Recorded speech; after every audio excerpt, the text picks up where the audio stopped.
Welcome everybody to the Apex Legends GLL Arena Summer. It is us back again, and this time it's for North America. We've already seen EMEA in action today, Dan. I've got a big smile on my face. It's getting late into the night, but I'm not bothered about it because we've got some awesome games to come with some huge teams involved as well. Sounds like you're nice and cool as well, that air conditioning. Oh, I've got it on again, haven't I? Sorry, everyone. Jeez. Good way to start. But yeah, I'm excited. I mean, North America, we've already witnessed how incredible some of the North American teams are in Arena. But earlier we got a glimpse of EMEA, and that tournament is absolutely stacked. We saw some upsets. We saw some surprises. We also saw some dominance from teams that we expected to as well. We did indeed, but now it is the time of North America to show us what they are made of, and I love watching North American teams do what they do best. So let's bring you up to speed with the schedule, how everything's going to be working. And I knew I had the air conditioning on as well because I got a little tickle in the back of my throat when you get a little bit dry. But let's talk about this. It's going to be fun today. We can see there's already been a qualification process to get up to this point. There's been some invited teams as well, but 2 days of action if you're joining us for the first time. It's today and tomorrow. We're going to be running through things, and today then you can see we've got some upper bracket action, we've got some lower bracket action. We're going to be following teams all over the place. Yeah, and for the majority we'll be on best of threes today, except for the lower bracket round 3 later on. We will have a best of 5, and that's going to be at 4 a.m. CEST. So for you Europeans who are staying up strong with me and Mark tonight, get your cups of coffee, get your cups of tea, because we're in for a big one. This is going to be a fantastic evening, night, morning, wherever you may be. And I'm really excited. I've seen the teams, I've seen the lineups, I've seen some of the early round matchups, and it's going to be a good one. Yeah, there's one in particular that we're very excited. It's going to be one of our first games, but we'll keep you in the dark about what that's going to be until we get to that moment. Let's look at what these people are playing for, though. There's prize money on the line. It's a great opportunity to earn a little bit more, and that's it. 20K on the line for these teams. First place for North America. We're taking home a nice bit of chunk of change there with 4K on the line. They can say going all the way down to 5th place, who pick up $500 for their work as well. But as we mentioned, it wasn't just North America. We had EMEA action a little bit earlier on, Dan. We've had some brackets going, and I think we should probably recap that EMEA bracket a little bit and bring you up to speed, everyone, with what happened earlier before we start moving on to talk about North America. Yeah, because we've also got, of course, the rest of EMEA tomorrow. We have to finish this bracket, we have got all the way to the winners bracket final, VSA versus NCD. And you might be looking at those team names and saying, well, what on earth's going on? Who are VSA? Who are NCD? Well, those are just going to be the 3 initials of the players who are playing in those teams, because they don't actually have organizations. They're just crazy arena teams who have been able to dominate. Very excited to see what happens tomorrow. NCD featuring Dolphin, G-Dolphin, that is, who has been around the block a little bit.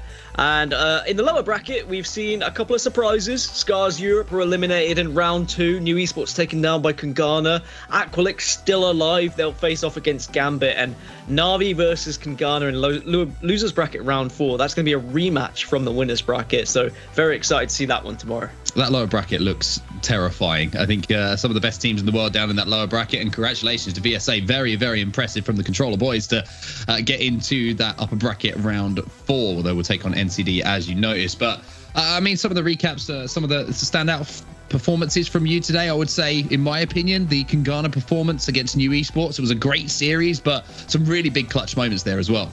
It was one they had to really slog through. It was very back and forth. New Esports kind of pinned them against the wall, but Kungana were able to escape their grips and move on into the next round. But it has to be VSA that we talk about. The manner of which they took down Gambit Esports was disgusting, if I'm completely honest. They absolutely obliterated Gambit. Even in the post-game chat, Hardeki said, GG's, these guys have won the tournament already from the semi-finals. That was the prediction. That's how one-sided it was.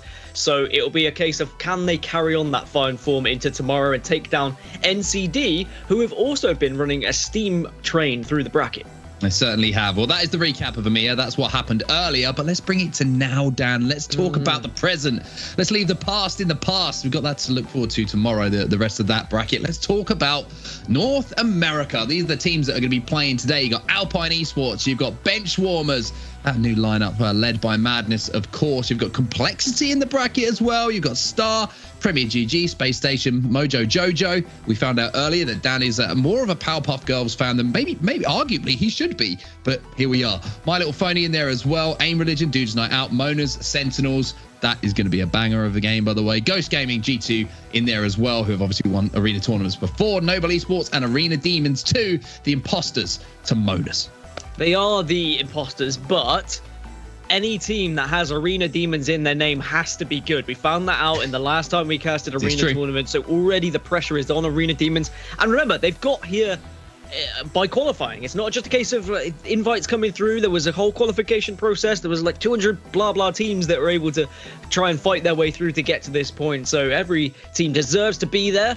I'm very excited to see if Arena Demons 2 can live up to the Arena Demons name, and maybe they will face up against the OG Arena Demons in now Monas if they both get to round 3. Now, talking of Monas, that's the game we're going to be focusing on first, Dan. Monas versus Sentinels. And this is a little bit of a rematch from what we saw at a very recent grand finals of an arena tournament. So these two, there was a hell of a series between them. Sentinels did come out on top right at the end, and it was a lot of fun to watch, that series. I'm going to say a lot of fun to watch. Sentinels approached it with a lot of aggression. It was the first time that we saw Lou on the lineup as well. And if you haven't caught up with things, you will now know that Retzi has taken aside. He's going to move on to play some Valorant. He's going to unfortunately be retiring from competitive Apex for now, although I have already started, don't worry, the Bring Retzi Back petition. That's already filed. It's underway. He'll be back soon. But Lou's going to be joining them. It was the first time we saw Lou on the team, and it was great to see that chemistry almost initially straight off the bat from Sentinels, bringing them through to that arena's win.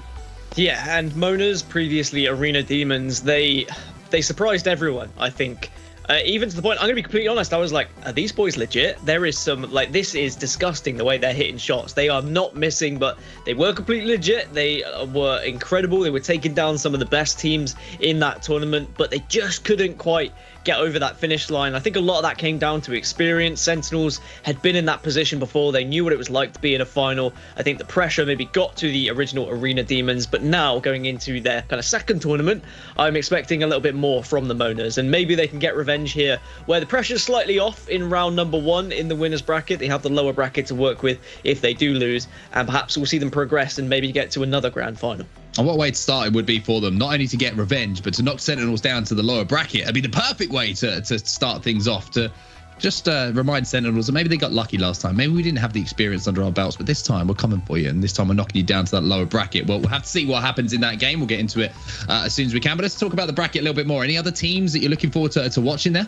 Benchwarmers that you spoke of, I think there's a few teams that have kind of made some changes here or there. We haven't seen Complexity compete in an arenas tournament as far as any I've been casting anyway, so it'll be amazing to see whether they can kind of transition from that BR standard over to arenas.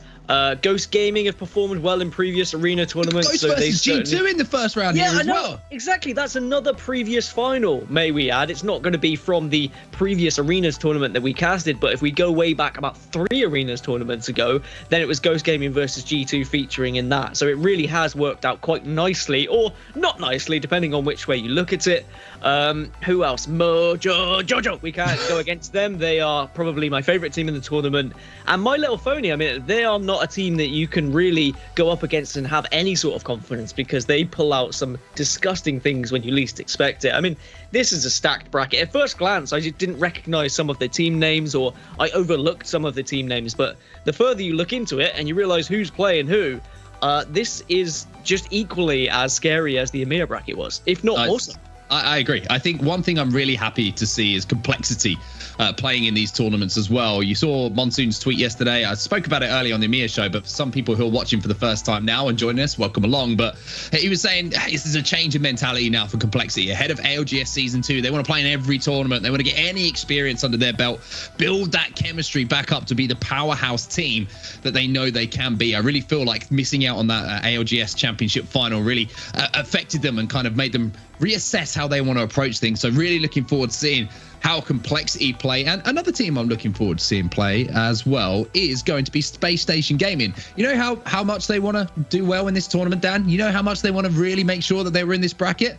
They actually got invited, but they also qualified as well because they didn't realize they were invited. That's how dedicated they are to this tournament today. Oh, they're stuck in the junk mail. Hate it when that... You know what? Actually, I was invited to the tournament as well, but I didn't see it in time. Yeah. So I was like, I can't play. I know that GLL recognize I'm a fantastic Apex player, but I didn't even have time to qualify, because then I realized I should probably be commentating on the tournament, and, one thing led to another, and here I am, I'm next to you. Yeah, none of that happened, but it's a good thing. It could have happened. Yeah, it did happen. Do you know what? The problem is, Dan, have you heard I think it's a fable, The Boy Who Cried Wolf? You've heard this, right? Okay, so I wasn't going to bring... Powerpuff Girls episode, or? It could have been. It could well have been. But, I mean, I don't want to bring it up, but I'm just saying that your credibility recently isn't at the heights that it once was. You know, there is a way that you can bring that credibility back.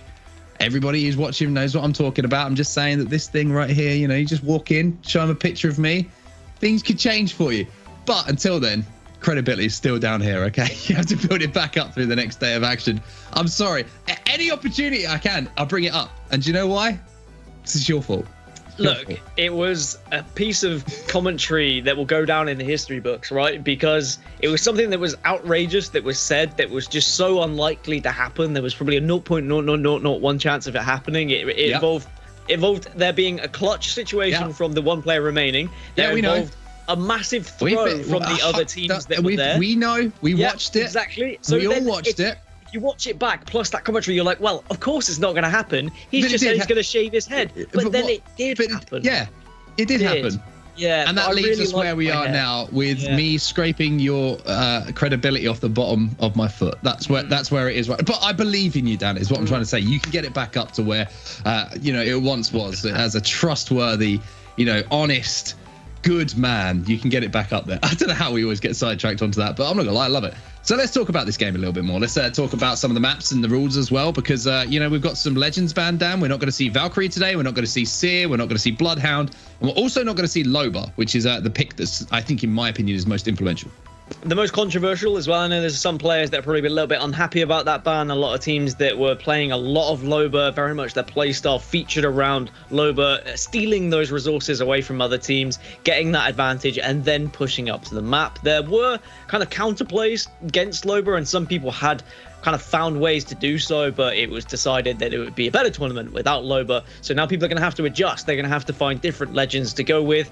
And we already saw it in the EMEA tournament that there were teams who did adjust. They did find other ways. It just means you have to play either a little bit more aggressive or a little bit more defensive, depending on how you want to approach getting those resources. The Gibraltar bubble, a very important way to just be able to get yourself the kind of care package that drops down. We saw how often certain teams were able to get it because of that bubble, so perhaps that's something that people will look towards going into today.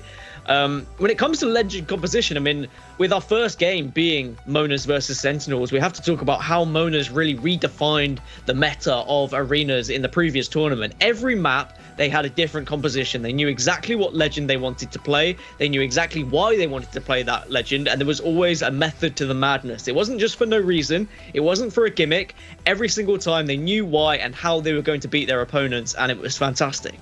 And now we also have some new maps that we haven't seen in competitive arenas so far. We saw Hillside Outpost being played a little bit earlier on in some of our series, which seemed to be certainly a favorite for some teams. Some teams really did struggle on it with that lack of practice that they would have had. But that also throws a little bit of a spanner in the works, Dan.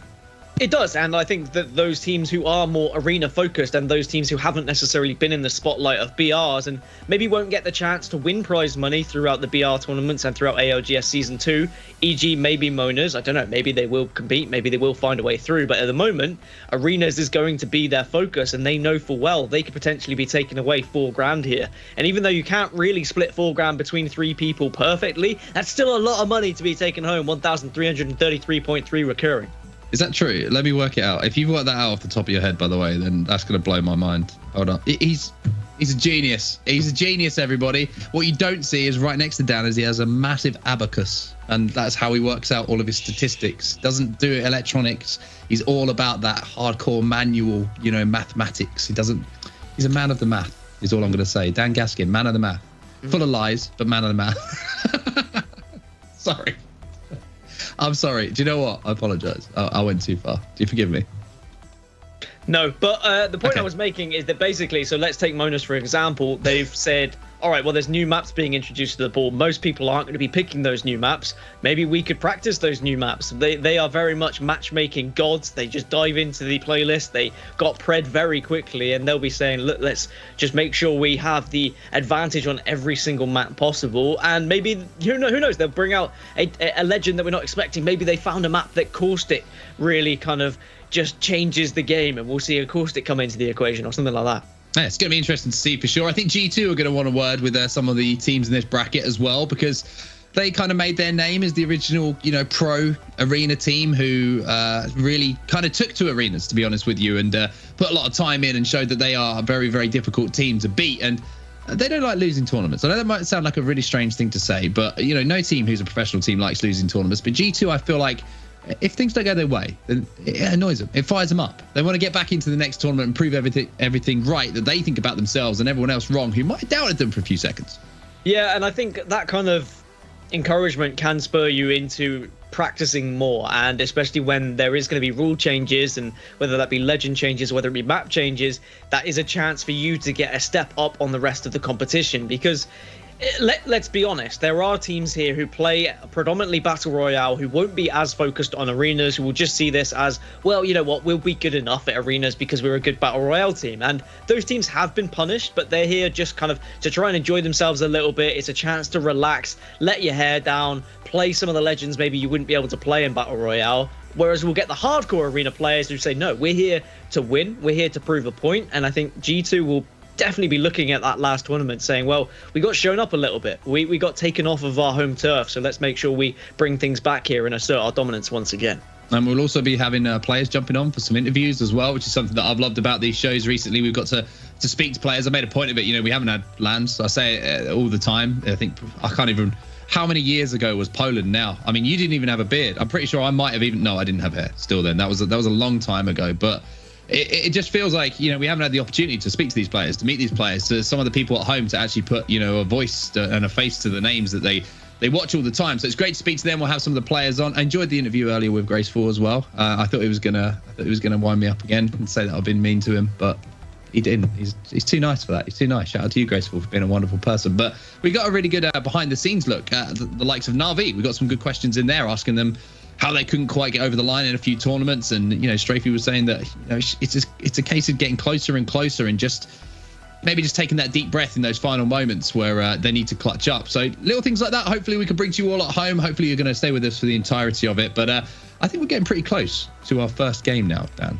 Monas versus Sentinels, as I say, a repeat of a final that we saw from a tournament recently. And I want to see how these guys approach it, because Sentinels, after winning the last tournament as well, they went straight into some scrims, I'm pretty sure, and they were mopping the floor with people. It was quite crazy to watch. Some Senox put up a clip of him. Literally, it was like what's a good example of it here? It was like Duck Hunt. When you used to play Duck Hunt on the Super Nintendo, like with the birds flying around. It was just literally just melting everyone, beaming everyone out of the skies. So the arena tournament certainly put him in good stead.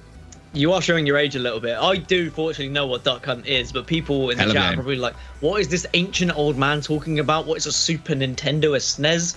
Jesus, he must be at least 64. Not quite. Mark is only 54. Nintendo, so don't worry. 64. Don't worry. He's very old. But yeah, the difference here is we've got a best of 3 rather than a best of 5. When we last saw these two compete in the grand final, it was a best of 5. It was 3-2 to Sentinels. But in a best of 3, I wonder whether maybe this is going to favor Monas, who were just a little bit quicker to find their 100% in the last tournament. They obliterated everyone from the get-go. Sentinels, however, had a much slower start. They were actually on the brink of being eliminated from their group, or at least dropping down into the lower bracket in their group at one point.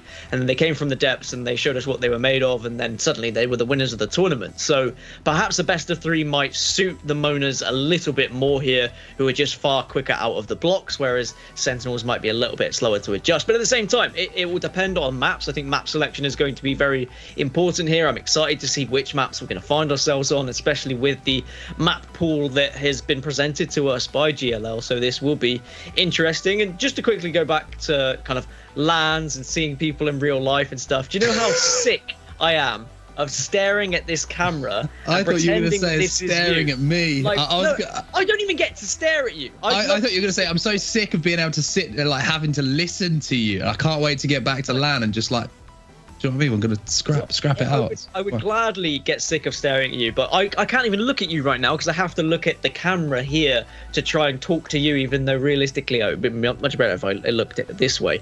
I've slowly on broadcast got bored of it, so I just start watching you. So it's more fun that way. It is true. It doesn't look good for you guys at home though while watching. If I'm just staring it down the whole time, I mean, this would be really weird if we're both just looking at each other like this. Like that's the weirdest looking broadcast ever. But we're not going to do that to you. Don't worry. We're professional here, as you can tell.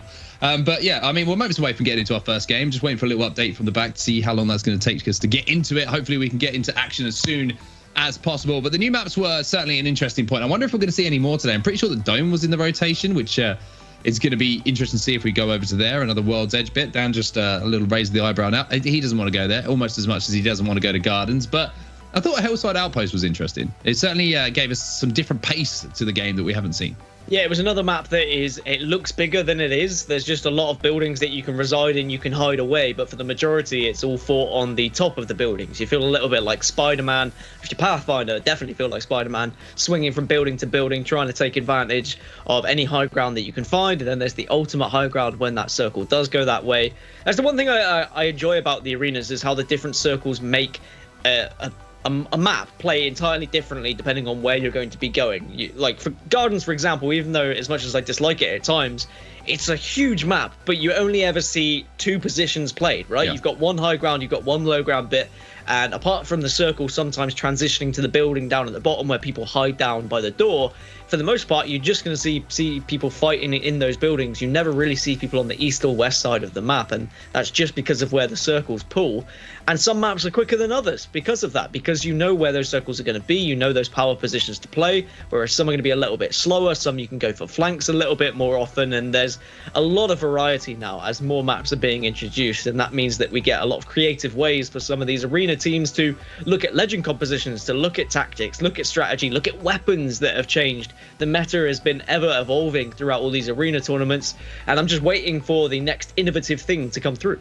Well, I'm looking forward to getting into the games. I want to find out from the chat as well, everyone who's watching right now, who are you supporting today? I want to see if we've got some love from people. We're on a little bit of a delay, so it's going to take us a few seconds to look over and see exactly what's going to pop up in the chat. But I want to see, we got some G2 love, we got some Mona's love. I know there was a lot of fans of Mona's last time. They brought over their boys and their girls into the chat, and they were like, yeah, Mona's are taking this. And they almost proved themselves right? They put in a lot of great performances. I want to see if there's some Sentinels fans. I want to see if there's some fans of, Benchwarmers, which, by the way, is a top-notch name, and I'm sure that they will maybe be looking to tag that onto the end of any org that they get signed by. So it might be, I don't know, Dan Gaskins, because you don't have an org. I didn't want to throw any predictions out there. Do you know what I mean? When you get Onset said that they're signing to these, I don't know. Yeah. But Dan Gaskins Benchwarmers. You know what I mean? I feel like that has a little bit of a ring to it. I think it's a good thing to go with. But would I be allowed to purchase my own Apex team?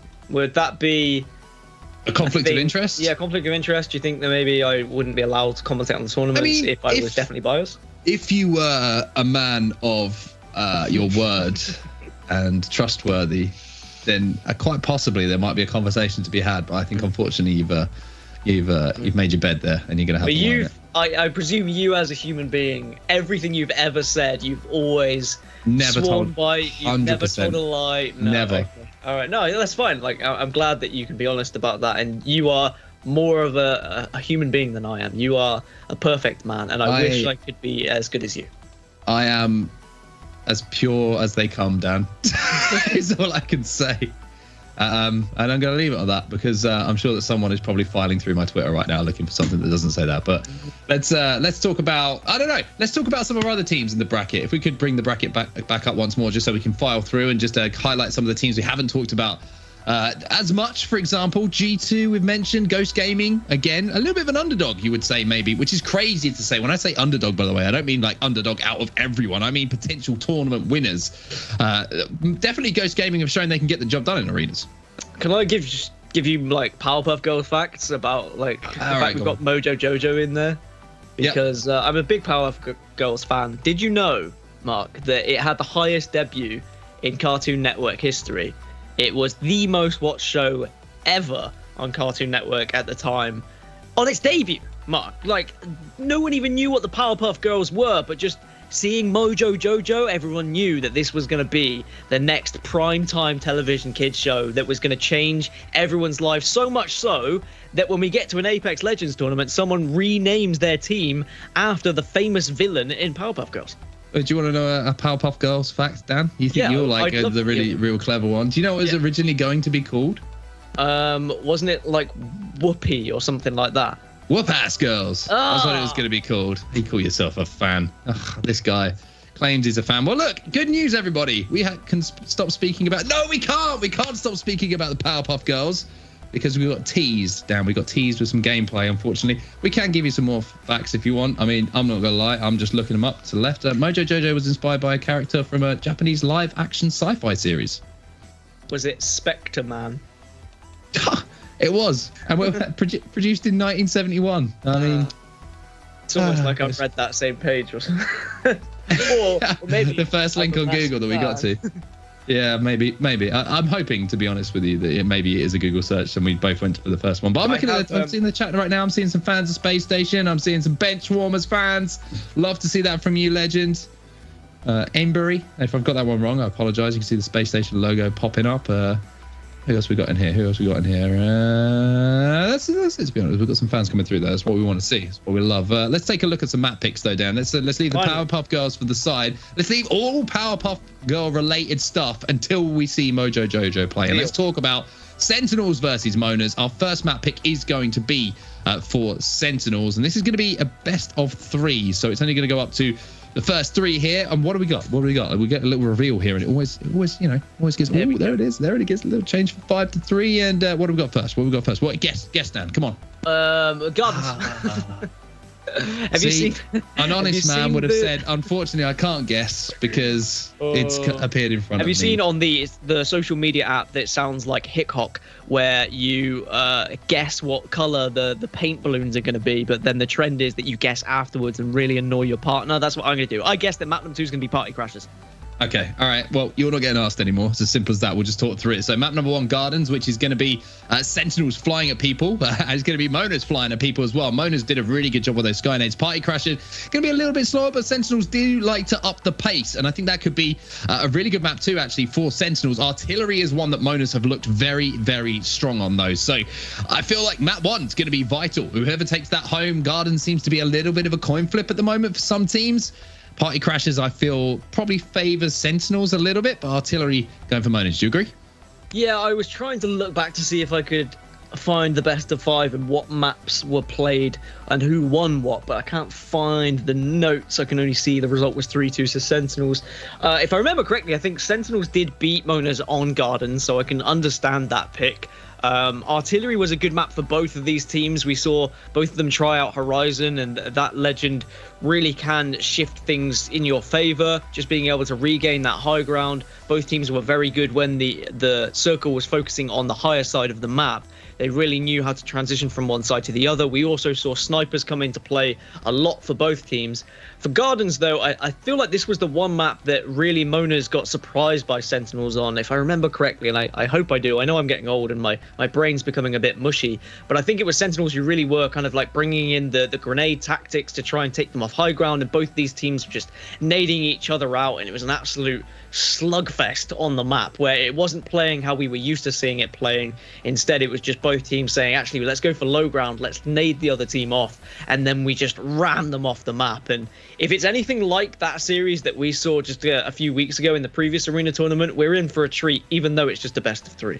We certainly are. And as you can see, we're orbiting our way around Gardens now, which means we're getting closer and closer, tiptoeing our way through the fresh waters and the puddles that lead up to our game 1. To be honest with you, I feel like I need some gameplay now, Dan. And I think everyone who's watching right now feels like they need some gameplay, because we've got to that point now where we've kind of gone through everything. And now we've talked Powerpuff Girls. We've talked about how, you know, maybe honesty isn't at the top of your list of things to go by.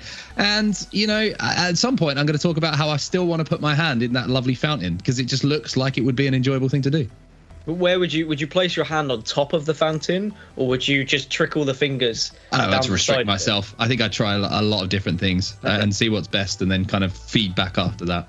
No, those are the important questions. I also would like to just run barefoot through the grass, I think, of Gardens.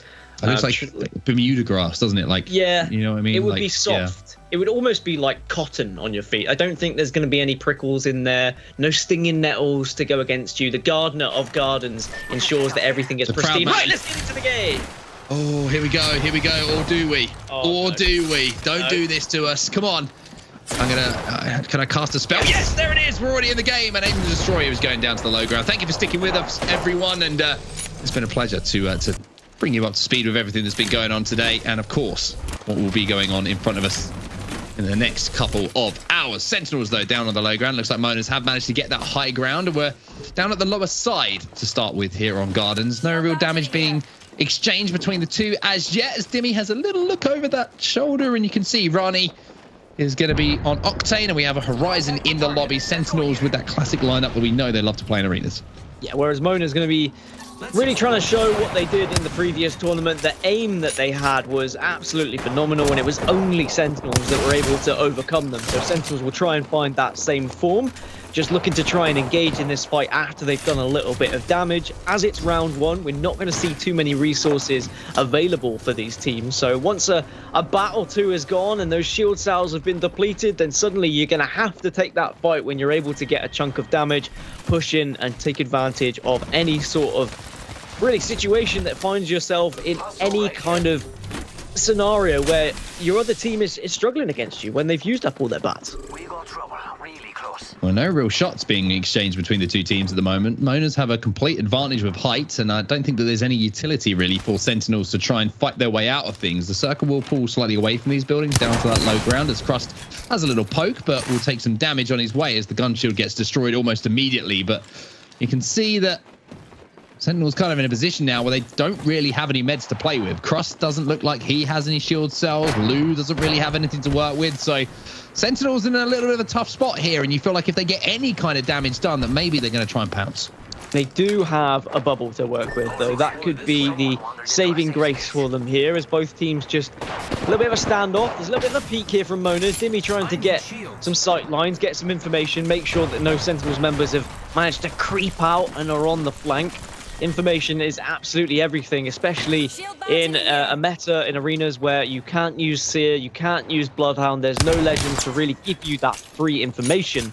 Sentinels down to the last slither of shields, and it's going to be Crust who has it, plus his actual shield, and here comes the bubble, but that is going to result in him taking some damage. Yeah, it looks like it might be the full send coming in from Sentinels because they don't have any shield cells. They need to just try and do something crazy, get some damage or get some angles to do so. It doesn't look like Monas are going to bite on it, though, and Sentinels will be playing underneath, but you can see it's almost like we're going back a few seasons now off drop. No Evo shields to play with. They've got no shields whatsoever.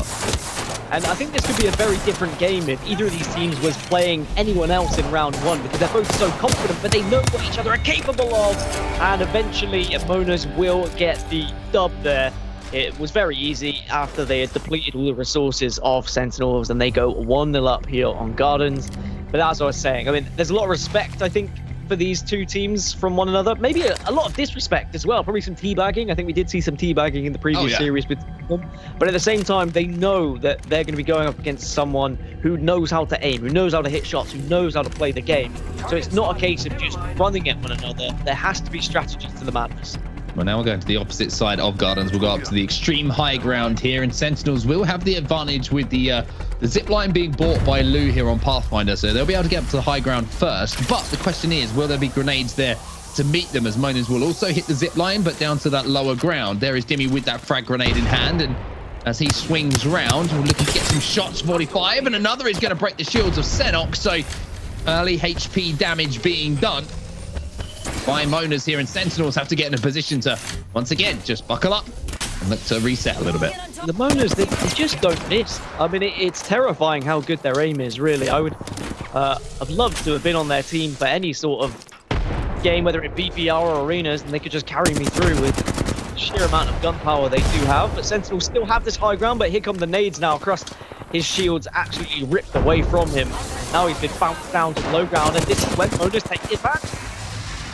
They'll take the height, but only for a few moments here, as looks like Sentinels will finally give that one up and retreat down to this low ground. Med's starting to become an issue once again. You can see Crust only has one shield cell. Does have a battery to play with, though. And it looks like thinking about bubbling out once more, but difficult situation now for Sentinels to try and work their way out from. It always feels like Monas are basing this kill here, and they are indeed. The big shots come out, 3 shots connected. Xenox down to just nothing, really. The bubble's going to have to come out. The 104, though, from Trust. Blue tries to push in, and there is some amazing damage. Xenox gets the trade. Sentinels, though, down to just a sliver. And Mona should have this one in the bag, do have this one in the bag, and they go 2-0 up in this map. And Gardens just looks like home for Monas at the moment. It really does. Sentinels struggling to get any kind of damage down in those initial fights, which is putting them on the back foot. And now Monas on that point, looking to go 1-0 up in this series. And it has been pretty simple for them so far, to be honest with you. Really haven't been struggling to get that initial damage. But one thing that's always impressed me about Monas, Dan, is the patience. They never, ever rush things. They always wait for that precise moment. They work together as a unit. And even with that 104 coming out, it was always going to be traded. So Sentinels had to do something magic. They weren't able to, and that just made the job so much more simple for Monas. It's how they were just planning and waiting and baiting that pill, knowing that the resources were going to be so desperately sought after by Sentinels. And instead of bubbling and going for the safe play, Sentinels, they took a risk. They sent the Octane, and Xenox was cracked because of it, and that gave Monas the freedom to push in and engage.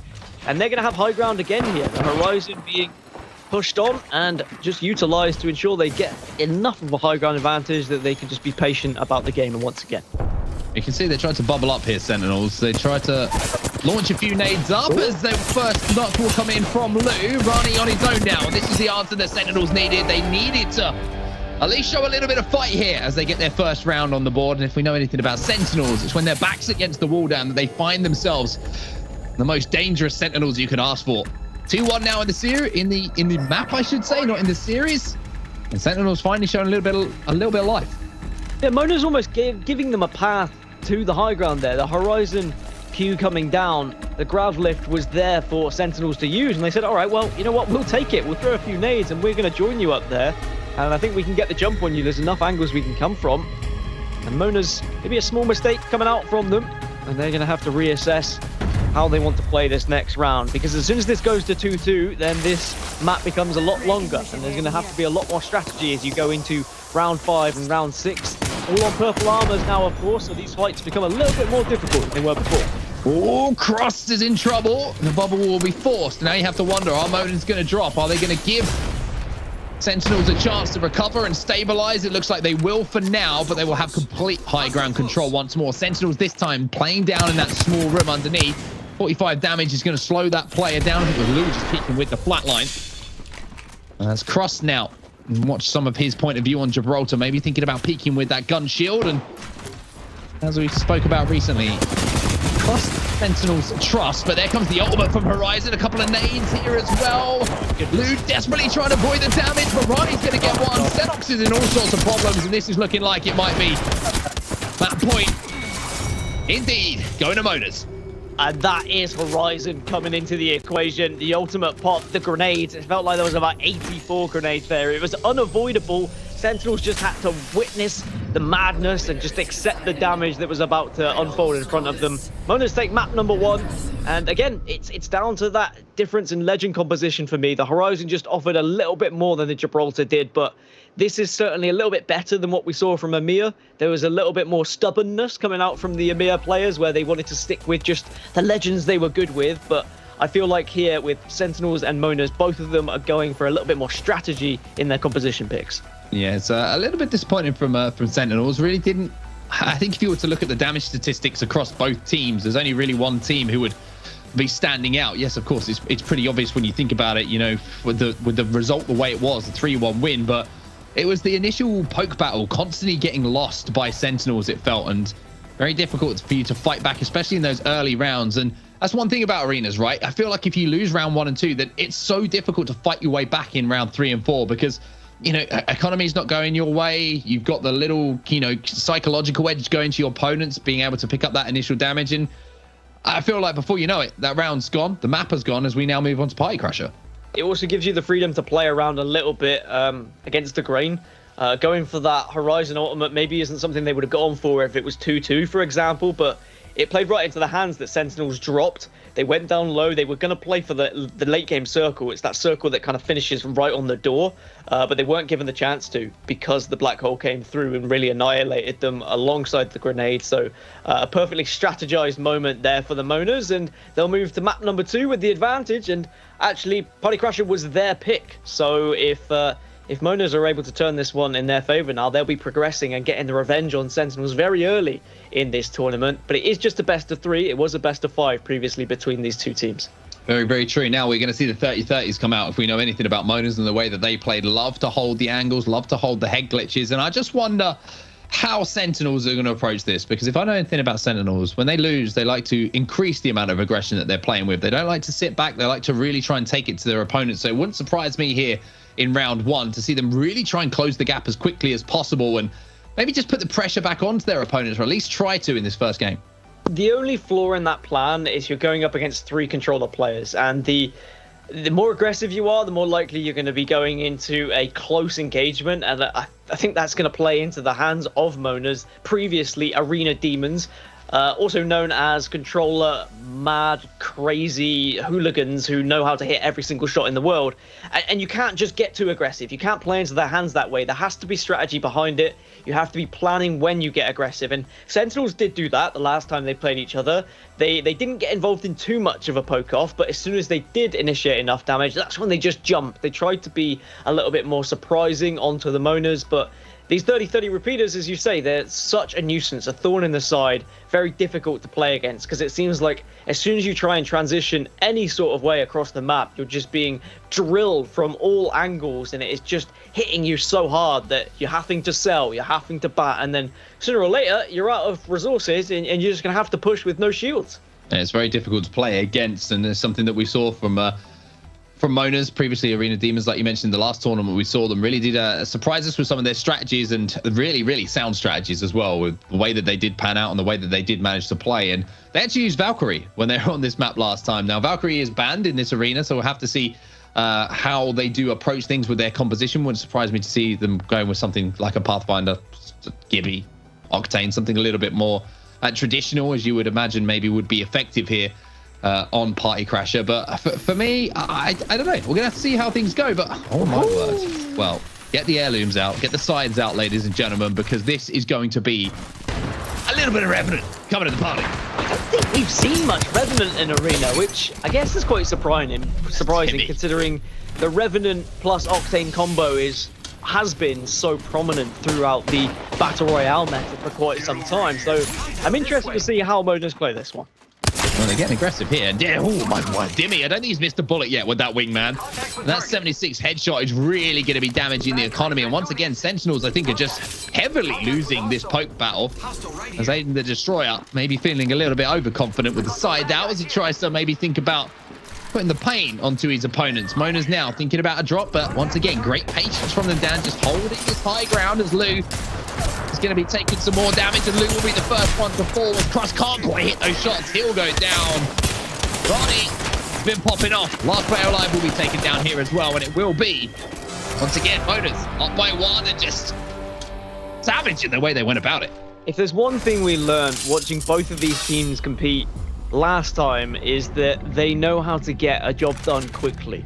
Monas, they ran through their opponents so comfortably, round after round, map after map. They were 3-0ing teams left, right, and center. And, you know, they could very easily destroy Sentinels quickly here with a very aggressive composition. They now have the economic advantage. That means you're going to be closer to be able to utilize the ultimate of Revenant here, which is going to be scary if you are Sentinels, because you're just going to get bounced on by a Revenant ult. And we know what a free push it is in Battle Royale. Well, it could be exactly the same here in Arena. Silence as well, going to be vital for Aiden the Destroyer. You can silence Gibby, you get rid of that bubble. However, can't silence 102 damage, and that's coming in from the G7 Scout now of Cross. So Dimmy going to be forced to use a few meds earlier than he would have initially envisaged. And the Destroyer now making a little bit of a sneaky play. Let's see if he can find some angles himself. Ronnie trying to move up as well. 52 from him with the flatline. A little bit wild with that aim, though. Doesn't do the damage you would have wanted to. And Cross at the moment is doing a lot of damage, but you've just seen a back going down as Lou will fall. And even though damage was being done early on here by Sentinels, now it's just Monas moving in to cut them down. And moving in for the kill. And the kill is found. 2-0. And it's already series point for the Monas. And now this is where it does get scary. There should be enough materials now to buy the ultimate if he wanted to go for it, but they may not even need to. But as you see right at the bottom of your screen, that ultimate is there, is ready. The death totem is going to be popped in this round, and it looks like Monas are going to get aggro onto Sentinels. So Sentinels, they need to be prepared. They didn't have the jump pad though. That's one thing. Oh, they do have the jump pad as well. Well, ladies and gents, we're about to see what we all love, right? Revtain combo in arenas when you don't have a chance to do anything, to be honest with you. Rani's going to be moving up. The question is, where do they place the ultimate? Can they do it in a position where they can get back to it safely from death protection? First of all, they might not even use it because those shots with the Vault, excuse me, it's the G7 Scout. I'm going to be doing a lot of damage. There's 42 flesh as well as Rani wide peaks. I just wonder if they're going to wait to get that ultimate down the death totem before. However, big damage coming up once more now. Yeah, that was huge damage. I think actually that killed off the ult. I think Aiden the Destroyer might have dropped it, but the grenade came through, destroyed the ultimate, so we're not going to see any sort of Revtain combo coming through just yet. Monas are going to have to play this one safely, normally, but probably still aggressively, because they have done so in the previous 2 rounds. They just need one more to close out this series and this map. Sentinels haven't had an answer so far. But maybe this round could be just the beginning of them getting back into things. They need to just be very careful about the flanks because Monas have been just edging their way around the map, finding these off angles and then doing the damage. A little peek shot there from Xenox just to respond to the damage that was done to him. It's going to slow things for just a second. Cross is trying to peek as well, but every time we're on board with Sentinels at the moment, it looks like they're having to give up lines of sight because of the fact that they're taking that damage and being forced to sell as Aiden the Destroyer is going to his best impression of a couple of Sentinels players by having to pop some cells himself. Dimmy's going to have to be careful here as he takes a little bit of flesh damage, and Rani as well. So Sentinels giving as good as they got here, Dan, and they need to, because this is not just map point here. This is a series point for these 2 teams.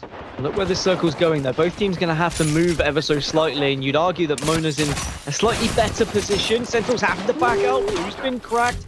Needs to shield up, but the ring is closing right about now. Funk show, brother. Check it out now as Sentinels will move in. Xenox is very much slow. Does get the resources. Will get a bat. So at least they've done the job. They have moved in. They have got the position. Aiden the Destroyer looks like he doesn't have many meds to play with. However, 38 is going to get the crack here for Dimmy. It looks like Monas might be pretty low on resources, and now they're going to try and send it on one player. You can see that I think it was Xenox who was closest here, but Dimmy's going to be last player alive, and this might be a little bit of a spark lit under Sentinels as finally they managed to answer back. And I think the standout moment from that round down is the totem actually being destroyed, not allowing that free ref push. I wonder whether they even knew where that totem was, or whether it was just a complete potluck grenade thrown towards a player and suddenly connected with the totem, destroyed it. Doesn't allow the pushback. Perfect though. Sentinels will be delighted, and maybe Monas will look at that and say, okay, well, do we need to try this again? Did we waste too much materials on those ultimates where we didn't have enough resources to actually take on the fight? We won the first 2 rounds without the ultimate, so let's just go into this round a little bit more safe. Let's buy up better weapons. Let's get plenty of bats, plenty of heals, so that we can just win this and take the series, move on to winners bracket round 2. Let's see what kind of investment comes out from Sentinels though. No ult. Oh my, Lou. On the Gibby. Lou, as you say, is going to exit as quickly as he entered. Lined up for the nightclub, forgot his ID and got sent immediately back to the pub once more. Lou now with the 2x4 on the flat line. Might be able to do a little bit more damage with that 4 times. It's very difficult to control the recoil, as we know, with that scope, but in the Destroyer now. Make a little sneaky play towards those meds, which he's going to gobble up. Yeah, gobble up, and he can distribute them to the rest of the team if he wants, but he may have an angle Maybe onto Sentinels here, especially if this grenade hits. It does tag. It's not a considerable amount of damage, but it is damage nonetheless. Damage that will force out some resources to be used. Some of those meds are going to be having to be popped, as Monas very much have the angle advantage at the moment. But Aiden does have to be careful, and I like this. I like that he's retreated, because if Sentinels did notice him, they might have been able to jump on him and really isolate. little bit of a longer round, this one, between these two teams. Seen some of them finish very quickly. As you're going to see, Cross gets silenced. Rani down to 1 HP, though, just a tickle away as Aiden the Destroyer is going to have to fall off the high ground as Lou tries to get aggressive and make a play. 2 Skynades might make this a little bit more uncomfortable for him, though, as Crust will almost go down. Lou has fallen due to those Skynades, and once again, Aiden the Destroyer, well, he's raining down hell from above, and he's raining down hell onto Lou as well. Xenox will go down as the final player, and Monas will take home our first series of the day, 2-0.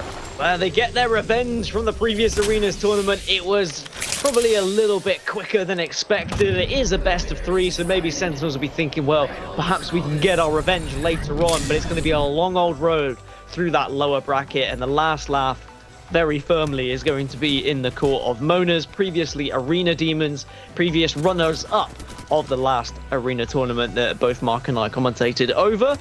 So Sentinels, it's going to be, well, a difficult task for them, but they just couldn't quite keep up with the aggression of Monas. And again, Monas just being very innovative, coming out with something different. The Revenant maybe wasn't a huge impact, but those silences would have hurt quite a lot.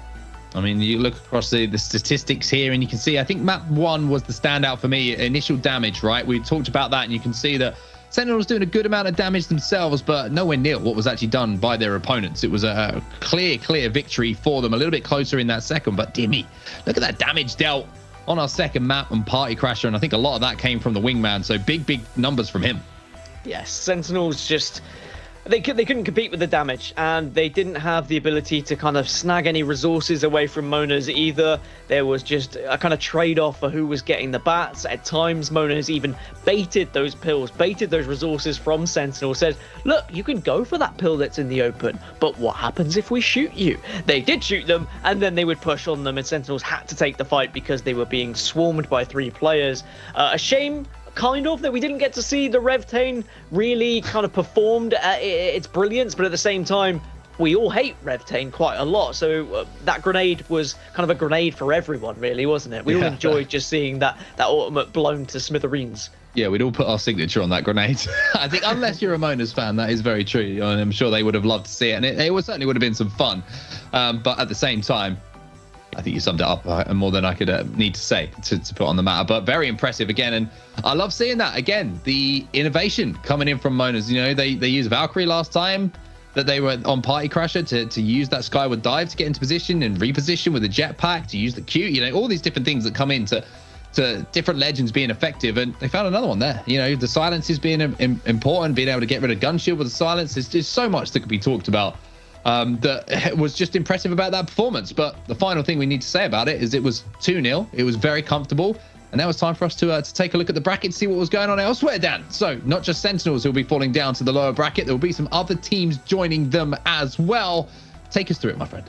Noble Esports lost to Arena Demons 2, so we've seen Arena Demons 2 live up to the name of the previous Arena Demons, now the Monas. Monas will face off against AIM Religion, so ignore the fact that Sentinels are there in the upper bracket round 2. They did not progress, they actually dropped down to the lower bracket, excuse us.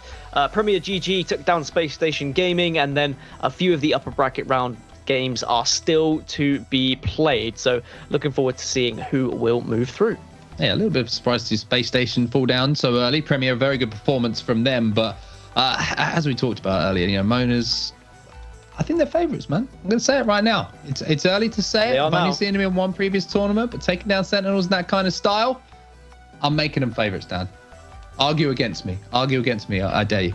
Don't think I can. I don't think anyone can argue against Monas. It's going to get to the point where we're going to have to ban any legends that Monas play, and that means every legend, because they are the most innovative, as you say. They like to experiment, they find what works. Clearly they've looked into Revenant on Party Crasher and they say, hey, actually those silencers can work.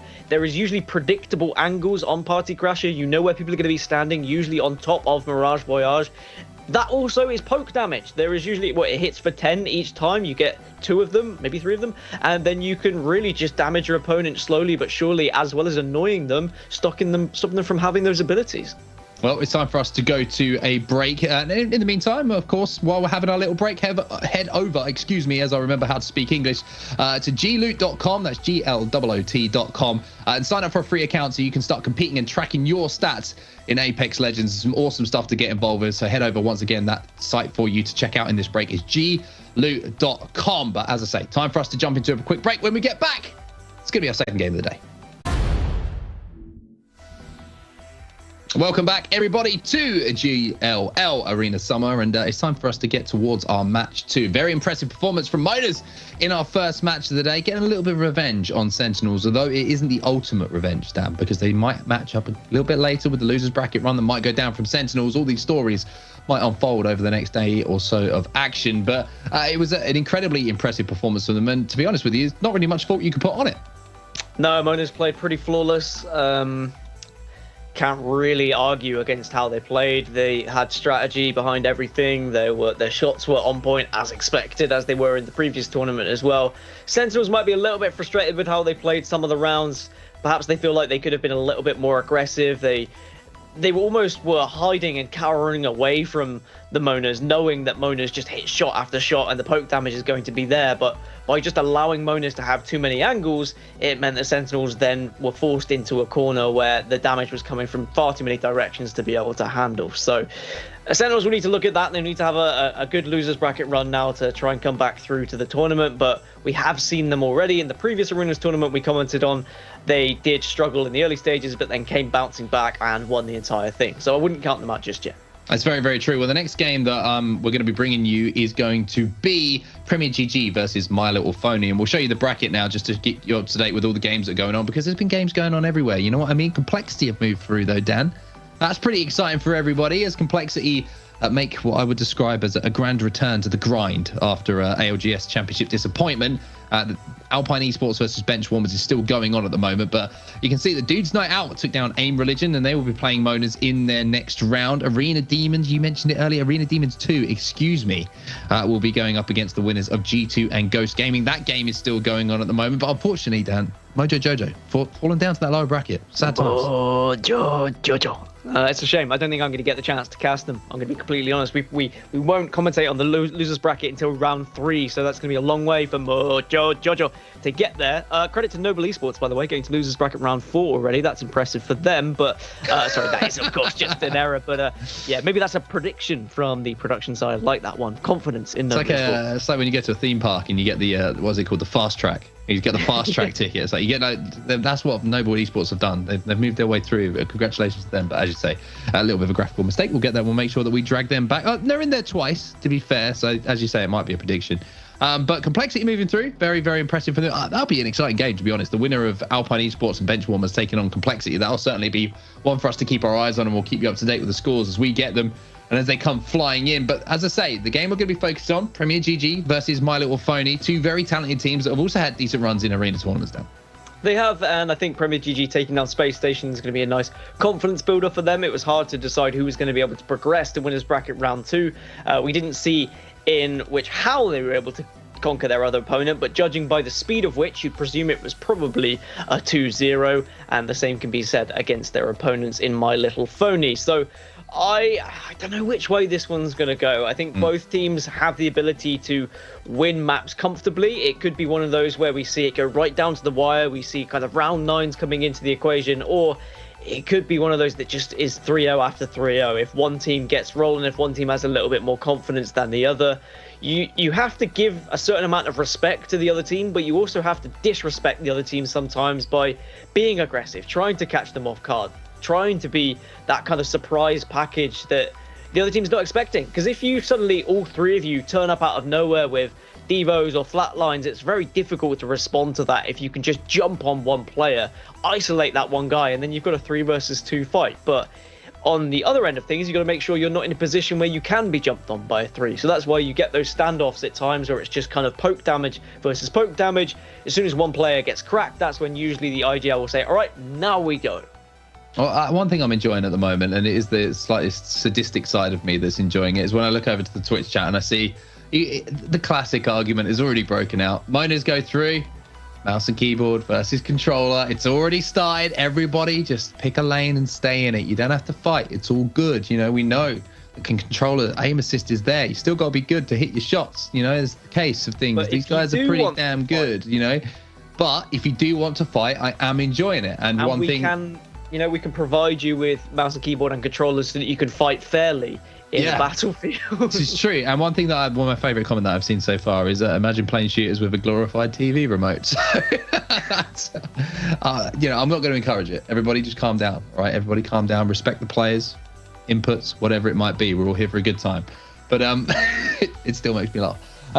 Let's talk about our game a little bit. As you say, it's going to be a very tight one. I can see this being a game that goes to a map 3, because it's a best of 3, as we say, so it's going to be over again very, very quickly. Not many games to play to go through to that next round, but I find it difficult to separate the two teams. You know, you look across the lineup, so look at the players, and there doesn't seem to be one player that is going to completely take over another one, if you know what I mean. Like when we saw Kangana a little bit earlier in the EMEA region, you're always looking at Graceful, right? You're always looking at him to have an impact. I feel like it's so evenly matched that there's not one player that looks like he can take control of Arena's game.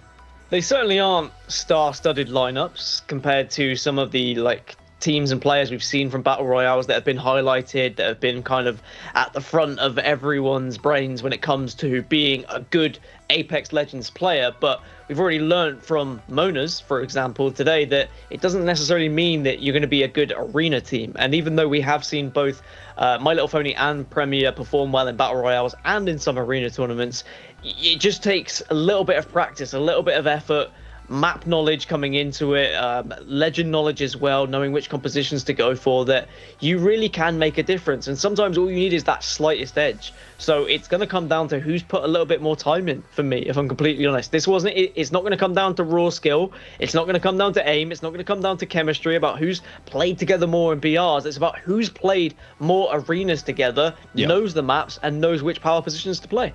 Yeah, finding out what the maps is going to be interesting as well. We'll get you that information as soon as we have it as well. We don't want to keep you waiting, because it might be a case of we didn't see one of the off meta picks for maps in our previous series. We've sort of seen 3 maps that we're so used to seeing in competitive arenas, and they're the ones that have interested me the most, to be honest. Anything that's a little bit different always draws my attention and draws my eyes, because it's more unpredictable about what's going to happen. You never know if a team has played a little bit of it and maybe knows a little bit of a strategy, if one team's just going to throw themselves at the other. I don't know. I like the carnage. What can I say? I like the carnage.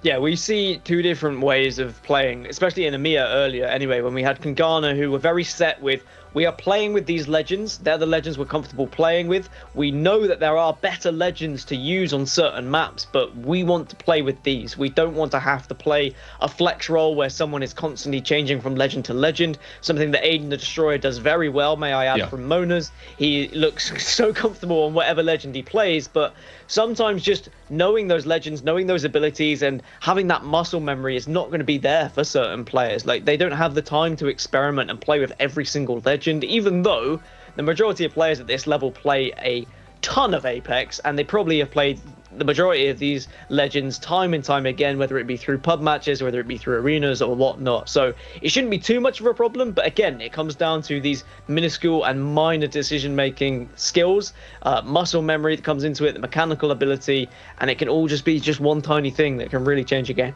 And do you know what I want to see changed in arenas? Right, so what would you like to see? We got a little bit of time to fill once again, so it's time for story time with me again. Yep. I think if it comes down to round 9, right? And it's all right, come back. You will like this. You'll like or hate it, and I reckon I can trigger everyone at once. Ready? So round 9, there's no buy phase. Everyone gets a Kraber, and it's just what happens. We just let what happens. How can you not like that, right? True shotty snipers style, just like Halo back in the day. Yeah, exactly. Everyone gets a Kraber. Controller players might not be thinking that's a great idea. Shots at controller players. If controller players... I'm a controller player, by the way. If it's so OP, then you should have won the game by the time it gets to round 9. So you won't even be on the Kraber round. But I like it. I think it's a great bonus round. Personally, I'd love to see that implemented. I think, 100%. To be honest with you, I think that BR should start with Krabers as well. I think everyone should drop with the Kraber. No, I'm joking. Don't put these ideas down. Do not. That wasn't me. Man of his word, though. Some other guy. If you remember earlier, Onset was saying he's a man of his word. And you should trust everything he says, and he would never ruse anyone or pull the wool over anyone's eyes. So it was a ruse. It was a ruse, everybody. Sorry, I lied to you. But yeah, I mean, it is what it is. Hopefully we can get into the game as soon as possible. We'll wait for the players to get into the lobby, everybody. I'm sorry that you have to wait and you have to put up with me spewing some of this stuff, but it's where we are right now, okay? We've already done EMEA. We're in NA. It's getting late. What is the time now, actually? Let's have a look. It's 20 to 1. Oh, it's not that late. Not that late, Not really. for this time anyway. I'm ready to go. Although I wouldn't mind just a little nap if the players are going to take that long. If they could just do us. Close your eyes. They can do us. Can I? Can I just have a little minor nap? No, absolutely not. All right, Dan's going to meditate while I mean, it's your choice, Dan. You have the choice to close your eyes for a few moments. It feels like I'm on a sunbed, if I'm honest. But that means that I am completely and utterly responsible for the broadcast and what happens. That's on you as well. So I'm just saying, if you want to leave me with that responsibility, I'm happy to do so. I won't do that. I also let's talk to chat again. Let's see. I asked a little bit earlier. I was like, yo, I know there's a lot of fans for Monas. I've seen the hashtag Monas on top, which I'm a big fan of. And I want to see if there's any more fans that we've got in here. Who's everyone supporting? Who's watching right now? Who's the love's going to? I want to see. We've got GT fans. We've got Complexity fans. I want to see some Complexity fans in the chat as well. As I say, I'm a big fan of what they're doing. Back on the grind. Back on the just not just BRs, not just scrims, in arenas as well, which would have been crazy to say about Complexity at this time last season. I would say between AOGS when it was kicking off, but. Yeah, I mean, show the love to the players. This is your opportunity, chat. This is, stand up, be those people. I want to see Complexity pop off. Like, I would love to see. I mean, the thing that worries me, right, is we only saw Gambit once today in EMEA, and we know what Gambit are like in Battle Royale. We know what Hardeki's like in Battle Royale, and if I was to compare Hardeki to one single NA player, I think Monsoon would probably be there in terms of like individual ability, clutch plays, just pure bananas. But that doesn't necessarily mean that transitions to arenas. Hardeki wasn't able to go nuts. He wasn't able to 1v3 everyone. He had some big moments, but it wasn't really enough. Monsoon, though, I feel he has the support to go off here in arenas. And whilst we might not see him here in round 2, we're going to be focusing on a different game. I do hope that we get to see Complexity a little bit later. Well, let's talk about the game that's coming up. Let's talk about the map picks that are going down. As we can see, Premier GG versus My Little Phony is the next game. And Premier GG will have that first map pick, Dan. Guesses now. 3, 2, 1. Gardens. Gardens. He's gone for... It's Party Crashers. 0 points on the board for you, Dan Gaskin. But I'll give you the chance to redeem yourself. My Little Phony, who did they go with? For map Phase 2? Runner. They went with Phase Runner. Our survey says... Gardens. Unfortunately, that is 0 out of 0. But this is the bonus round for you, Dan Gaskin. This is the Kraber in your hands. What is map pick 3 for Premier GG? Thermal. He's gone for Thermal Station. Dun, dun, dun, dun, dun, dun. 0. Absolute donuts on the board for Dan Gaskin. But let's break this down a little bit. Party Crasher, Gardens, and Phase Runner. I'm not gonna lie. This is I think Party Crashers is going to give us a good indication of where the series might go, because Phase Runner and Party Crashers seem to play very similar with that poke damage. Gardens, as we know, is a free-for-all. It's 2 people running at each other, and whoever's got the harder head is going to come out on top. But would you agree with that statement? Or do you think that there's little to no theory behind it? I'm just still upset that I did actually get 2 maps correct, but just at the wrong time. You got them wrong, then. Yeah, but I guessed Gardens for map 1 and Phase Runner for map 2. At least I got 2 of the 3 correct.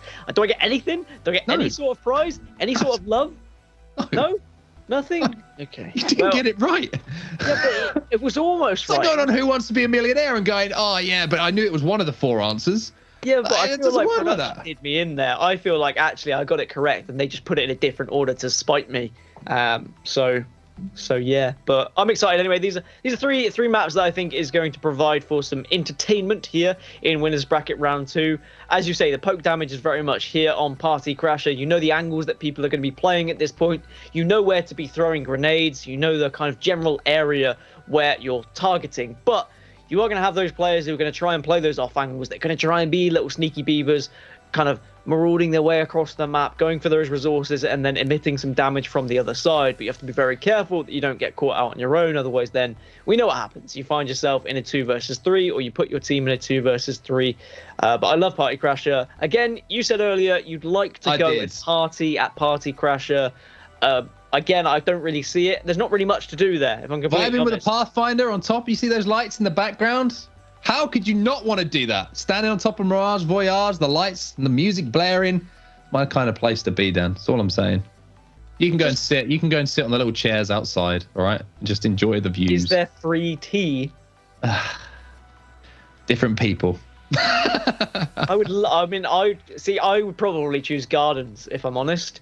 Go and sit on the top of gardens with a cup of tea, appreciate the scenery. Everything looks beautiful. Fred the gardener has been keeping everything in good nick, making sure that all the roses are smelling perfectly. Everything's at the right length. Dan the kind of guy to go to gardens because it's free entry, and he gets a cup of tea. It costs him £1, and then sends it back just because he wants to complain, even though there was nothing wrong with it. That's the kind of person that Dan Gaskin is, ladies and gentlemen. I'm up for a party. I invite you all to join me on Mirage Voyage. I drove it into that mess.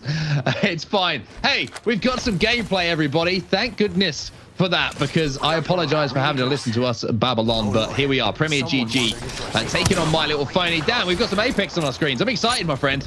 I tell you what, I've been waiting for this moment for a good 20 minutes, and now we're going to get an actual fight going on. Hambino pushing in.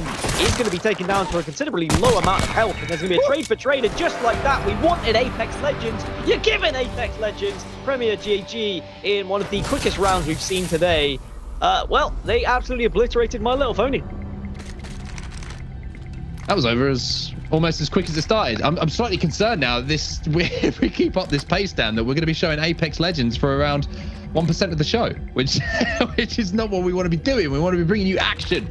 We want to be bringing you the best Apex Legends players in the world. But we're going to continue to roll through this now, and My Little Phony going to look to answer back. But that was a really devastating performance in that first round, and I love the aggression, Dan. No messing about, bubbles out early, and trying to get up in the face of their opponent. Look, these teams, these players have places to be, they have things to do, and they know full well that if they just run at the other team, maybe they can get the job done in a matter of seconds in that instance. But Premier GG with just no respect to My Little Phony. The nades will come out, the sky nades are there, the 30-30 repeater is there as support, and Flatline's there as well. And it looks like Premier GG are in the thick of it again, but can you hit your shots? Not this time. Fearless will take down the first knock. Oh, big shots coming in from Hambino, though. Nearly managed to trade things out, but didn't quite manage to. There's two players who are flesh at the moment who are on My Little Phony, but Premier have managed to stabilize for a second, even though Crook has gone down. So a little bit of a standoff, and you have to say that maybe My Little Phony playing this one well, getting into a position where they can regroup. However, the Pathfinder is going to be wiggling and trying to worm his way around as Crook will be taken down by Fury. Or I should say, not taken down, eliminated from the game after the knock has been now confirmed into that kill, which will leave Ronnie with some shots with the 30-30 repeater. Does a little bit of damage here, but Hambino trying to play bait here for his teammate. Very much dangling himself on a fishing rod at the moment. Manages to get one, so at least he's taken one down with him, and now it's all down to Ronnie on the Gibraltar. Can he actually emit enough damage to make this a round? No, he cannot. My Little Phony will tie things up 1-1. Premier GG caught out a little bit on that occasion. But we've got exactly the same composition from one team to another, so we don't really need to talk about how one legend may benefit in certain areas or not. It is very much a trade for trade, a blow for blow, and 1-1. Now My Little Phony will be delighted that they're not going to be obliterated in 10 seconds. I'm sure everyone who's watching as well is going to be happy about that we're going to get an elongated series between these two teams. All 6 point of views on your screen. Thanks to the wonderful people in production for giving us that option to see how everyone is going to be approaching things. And it looks like circle-wise, we're going to be going towards Dan Gaskin's side of things, the quieter side, away from the lights and the magic of Mirage Voyage. And this is where we see some placement nades being really, really vital down. Don't pretend like you don't like the quiet life. Now you are at least 45, but My Little Phony don't fancy the quiet life. They want to get up in the face of Premier GG. They want to take the fight straight to them. Eva 8 in the hands. Tempest does hit some shots, but misses few as well. Crook going to go down. Going to be traded out. Well, however, Tempest is on a little bit of a roll here, and he needs to hit one more, and Tempest both things out in style. My Little Phony, a little bit of a shaky first round, but both teams just running at each other, it would appear here, Dan. Not too much strategy to talk of. Just like that, I mean, My Little Phony suddenly find themselves on map point and could be 1-0 up. And, well, that would be quite a surprise after how round one went, because Premier GG looked like they were just going to be able to walk their way through things, but maybe it was the aggression of My Little Phony forcing Premier GG into that fight, just not going My Little Pony's way in round 1. But ever since, their aggression has paid off. They have been able to single out one member of Premier GG and then take full advantage of that 3 versus 2. There's a little bit of chatter going on. I can't quite see it. I want to see what's going on, what they're saying. Oh, okay, well, and that's probably, yeah, that's gonna, yep, okay, cool. A little bit of arguments going on about ping. That's always going to be the first excuse these players go to.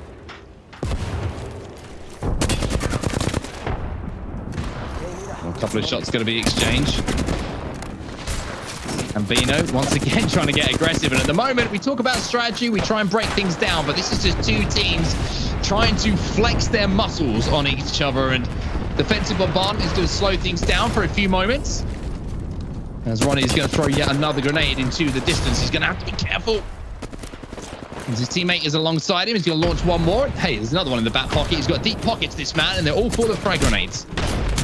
Tempest very low and will fall, and so will the teammate in FL. Just James fearless, but maybe will be slightly feared. Premier GG tie things up 2-2. We're going to go all the way here on Party Crasher, or at least to 4 rounds anyway. But just, you were right, no strategy at the moment. There's no kind of resource I'd management. love to break it down. Your job is so easy as an analyst here because there's nothing happening. It's just two teams running at each other. I could just say nothing really, couldn't I? Dan, so what do you think? Yeah, just running at each other. Back to you, Mark. Yeah, whoever hits their shots first is going to win. To be fair, that is how arenas can be sometimes. If you play with this strategy, like well, let's not elongate things. Let's not allow our other teams to get an advantage by, you know, poking us and having more shield cells, having more bats. Let's take the economy out of the equation. Let's just go for raw gun skill here, trust in our ability to win our engagements. Well, here's My Little Pony. Surprise, surprise. We've already got shots fired here on Party Crasher. 50 to the Gibby. Ronnie's going to fall. My Little Pony win. What else can I say? There's not much to play-by-play because two teams just ran into a bubble and My Little Pony hit the most shots. There's not much to play-by-play. I wish not I much to analyse. That means we're back. We're back to drinking tea on gardens and talking about Fred the gardener and how he keeps it nice and clean and tidy. It's true. Well, Premier needs a win this round, and I imagine that it's going to be another calculated, cold, scripted, thought out, deep and meaningful round between these two teams, Dan. Argue against me, I dare you. There's no history to suggest otherwise.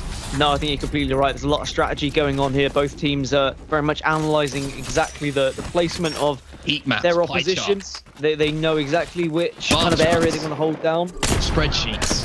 Yep, the Excel spreadsheets are there, documents. They know all the damage that's been outputted by the other team in previous rounds. But now we're going to get the bubble fight. I'm sorry, everyone, all right?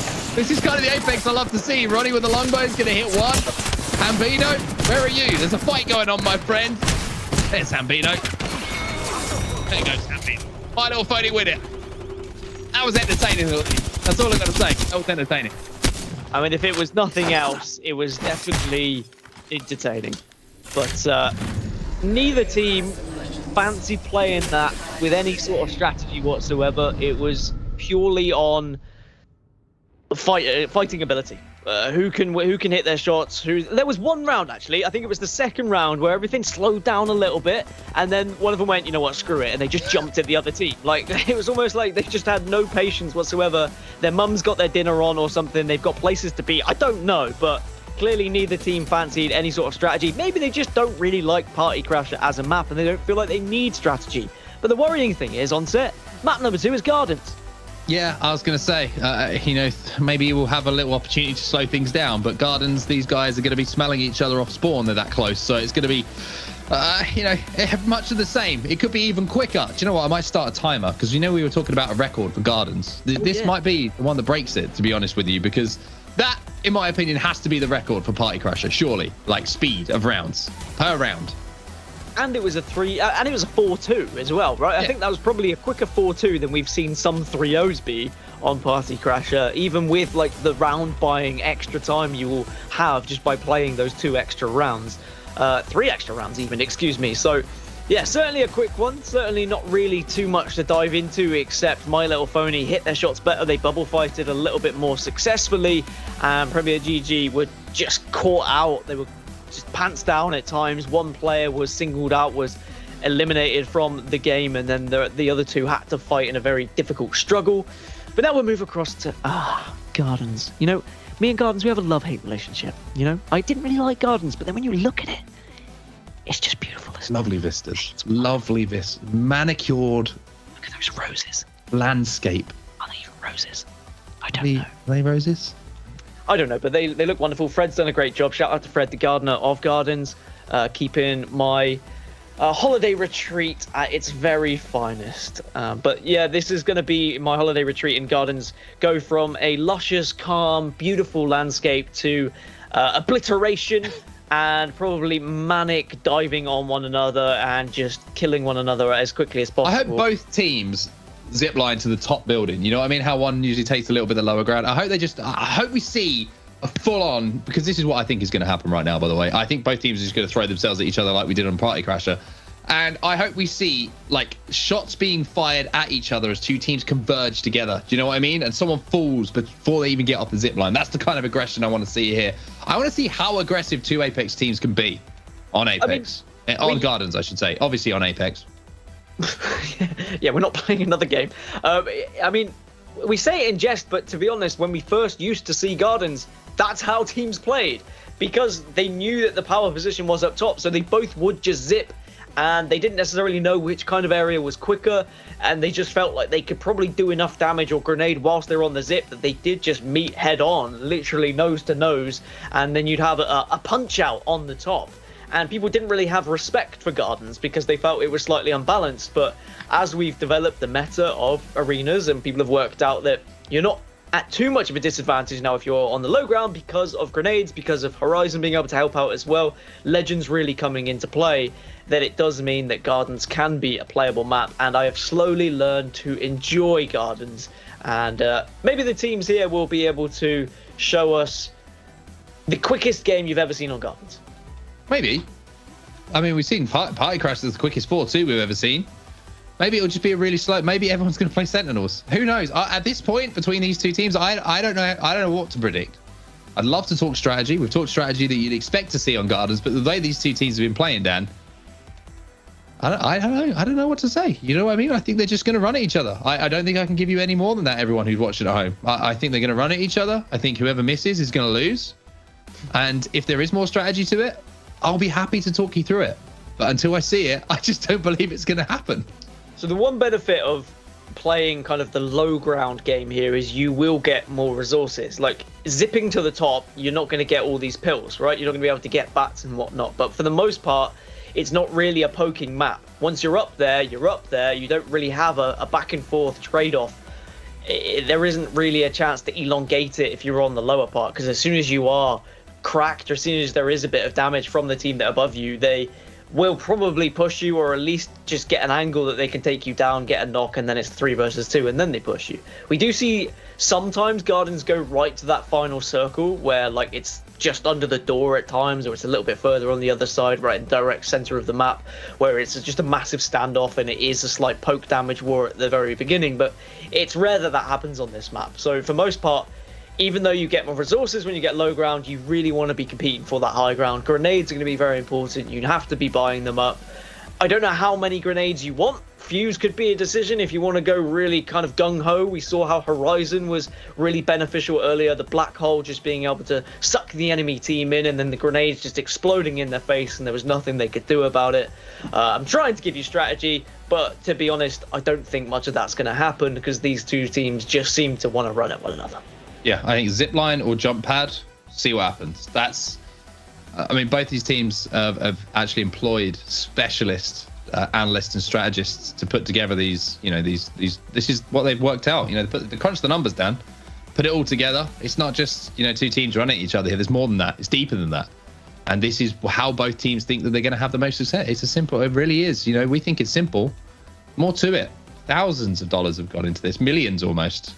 You know, for these strategies to be put together. I mean, My Little Phony take the advantage when both of them had the same legend composition.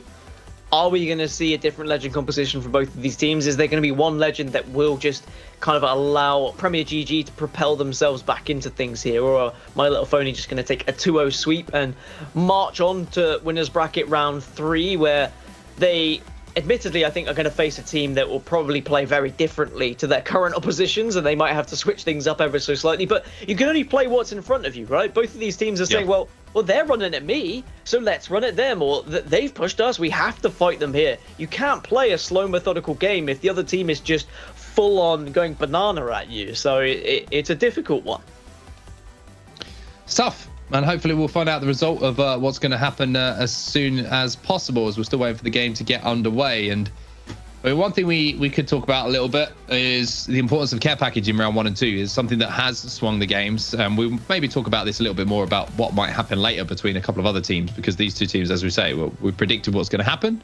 Just going to run each other and see what happens. But in round 1 and 2, care package has been a really big influence. Upgrading that Mozam to a blue or a purple Peacekeeper has been the difference between some rounds, Dan.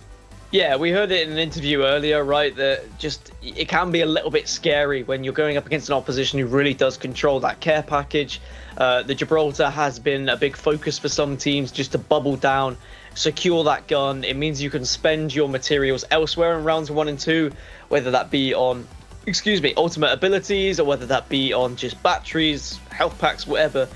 Med picks, mouth packs, that's something that is very entirely different. But yeah, the care package can also be a little bit of a fluff. Like, sometimes it doesn't really give the gun that is going to be too beneficial for you. Like, yeah, okay, a Peacekeeper does hit a bit harder than a Mozambique, but also Mozambique has its own benefit in its own way. It can hit from distance, it's got a lot of poke damage, it's got a ton of ammo to work with.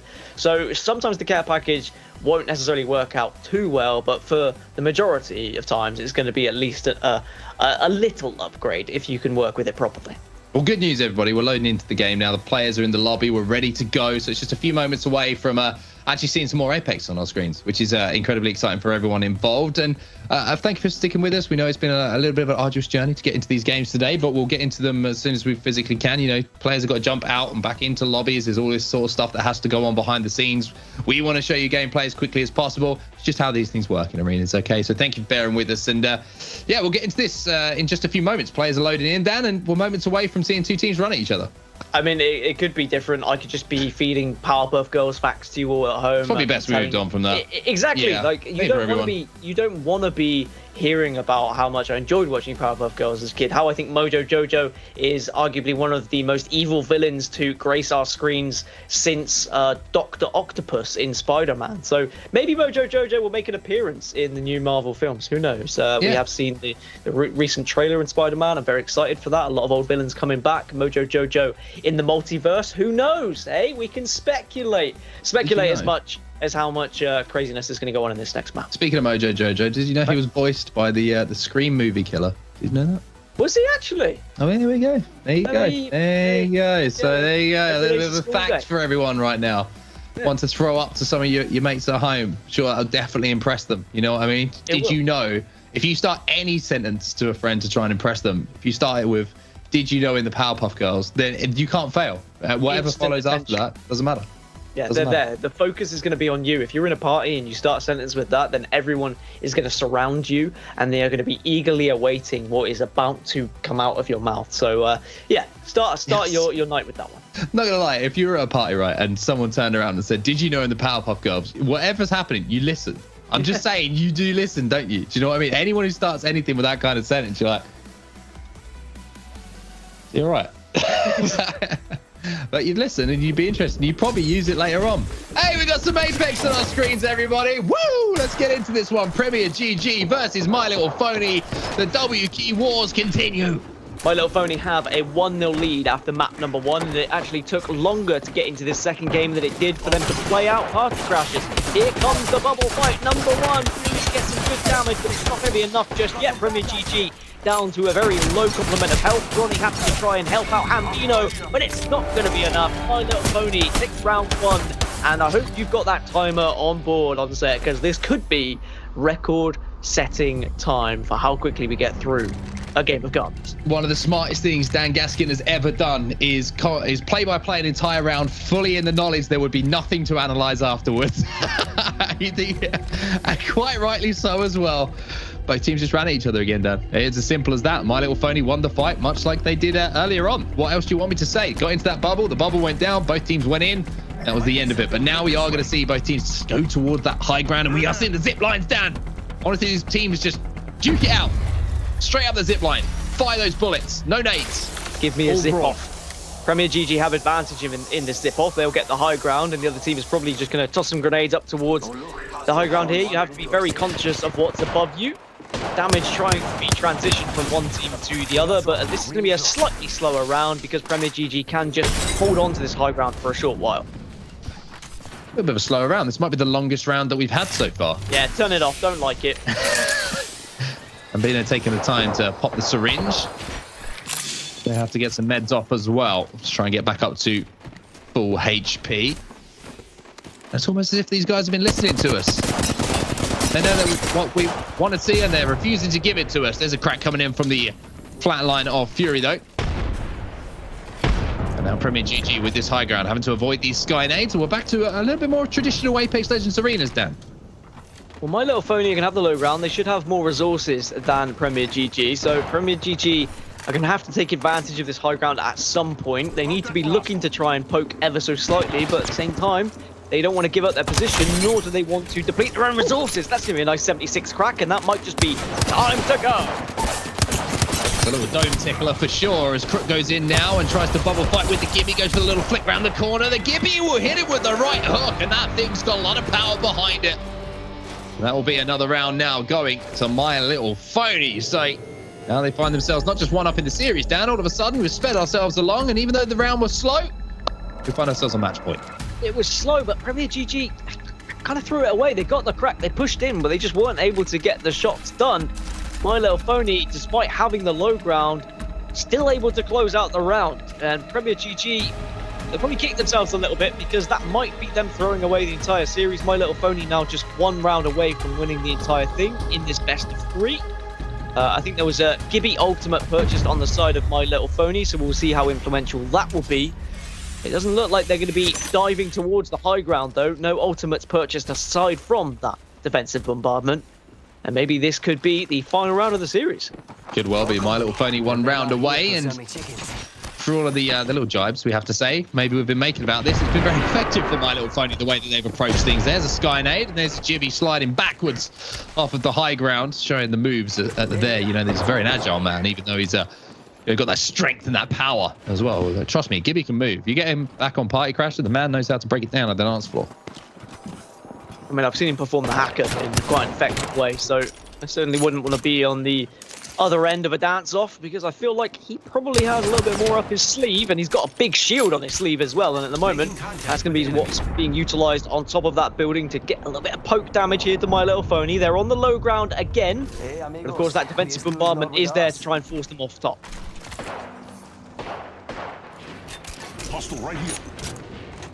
Right, still an advantage here for Premier GG. They do need to try and get something going. At the moment, there really hasn't been any rhythm to their play and no real thought process either. And Bino trying to lock onto that player with the flat line, but not going to be able to do so. James Fearless maybe thinking about a little grapple up to the high ground. He's got 2 grapples to work with in this game. There might be an opportunity if some damage is done to swing up and try and get that initial knock here. Yeah, what's the plan here for My Little Phony? Because they're very much just holding this building. I don't know whether... I don't think they've got the defensive bombardment anymore. If they do, then that's very much going to be their plan. But I think it was... No, they do still have it. Thank you, observers, for quickly switching over. So this is probably the game plan then, is wait a little bit, wait until they know everyone's above them, go for the defensive bombardment, then you get a swing from the Pathfinder, and then you initiate in a fight. At the moment, a lot more slow pace than that as the ring will start to close, and the low ground starts to become a little bit of an issue as you have to think about moving out and moving to transition down to that low ground. That's why Premier are a little bit slow on things here. There's the defensive bombardment finally being called in, which is going to maybe give My Little Phony an opportunity to move forward. A frag grenade will be tossed into that room to see if it hits the hit markers and any damage, but not going to happen. So even though the abilities are starting to be used, Dan, still no real damage. But Premier GG at least are taking off the ultimate high ground here in a slightly more pushable space. They are stuck within that building, but as I say that, they scamper up and they take the high ground once again, but they cannot stay up there. They do have to move. The circle is going to be moving. They've spotted a couple of members of My Little Pony retreating to a different area, as My Little Pony maybe looking to try and play final zone here, force Premier GG off the top. Tempest trying to get into a position here, using that bubble. There's that first knock, and unfortunately here for Premier, it is falling against them. There's the second. Tempest and James Fearless doing a lot of work for their team. Here's going to take the time just to pop that battery, but he's not going to be needed in the battle as My Little Pony will complete the sweep here on Gardens. It will be 3-0 to them, 2-0 in the series, and that'll be the win going in their pockets. Yep, they move on to winners bracket round number 3. Also known as the semi-finals, actually. It's as easy as that. You get into round 3 and you're in the semis.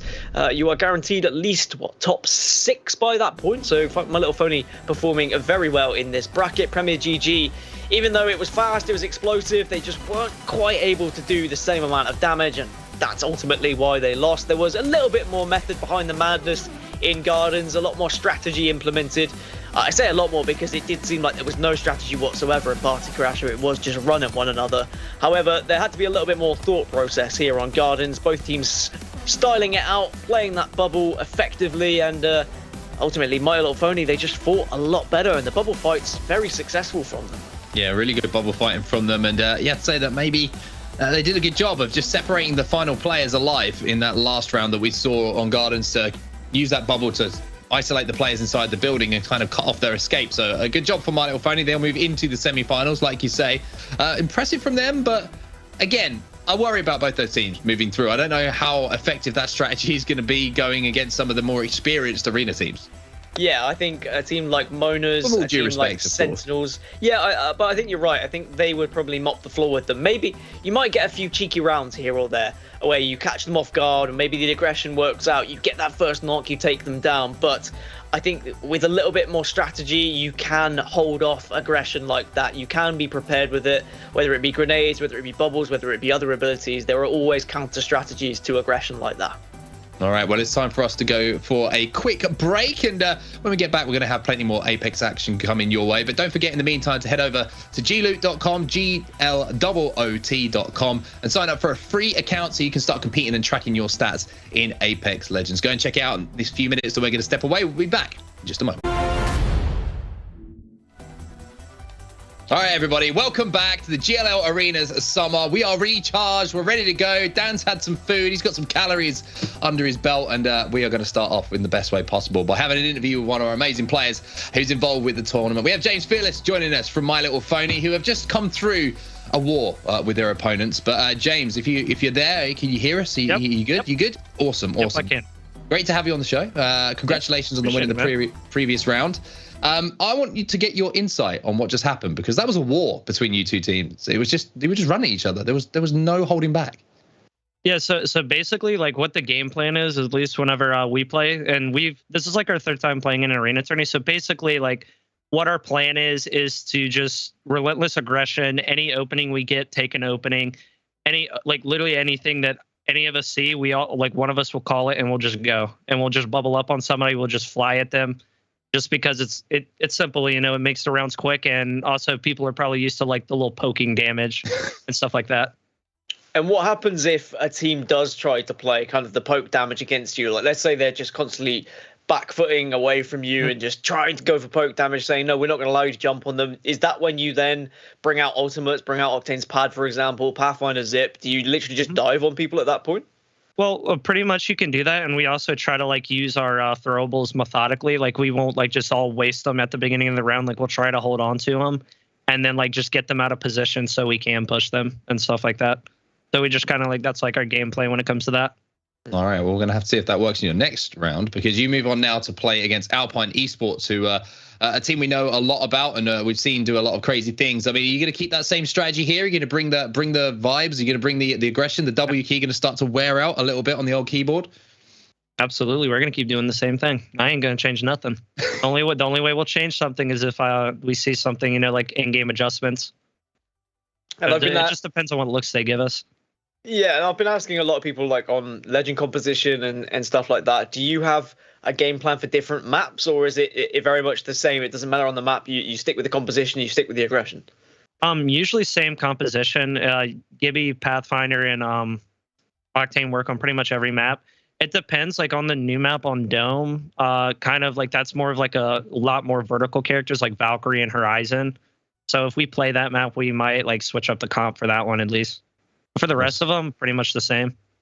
Awesome stuff. Well, James, we'll let you go and get ready for your next game because that's going to be coming up very soon. Thank you for joining us. Congratulations to getting so far, but I'm not expecting the run to end here yet for you. So best of luck, and we'll speak to you soon.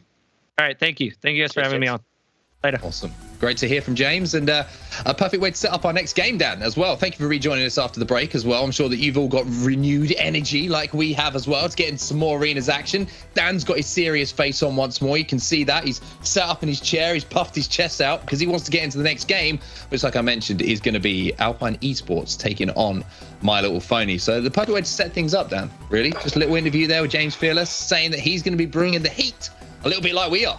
It's at least good to hear from them that even though from an outside looking in, there's no strategy, right? It's just run and gun. But even though it was run and gun, and James kind of confirmed it was run and gun, there was at least strategy behind the run and gun. It was more, we do damage and then we push. It's simple as that. We don't want elongated fights because they don't want to give the opportunity for other teams to outplay them with poke damage, so that they don't want to have to go with it in a resource battle. They don't want these long, stale games. Instead, just get the job done. They either win the fight or they don't win the fight. It worked well in the previous game against Premier GG, but will they be able to do the same thing against Alpine here? That would be my biggest question.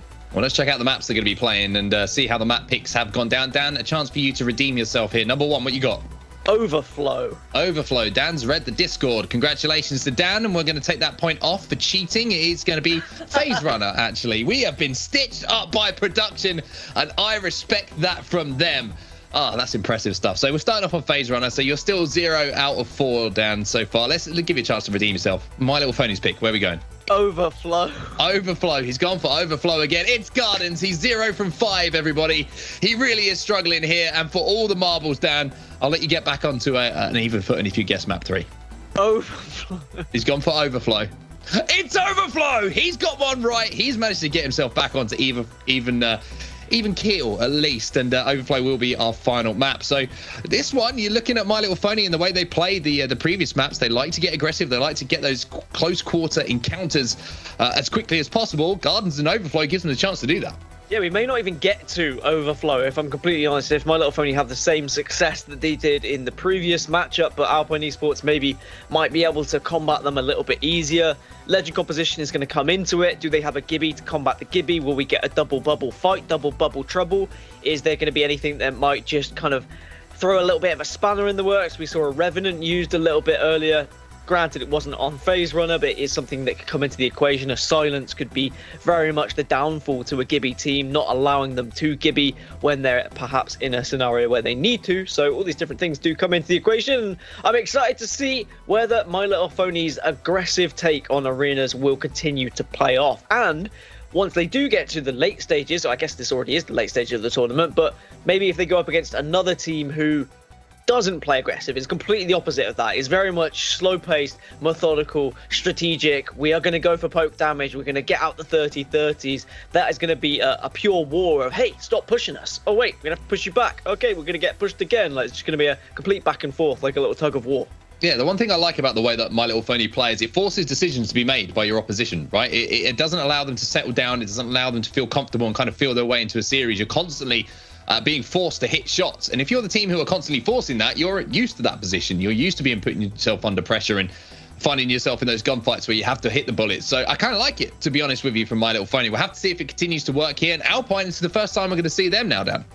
Yeah, I don't know how Alpine are going to play. I was happy to see them progress. I also was quite sad not to see Complexity progress because I wanted to see them on stream, but perhaps we'll see them in the lower bracket a little bit later. But Alpine, for sure, throughout Battle Royales have always demonstrated they have the ability to get to those late games. They have the ability to win those 3v3 engagements. So why wouldn't it transition into arenas as well?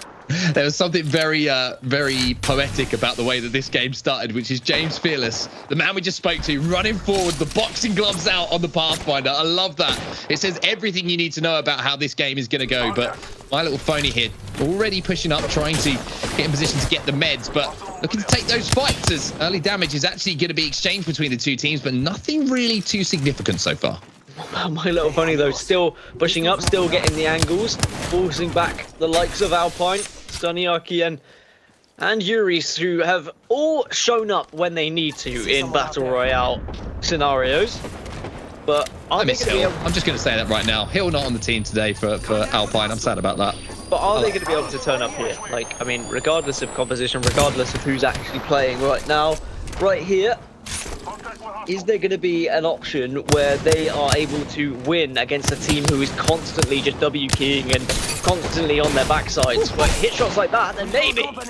Stunny's going to get the first knock here onto Tempest, so a little bit more of a methodical game coming in from Alpine Esports is going to allow them to get that first knock. However, pressure still coming in here. Arcane hit some great shots from down low, but is it enough, and has he been able to buy enough time for his teammates to get into positions and finish off that damage? It doesn't look like that is the case. RKN now going to be taken down. It all falls onto the shoulders of Yuris, who manages to get one, makes it a 1v1. Yuris versus Fury.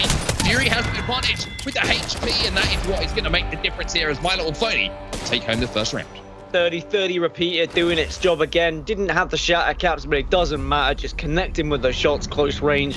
Have, of course, the arm shield with the Gibby to give you a slight advantage in any 1v1, and had the shield advantage too. My Little Phony carry on from where they left off in the previous series. Sheer aggression, just trying to overwhelm their opposition, not allowing them to have the chance to strategize whatsoever. They took enough resources that even though they did get chunked away a little bit at the start, they were able to replenish that health, re-engage, and then win that battle. A very important round one victory for My Little Phony. They will now have more economy to work with here in round number 2. See if they can get that second round on the board. As we know, getting a 2-0 lead is so devastating in arenas. You really can have the opportunity to get those 2 match points in your favor, which gives you that little round mistake, or the opportunity to make a mistake and still capitalize and adjust. The bubble is going to be used here by Fury. Doesn't manage to quite pick up the meds, as that bubble's going to disappear pretty quick, so decides to retreat back to his teammates. But My Little Phony not being allowed to control the pace maybe as much as they would, and they're taking quite a lot of damage here now. Yeah, Furies is so low, as well as James. They're going to have to try and transition to the other side of the map. Not going to work out, but at the same time, Alpine have lost 2. And just like that, it's just a 1v1 or a 1v2. It doesn't matter because the shots are raining through, and My Little Phony, they managed to convert what looked like a round that was very much not going to go in their favor. And they just turned it around. Alpine just fell to the floor, and it's a 2-0 lead. And they're 1 round away from another quick 3-0 sweep. Yeah, good confidence there from My Little Phony in those fights as well. Knew that Alpine Esports were low HP and decided instead of just taking their time to reset, they probably figured out they had a little bit of a HP advantage, maybe a little bit of an angle to work with, so weren't afraid to take the fight like we saw from them in our previous game as well. So now we're on match point, and it's going to be 2 of them here for My Little Phony. And Alpine Esports needs to answer back, needs to find a way to combat this aggression. They did some good damage, but it can come down to just one missed shot when it is going to be these really aggressive fights.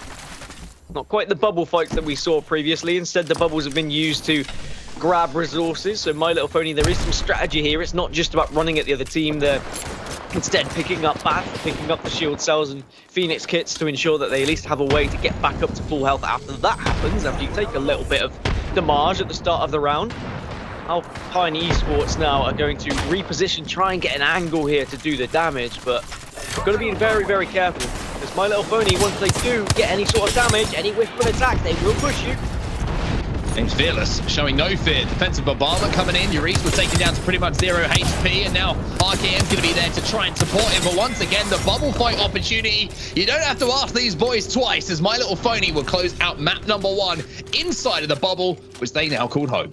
Yeah, I mean, we might as well get James on for another interview soon, right? It's going that way with how My Little Phony have just played that one, a very quick 1-0 lead, and it is still a best of 3 here in winners bracket round 3 or upper bracket semi-finals, whichever way you want to paint it. But either way, we're painting the picture that My Little Phony's aggression is still paying off here. It doesn't matter what map they seem to be on. As soon as they have that damage, they are fearless And even through a defensive bombardment, they're happy to push through, take one hit, and still focus on that Gibby to ensure that you help your team to get the knocks. And yeah, very impressive from My Little Phony. That even though we were kind of joking around about the lack of strategy in the previous game, you can understand the method to the madness, right? They are making it work here. They're not allowing their other teams to strategize whatsoever. That bubble almost actually gave James Fearless a little bit of help. It was an enemy bubble, but it just gave him that little bit of cover when he came back up and maybe even under the bridge to avoid that defensive bombardment. But we do find ourselves now moving over to Gardens where, you know, with the pace that they're playing at, you can't really say anything outside of the fact that My Little Phony are looking incredibly strong here, and you wouldn't be surprised to see them close this one out on the next map. But every time I've said that, I swear, in arenas, this is where things fall apart as far as predictions are concerned, because Alpine will find a way back into things. It's very difficult to have favorites and to go off previous maps and previous results because games do vary a lot depending on who is playing in the matchup.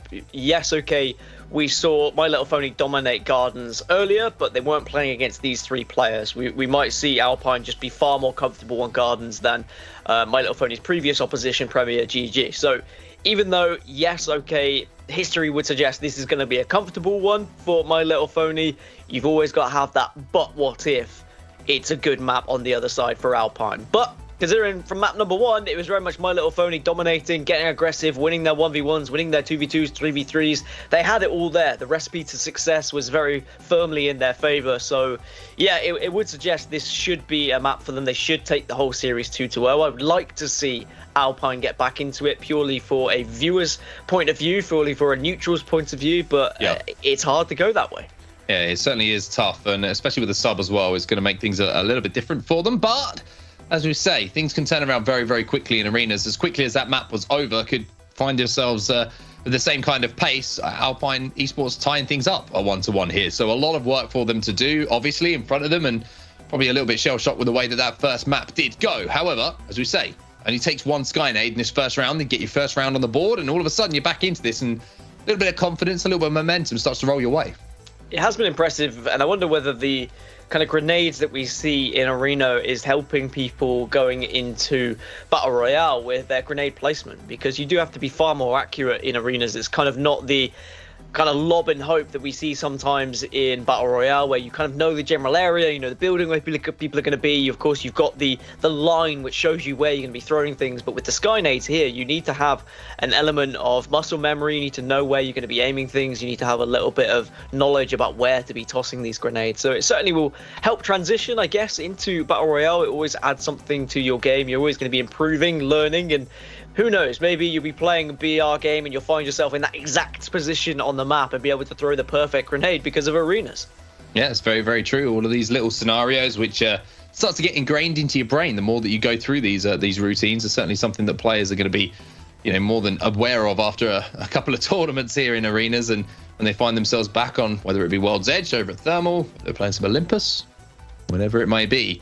Certainly going to give them that little bit of extra insight, and similar geometry is certainly going to work in their favor as well. But as the players get ready for the lobby, do you think Alpine can work their way back into this one? Or do you just think that the pace that My Little Phony are playing is difficult to kind of stop with the momentum they have? I think, yes, they could work their way back into it, but I don't think they will. I think that My Little Phony seem to have the game plan down to a T here, and I don't think Alpine have enough strategy behind them to try and combat this. Alpine are another one of those teams, especially with the sub, as you say, that are just going to be looking to take fights, try and win arenas based off their ability as Apex Legends players, rather so than playing different strategies, rather so than playing different legends and compositions. Well, high ground going to be My Little Phonies for now. And not just the high ground, but the second level as well. And those shots with the Mozambique are going to do a lot of damage. This might be an opportunity to actually push here for My Little Phony. Looks like they're thinking about taking it. An early investment in an Eva 8 as well. So you can see they're more than willing to try and take any kind of fight. The bubble will go down as well. And that is going to mean the push is coming in. A player slides up the stairs. And My Little Phony have made themselves very, very comfortable inside these bubble fights as James Fearless and Peppers pick up the first two. Last player alive will take it down as well. And as soon as the bubble goes down at the moment, it just seems like the next thing we see is My Little Phony winning the round. It's time to go. It's honestly, there's a call from the IGL. and they just all swarm it, and their bubble fights are excellent. They target successfully. They ensure they all know who they're looking at, who they want to focus first. But even when there isn't focus, even when they're all like fighting their own separate 1v1s, they seem to be winning them. It doesn't seem to be a case of like one knock and then a knock from the other team and then it's a 2v2, then it's a 1v1. For the most part, My Little Phony are just downing all 3 players without losing one. They go 1-0 up here, and quite often on Gardens, when you go 1-0 up, it turns to 2-0 up, and then they'd be one way from taking the entire series that quickly. Well, My Little Phony sliding through the skies, or I should say flying through the skies, as the slides will happen once they do land, and they will have complete control of the high ground already. Now, their job is to avoid those sky nades, but with Gibraltar on the team, we'll give them that dome to work with if they do see them up in the air. So, Alpine Esports at the moment, they just haven't had any map control whatsoever so far. It is horrible when you're stuck down there. The angles you have to take to try and hit shots, you're looking up, you're a little bit lost. And you can see how they were kind of squirming and running around to try and find any sort of position. They just look uncomfortable. Very difficult to play. My Little Phony have to take full advantage of this high ground and need to make this 2-0. Because if you give Alpine Esports a ticket back into this game, you know full well they're going to take you. Tempest is taking a little bit of an off angle here. He's going to use the stim to try and get into position. There's the bubble once again. However, Fury's going to be the first player to go down. The second will fall as well. And it's all up to James Fearless. And for the first time, the bubble, they've been evicted from it. Alpine Esports tie things up, and My Little Phony's aggression that time just fell into Alpine Esports' hands. That happened against Premier, though, a couple of times on Party Crasher when they won 4-2. Like, it's not going to work out every single round when you play with that aggression. Sometimes a shot will be missed or your opponent will clutch up and do something special. I think there was a few punches being thrown there by Alpine Esports, and the melees connected. And when those melees do connect, it disorientates you. It also hits very hard. And Alpine will be glad to get their first round of this series on the board, and at least say to My Little Phony, this is not going to be an easy route through to the winners bracket final here. We're going to show up and we're going to give you a game. Well, it's going to be a similar thought process here for Alpine that My Little Phony tried to employ. James Fearless with a beautiful little grapple, though, is going to give him access to that high ground, even though Alpine Esports are going to be up there first. So he's going to have to retreat. The Skynades will come in, but not real damage being done. No numbers to really be worried about here as Fury tries to poke around that corner and see if he can land a couple of Mozambique shots to the dome. Fury's now trying to get aggressive, and this is much more like it from Alpine. I always feel like the best way to meet aggression, Dan, is with some more aggression yourself. Fight fire with fire, and certainly Alpine Esports have found a little bit of success here. A big struggle blast we see My Little Phony on at the moment, but there's going to be one knock. Perhaps this is going to be a fantastic return, but Stunny at least will get the response, and now it's a 2 versus 1. Alpine should be able to clean this up comfortably, which they do, and now they take the lead in this map, and in fact, put themselves on a map point. As simple as that. That's how amazing how quickly things can turn around. We mentioned it only takes a couple of rounds in arenas and you can find yourself tying up a series. It really is that quick and that simple. For My Little Phony, the thing that they need to try and do is deny that match point and at least send it to a situation where their opponents need to get that 2-round advantage. But for Alpine, a real opportunity here, Dan, to just tie things up and move into a deciding map number 3. Yeah, it's whether My Little Phony were a little bit too quick to jump on Alpine Esports when they did have the height advantage.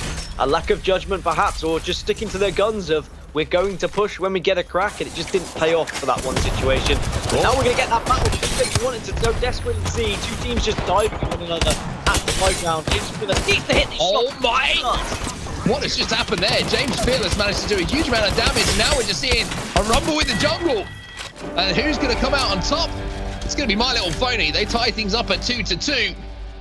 That was over in the blink of an eye. Quicker than a hiccup, as Jim Ross once said.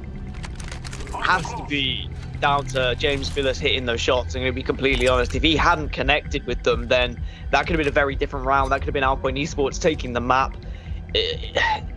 One player was singled out. It was James Fearless, and he said, "You know what? Bring it then. I'll give you some. I've got the Eva 8 in my back pocket." He connected with the shots, and we're at 2-2. And so maybe things might slow down a little bit here because Alpine Esports are going to be on the high ground this time. My Little Phony had high ground last time. Alpine tried to meet fire with fire, meet aggression with aggression, but on that occasion did not work out. The zip very much failed. Looks like Arcane's actually going to take a little bit of a different angle here. He's going to pick up the meds. He's going to retreat to his team now, which is giving them somewhat of an advantage. And now Alpine going to have to be aware of those Sky nades. As you see one frag grenade dropping. We heard from James Fearless saying they're not going to use all their utility immediately. They are going to take their time, and the defensive bombardment is going to be held off now by that Gibby Dome.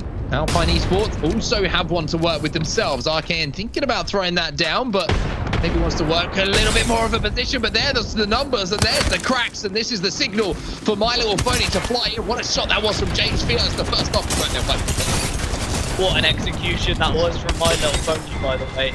They threw the Gibby bombardment, they forced the bubble, and then as the bubble was dissipating, as the bombardment stopped, then the utility came through, the grenades rained down, and the hit markers came in, the damage counters were there.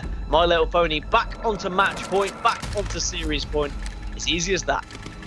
Just a few moments ago, we were talking about Alpine Esports tying up the series at 1-1. Now they face not only a match point, but as you say, series point. So they really need to find something magical here. But you're completely right, Dan. We were saying My Little Pony maybe lacked a little bit of strategy. Well, they've corrected us, and they've just shown that they do have the strats, especially when it comes to those Sky nades, the defensive bombardment, and most importantly, like you said, the timing of it all to make it work so effectively.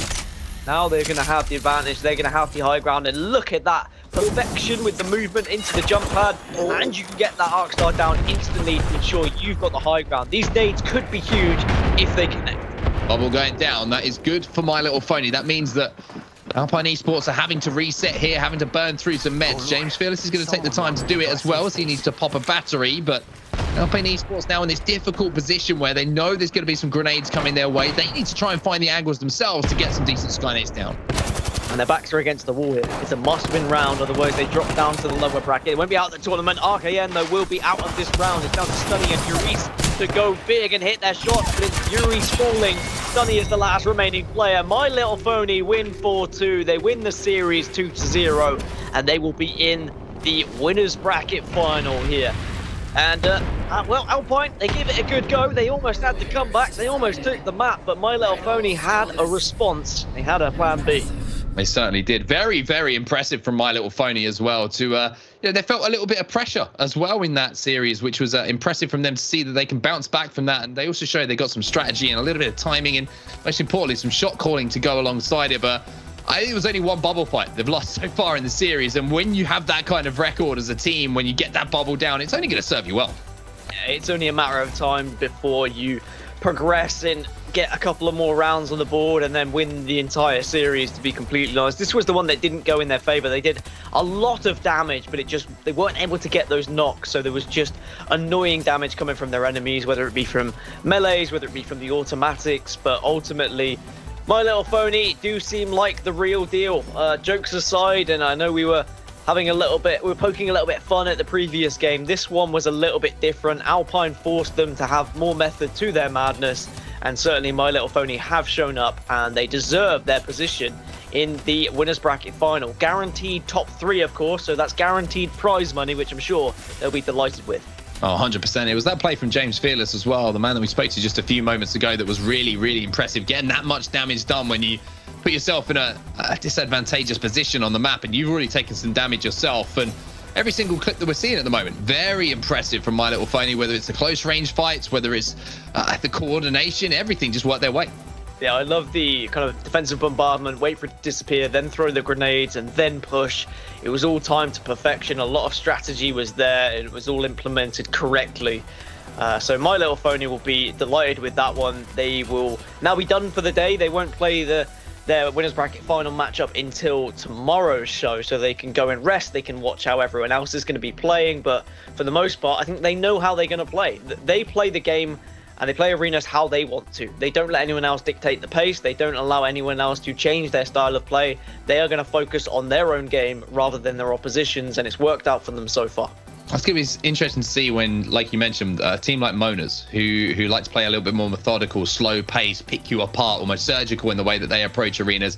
If they go up against My Little Pony, that could be a really, really interesting matchup, a clash of play styles, and something that we saw when we saw the longer series between Sentinels and Mona's last time we had a grand final in arenas. So a very interesting one to keep an eye on as we do see the bracket progress. But For now, we're going to go for a break because it's time for us to set up our next game. We're going to move down to the lower bracket, I'm pretty sure, after this one. So we'll get you up to date on the next game we're going to be bringing you. But in the meantime, Dan, get your ice cream, my friend. You've got a few moments to get those calories back on board. We'll see you in just a few. Alrighty, everybody, we're back once again. It's Dan Gaskin, it's Mark Hatcher. What else could you want from a broadcast? How about some Apex Legends, and how about someone joining us to put a smile on both of our faces and certainly his teammates' faces? We have once again James Fearless, who is officially now, by the way, part of the broadcast, and it looks like his camera's frozen, or we can hear you. But the most important thing is you look like you were kind of like just being very stoic. You know what I mean? You were just kind of holding a pose. But we can hear you, mate. Congratulations on what just happened. You know, another convincing win for you over Alpine. Talk us through the series. We've got you on cam as well. There he is. Look at his beautiful face. He's back with us. He's part of the. Dan, it feels like family now, doesn't it? Like he's here all the time. Pretty much. Wait, what was the question that you asked? I didn't hear. Talk us through the series because it was a very fast-paced series once again. But I feel like there was a little bit more strategy to this one from you, especially when you got over to Gardens. So on Gardens, basically like what our strat is, the reason why we picked that map is so alternating the sides depending on like, you know, which side it is. If it's high ground, that's where you use your zip. And then if it's low ground, that's where you use pad. So basically like we would eco different rounds if we didn't have pad and just like play it a little slower than normal, but we'd still like try to put pressure on them and still with like the, you know, the methodical nades and stuff like that. Like I talked about previously before the series started. And that's what we were kind of doing. And in previous tournaments, when you guys have competed in arenas, like what has been your kind of major downfall? Where has been the points where you felt like you really need to work on things and adjust going into this one? I feel like definitely like the whole thing that we needed to work on is really just like our adjustments. Because the last tournament that we played in the UMG Invitational, and we played in that one. And I felt like me as an IGL, I wasn't like adjusting correctly, and I was just like, I wasn't calling plays right, and I've been kind of trying to work on that and everything like that. So that's kind of like what I've been working on mostly to help the team is just like play calling and like clear, crisp comms and trying not to make as many plays. Now, my question kind of goes off the back of that one, and I'm hoping I'm not stealing your question away, Dan, as well, because I want to talk about the defensive bombardment play followed by the skynades that we saw in one of the later rounds, which seemed to be timed so perfectly. The defensive bombardment went down from your Gibby, and you waited for the dome, and as soon as the dome was about to disappear, it was almost as if you timed it to get the skynades to fall almost immediately afterwards. Was that something that you called? Yep, that's exactly. I was just sitting right underneath the building, and once the bubble, like I heard that you can hear like a visual, like there's a visual and an audio cue, and you hear whenever the bubble is getting ready to go down, and I called it, and I told him to start throwing as it was getting ready to go down, and then as the dome went away, boom, nade was right in their face, and then Reese flew off the building. That's all I remember. Yeah, I just see him flying through the sky, damage hit markers everywhere on our screens as well. I mean, should we start considering you as potential favorites here with performances like that? Are you thinking you could take down the likes of Monas, who did win that previous UMG Invitational that you were speaking of? Oh, absolutely. I think we can take them down. They're my homies, and I've played against them multiple times. I know exactly how they play, and honestly, they should be worried. That's all I got to say. I like it. I like it. That's what I want from you, James Fearless, coming onto the broadcast, throwing shade. Well, he's not throwing shade. He's saying he's homies. I mean, it's a little bit of a cop-out from you. If we're going to throw shade, we're going to throw shade properly. I got to talk back. All right, James. Well, congratulations on your performance today, and to your two teammates. You've been outstanding, to be honest with you. And hopefully we get you back on the desk tomorrow, mate, when you come back to play some more games. I'd be down. All right, I'll see you guys. Thank you guys for having me on as an interview. I appreciate it. Cheers, awesome. James. Thanks, James. All right, Dan. I mean, this is James. Do you know what? Just get him on tomorrow. You know, whatever happens to My Little Phony between games, just get him on. Good guy, very good guy, and speaks very well about his team and what they're trying to do. And I think you can see that in the gameplay. Oh, he definitely can. I mean, as an IGL, he's very much switched on, knows exactly how he wants to go into every round. And even when the call isn't necessarily correct, you can tell that the team is behind him. They're all doing it together. A bubble fight that doesn't go their way, it doesn't phase them. Even though they went down 2-1 in Gardens, they came back and they won it. And that's what you need. You need an IGL who is going to be able to not only make calls with confidence, but also have a team behind him that is going to follow those calls without any sort of questions, because you either die together or you win together. And for the most part, My Little Phony, they were winning together, and they've got themselves into the winners bracket finals. Interview was a lot of fun, and again, that interview brought to you by HyperX Quadcast. You can see it over my shoulder right there in the box, looking all pretty, lighting up the RGB lights. make sure you get your hands on one if you can. Very, very good microphone. And shout out to HyperX for supporting us, showing us the love to get this broadcast on to your beautiful faces at home. Let's move on now. Let's talk about what we've got to do, because we're ahead of schedule a little bit here, when we're going to take the opportunity to shout out some of our other sponsors while we're here. We got GLL.com. Head over there, make sure that you sign up, make sure you get a free account done, make sure you start completing and tracking all your stats in Apex Legends. Noko, who have been literally keeping me alive and Dan alive for the broadcast today. It's getting a little bit late over here. You can see Dan's eyes starting to get a little bit heavy. Maybe just a couple more sips just to keep you going here. Of course, we've got other sponsors as well. We've got the likes of Lenovo. A huge shout out to you. HyperX, we've already mentioned. All these people coming together to put on this amazing tournament for these players to get involved with and bring some entertainment to you guys at home as well. Did you see that, by the way? Just went what happened? To move my hand and whipped out. That could have been deadly. Careful, your eardrums. Imagine that. A man on broadcast, on live Twitch stuff, like just rips his ear off, rips his eardrum out. That could have been awful. I'm going to take a sip of okay, in the meantime, that's right. You've gone for the orange. I've gone for the ice soda. I do have orange down. I do have orange behind me. Maybe that's going to be tomorrow's choice of Noko. It's really good. Go for that one. Yeah. Really good stuff. Well, I think we're going to be able to bring the bracket up pretty soon, which we're going to try and get into a game that's ongoing at the moment. Hopefully we can get you a little bit of extra action in. You know what I mean? My little phony sitting there, nice and pretty, in the winners bracket final. You can see upper bracket round 4, best of 5. Hold on a second. We call it the winners bracket. Go on, talk to me. Dude's night out. They beat Monas. That was not something I was expecting to see. Okay, all right, that's made things interesting. And now we're going to see Monas falling down to play against Mojo Jojo, who's still alive, Dan. Let's go. Mojo Jojo. That is not what I wanted to see. That Mojo Jojo going up against one of the best teams in the bracket. G2. What's happening? G2 down in the lower bracket. Arena Demons 2. That is Dude's Night Out. Arena Demons 2. Who's had the better day? That's the question. I mean, get into that game.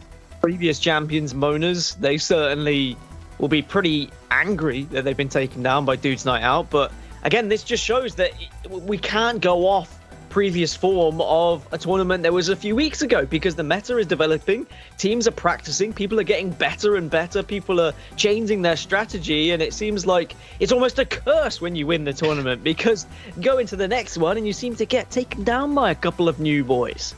I mean, you got Bench Warmers versus G2 down there. That's going to be an absolute banger. Mojo Jojo versus Monas. I'm kind of happy I'm not commentating that, because there's a lot of syllables for me to get through and mess up and get wrong.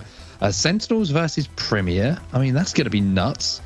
And then you got Ghost Gaming, who have just knocked out Complexity. Complexity with a very tough run, you have to say. They took down by Alpine Esports, and then they don't have the biggest amount of arena experience, Complexity. But again, shout out to all of the members of Complexity for getting involved and showing that drive and that determination to get back on top. Any option to compete is always a good one. But Alpine Esports just fallen down. We can see in the Liz bracket round 4, best of 5, and we are going to be moving into best of 5s when we get down to those games as well. But I've got to be honest with you, EMEA was didn't throw up quite as many surprises as we are seeing in North America. And I feel like there's a couple of teams now who are really starting to focus up their game, maybe towards Arena. Yeah, we've seen a few kind of surprise packages, teams who are, as you say, really practicing and strategizing on Arena. For example, VSA in the EMEA broadcast, they were a surprise package. They came out of nowhere and they said, yeah, I mean, we just dominate ranked. We thought we'd join the tournament, and they dominated the tournament as well. They're in the winners bracket finals, and they're doing something that My Little Phony have been doing. They've just been showing a sheer amount of aggression and trusting in their gun ability, trusting in their aim. And it's going to be interesting to see who wins out of Arena Demons 2 and Dude's Night Out. We're trying to see whether we can get into someone's ongoing game, but if we're not able to, then we will just have to wait and see who gets into losers bracket round 3, and then we will focus on that one. But for the most part, I mean, we're going to see a juicy matchup. We might see Sentinels versus Ghost Gaming, which again could be mouth-watering. Monas versus potentially G2 or Bench Warmers. I mean, wherever we go in losers bracket round 3, we're going to get one hell of a matchup. Yeah, I hope we can force our way into one of these lobbies. Hopefully we can, we'll probably try the nice approach to start with, I'd imagine, asking nicely. If we need to, I'll boot my way in. Let's be simple. I'll find the password to your lobby and I will get in there and I will give it to the observers who actually have I have no say, by the way, absolutely no say whatsoever for everyone watching about if that can happen or not. So, hopefully they let us in. That's what I'm trying to say. And hopefully they let us in because we want to show you guys some more Apex as well. But My Little Phony, I mean, what a performance from them, Dan. They have been a standout performance. And I was hearing in my ear there, just for a second from production, by the way, that we might have something for you guys at home who are watching and thinking, hey, we want to see some more Apex arenas. We might have something for you. So stay tuned. Can't promise. Stay tuned. It's very vague, though, isn't it? We might have something. Mysterious. That could be a video you found of on-set dancing back in 2006 in just a little bikini, which may or may not exist on the internet somewhere. Happy to admit it. It exists. Dip too far, because once you go down that rabbit hole, trust me, there is a lot of videos of Mark doing things that you wouldn't expect him to be doing. You would expect me to be doing all of it. Yeah, I don't think there's many. Actually, do you know what? I'm not going to open that can of worms. But let's have a look across here, and it looks like we might be going into a Sentinels match. I'm hearing upper or lower bracket. Well, I don't know. Dan, we get to make a decision here. Okay, so do we want to go upper bracket or lower bracket? I kind of feel like lower bracket is I don't know. Do we want to go Arena Demons versus Dudes Night Out? Do we want to go lower bracket where we send someone home? I mean, Dudes Night Out have shown us. Well, they've shown off broadcast that they took down Mona, so I'd quite like to see what Dudes Night Out have to offer. Okay, let's do that. And we haven't seen Arena Demons either, so let's do Dudes Night Out versus Arena Demons 2, who are kind of carrying the mantle at the moment because Mona's down in that lower bracket. Arena Demons 2, maybe they're the original Arena Demons. Maybe this is something that they've reclaimed the name. Mona's have gone to Mona. They've been forced out of the Arena Demons name, and Arena Demons 2 maybe weren't expected to have it. So uncontested, had to throw a 2 on the end of it. These are all vicious rumors that I'm throwing out there. If you're throwing rumors out about videos, I'm going to start making them up about this. I mean, was there consent from Arena Demons that Arena Demons 2 could be called Arena Demons 2? Was the baton passed on, or was it unwillingly taken? Is there paperwork? Exactly. Was there any sort of copyright things that went down? Was there any claims that might be made after this broadcast? Lawyers present. There's a lot of things that come into the equation when you get to renaming your team after another team. You've got to be careful with these things. But it is a lot of responsibility because the Arena Demons, when they were originally called Arena Demons, now called Monas, they managed to dominate the previous Arena tournament. They were the demons of that Arena tournament. But now they're called the Monas, and they've fallen down into the lower bracket, and they might be moaning about that. Whereas Arena Demons 2, we want to see what they're able to do against Dudes Night Out, who beat the previous Arena Demons. So there's a lot of Arena Demons and arenas and things and Monas and top-notch. It's almost like, Dan, you beat Arena Demons, but you never really beat Arena Demons. No, they come back. Do you know what? They can't, because then you have Arena Demons 2, who kind of approach out of the shadows, who appear. And then if you lose to them, you go down to the lower bracket, you might meet up against the original Arena Demons, aka Monas, once again. So you never really beat Arena Demons. That's what I'm trying to say. Those really bad sequels that no one really asked for as well in movies, but you still go and watch them at the cinema. Sharknado 50. But then you have to be careful because then the prequels come out. What if suddenly next tournament there's Arena Demons 0.5 that come into things and Return they to start the Arena Demons. The Arena Demons Strike Back. Exactly. All of these things. All options, everybody. As you can tell, we're filling for time.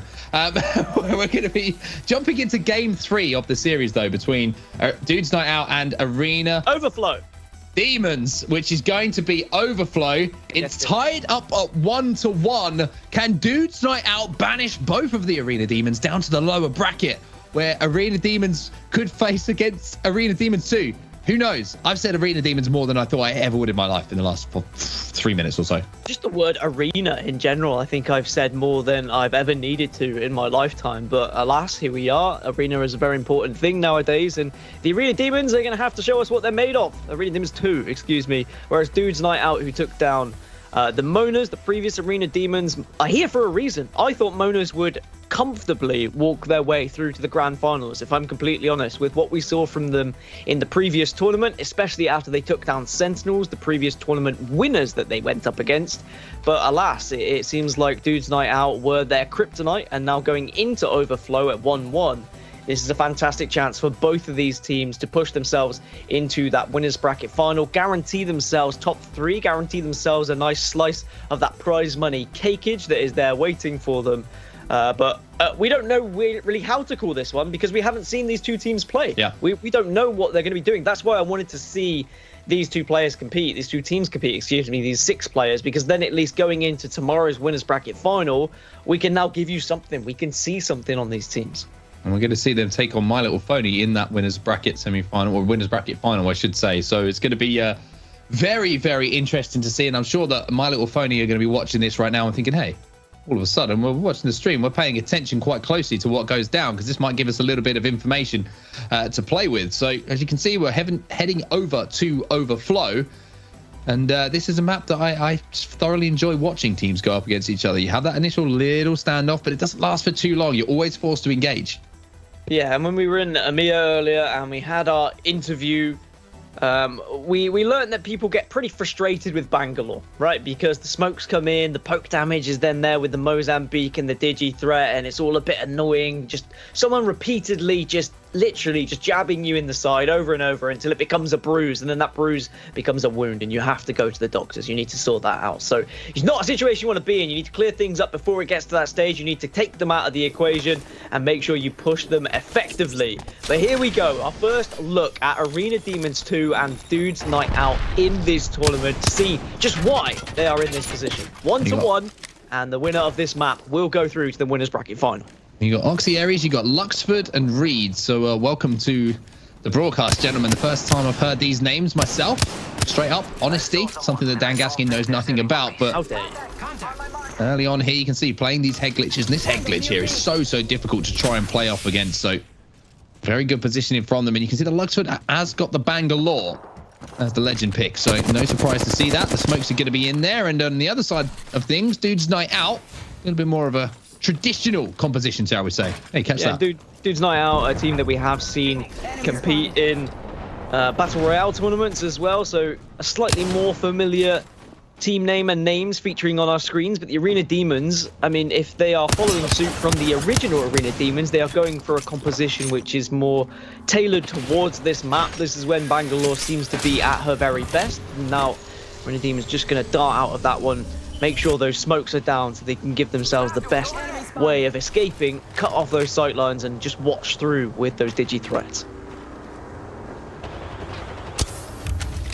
No real damage being done so far. It is all a little bit of poke, but there's the smoke, and the fire through the smoke is going to not quite ignite things, so to speak, but Luxford's going to be forced to back down here. Mozambique in his hand. He's going to get a few seconds here just to pop that shield cell, but look at these shots coming through with the Vault being picked up from that package, and Arena Demons now Luxford in a little bit of a sticky situation. But Doopy takes him down. Obviously, he's going to fly in with no fear whatsoever, but maybe a little bit overconfident there, as finally it will be Dudes Night Out who close things out. Rhyming out without there, Dan. That's the kind of talent that I have as a commentator, but it is an impressive performance from them, getting that damage down, and then most importantly, as we always talk about, damage is one thing, converting it into that first blood, so vital. If Dudes Night Out do take down Arena Demons and Arena Demons 2, does that make Dudes Night Out the Arena Angels? No. What happens is we get to the next tournament and they hit the final boss of Arena Demons 3. Oh, don't get me started. Arena Demons 3. Wait. Arena Threemans. Oh, no. Well, you're getting creative, and I like that, and that's very impressive from you at 2:40 a.m. in the morning. Best thing I've said in about forever. It took you time, but you got there in the end. But in terms of strategy, I mean, Arena Demons tried to play that one slow. They tried to be a little bit passive. We had the kind of poke off from both teams, but as soon as Dudes Night Out had done enough damage, it was go time. They jumped very much onto Luxford. He got caught out a little bit. Arena Demons did fight back with some big damage. Again, I'm probably thinking there's some controller players here because some of the shots I'm seeing are ridiculous, just not missing. Very difficult to try and push a team who do have controller players at times. But Dudes Night Out will be extremely happy just to get this first one on the board, take the lead in this map number 3, and get closer and closer to that winners bracket final. Feel like I peaked. Stay focused. Yeah, you can just retire now. Yeah, I think I peaked. I think that was the cleverest thing I've ever said. Which is saying a lot, really. It really does say more than I need to. Well, here is Luxford with that digi threat on the Mozambique, just playing this close corner, trying to see if he can get a little bit of an outline coming through that smoke. It won't be happening for now, as the nade will come in. He was going to have to drop down. He was the person who initiated a lot of early damage, moving towards his teammate Verhurst to and try and support him. A nice little rotation actually coming in here from Dudes Night Out. Even though they have taken damage, they've all played close to each other, and that grenade is going to do some damage, maybe not quite as much as they would have wanted, but it buys them the time to get those shields off, and now they're full HP. Impressed with the movement from Dudes Night Out, indeed, especially, I mean, on the Gibraltar, not easy. It's a dip, dodge, dive, and dupe right now, managing to get out of the way of any bullets that were coming through from Arena Demons, and I think I might have just peaked with that one as well, so I'm probably going to be retiring after this series, but certainly they seem to be in the better position right now, and Arena Demons, they need to find a way to respond. They need to get some sort of entry here, whether that just be with a few shots connecting, a wingman bullet to the face, maybe a grenade to the feet of Dudes Night Out. Shot's going to come in with the bolt from Skittlecakes. They're going to get the break, and now he repositions and does a lot of damage. Can he survive, though? That's the most important thing for him to do, and are his teammates in position to clean up some of these damage and turn them into knocks? Skittlecakes does manage to take down O'Reed, so Reed will be down, but all of a sudden, it's really starting to turn on its head now. Luxford with the Mastiff in the kill feed as well is going to get one, and not only that, the second and final knock here, and Arena Demons 2 will make it 1 on the board for them. Yeah, they managed to just do that damage at the end of things, even though Dudes Night Out seemed to be in an advantageous position. The Mastiff does hit hard when you manage to get into a position to really pummel it into your opponent's face. So Arena Demons now at least don't have to worry about being in that dreaded 0-2 position with their backs against the wall and having to face a team who can take risks and not really worry about it. And things will slow down ever so slightly. Both teams happy to be aggressive at the right time, but you can tell they are more than happy to also play that poke game that James so desperately dislikes. James from My Little Pony, that is. They're waiting in the winners bracket final for whoever wins this game. Yeet pad out. Arena Demons 2 going to have complete control of this side of the map, although the Gibby is going to be almost caught out there, but a pretty smart bubble, to be honest with you, just to make sure they can make that cross without taking too much damage. The Duke's going to be moving in here, 45 out of 19 to that as well. Good damage coming in. The question is, can Dudes Night Out capitalize on the damage and get the knock that they were so desperate for in that second round? Because initially, with them getting a lot of damage done, they weren't able to get that all-important first blood. Defensive bombardment comes out. No Gibby bubble to protect the Arena Demons, but it seems like they've managed to avoid the majority of that damage. It stunned them ever so slightly. Disorientated, grenades come through, but at least they've avoided the majority of them. Dudes Night Out won't push in just yet because no real damage connected with any of those grenades. Dudes Night Out have used a lot of utility so far. You've seen the defensive bombardment, you've seen a bubble, you've seen frag grenades being used, and Arena Demons 2 will survive for now, which will give them a little bit of an advantage as they do move towards this end game. There's the R9. It's going to be doing quite a lot of damage as well. 47 flesh damage is going to be enough to really cause some problems with the Digi threat as well.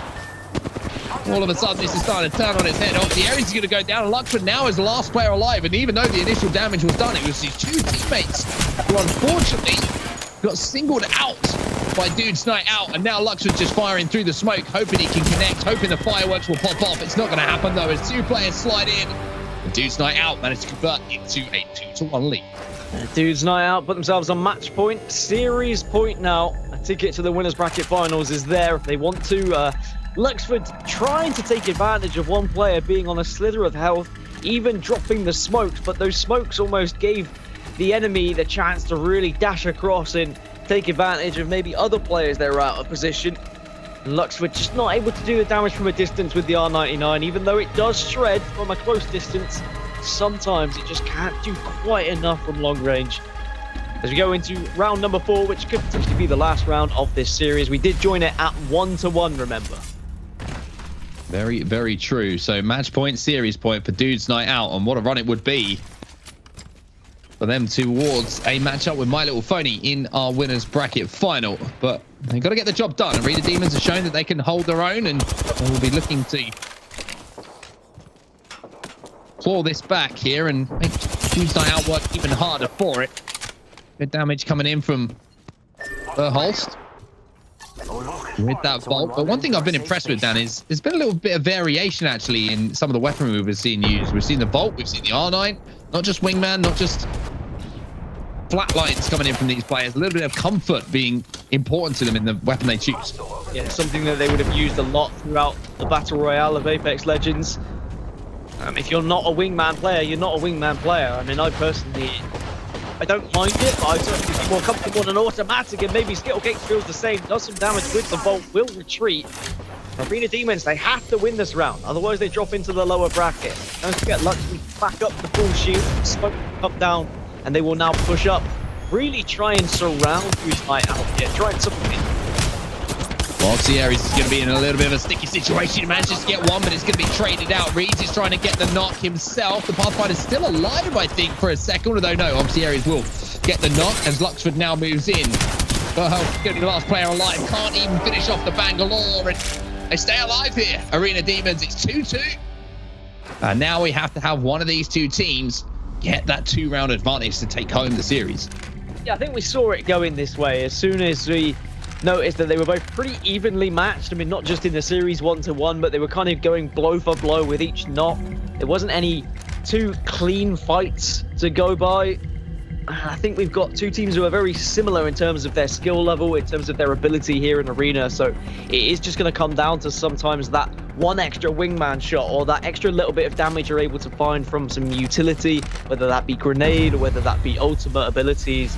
So you really need to be strategizing here and trying to take any little tiny advantage that you can here.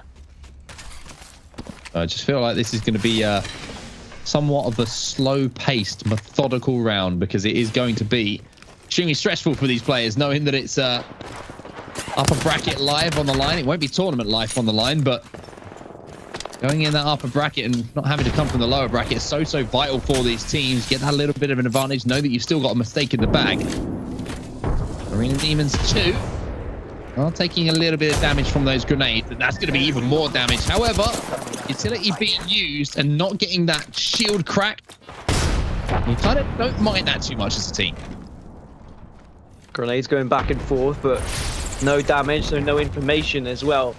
Another thing with kind of hit markers, with those damage numbers coming up, you gain so much information as to where players are when you do hit with those grenades. So they're not just about damage, but also trying to gain that info. Arena Demons 2 just head glitching again. They can wait, they can bide their time. Ring 1's not going to close for another 14 seconds yet. Care package is there. Is anyone brave enough to go for it? Is there anything in there that can really make a difference? The further we get in these rounds, the more likely, of course, you are to find a red item. I think it's actually round 6 when we start to see red items come into play. Nothing just yet. For now, though, you still can find some juicy items.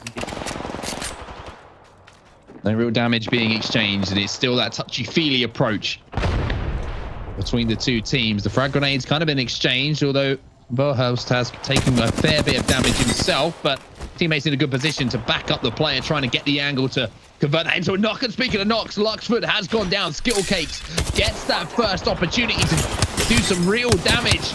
Obviously, Aries is trying to hold off these players as well, and you have to say Arena Demons 2 are doing a good job of holding things off, but it's not going to be enough by the looks of things. And right at the last second, Dudes Night Out swing in to get the final knocks, and now they're on match point once again.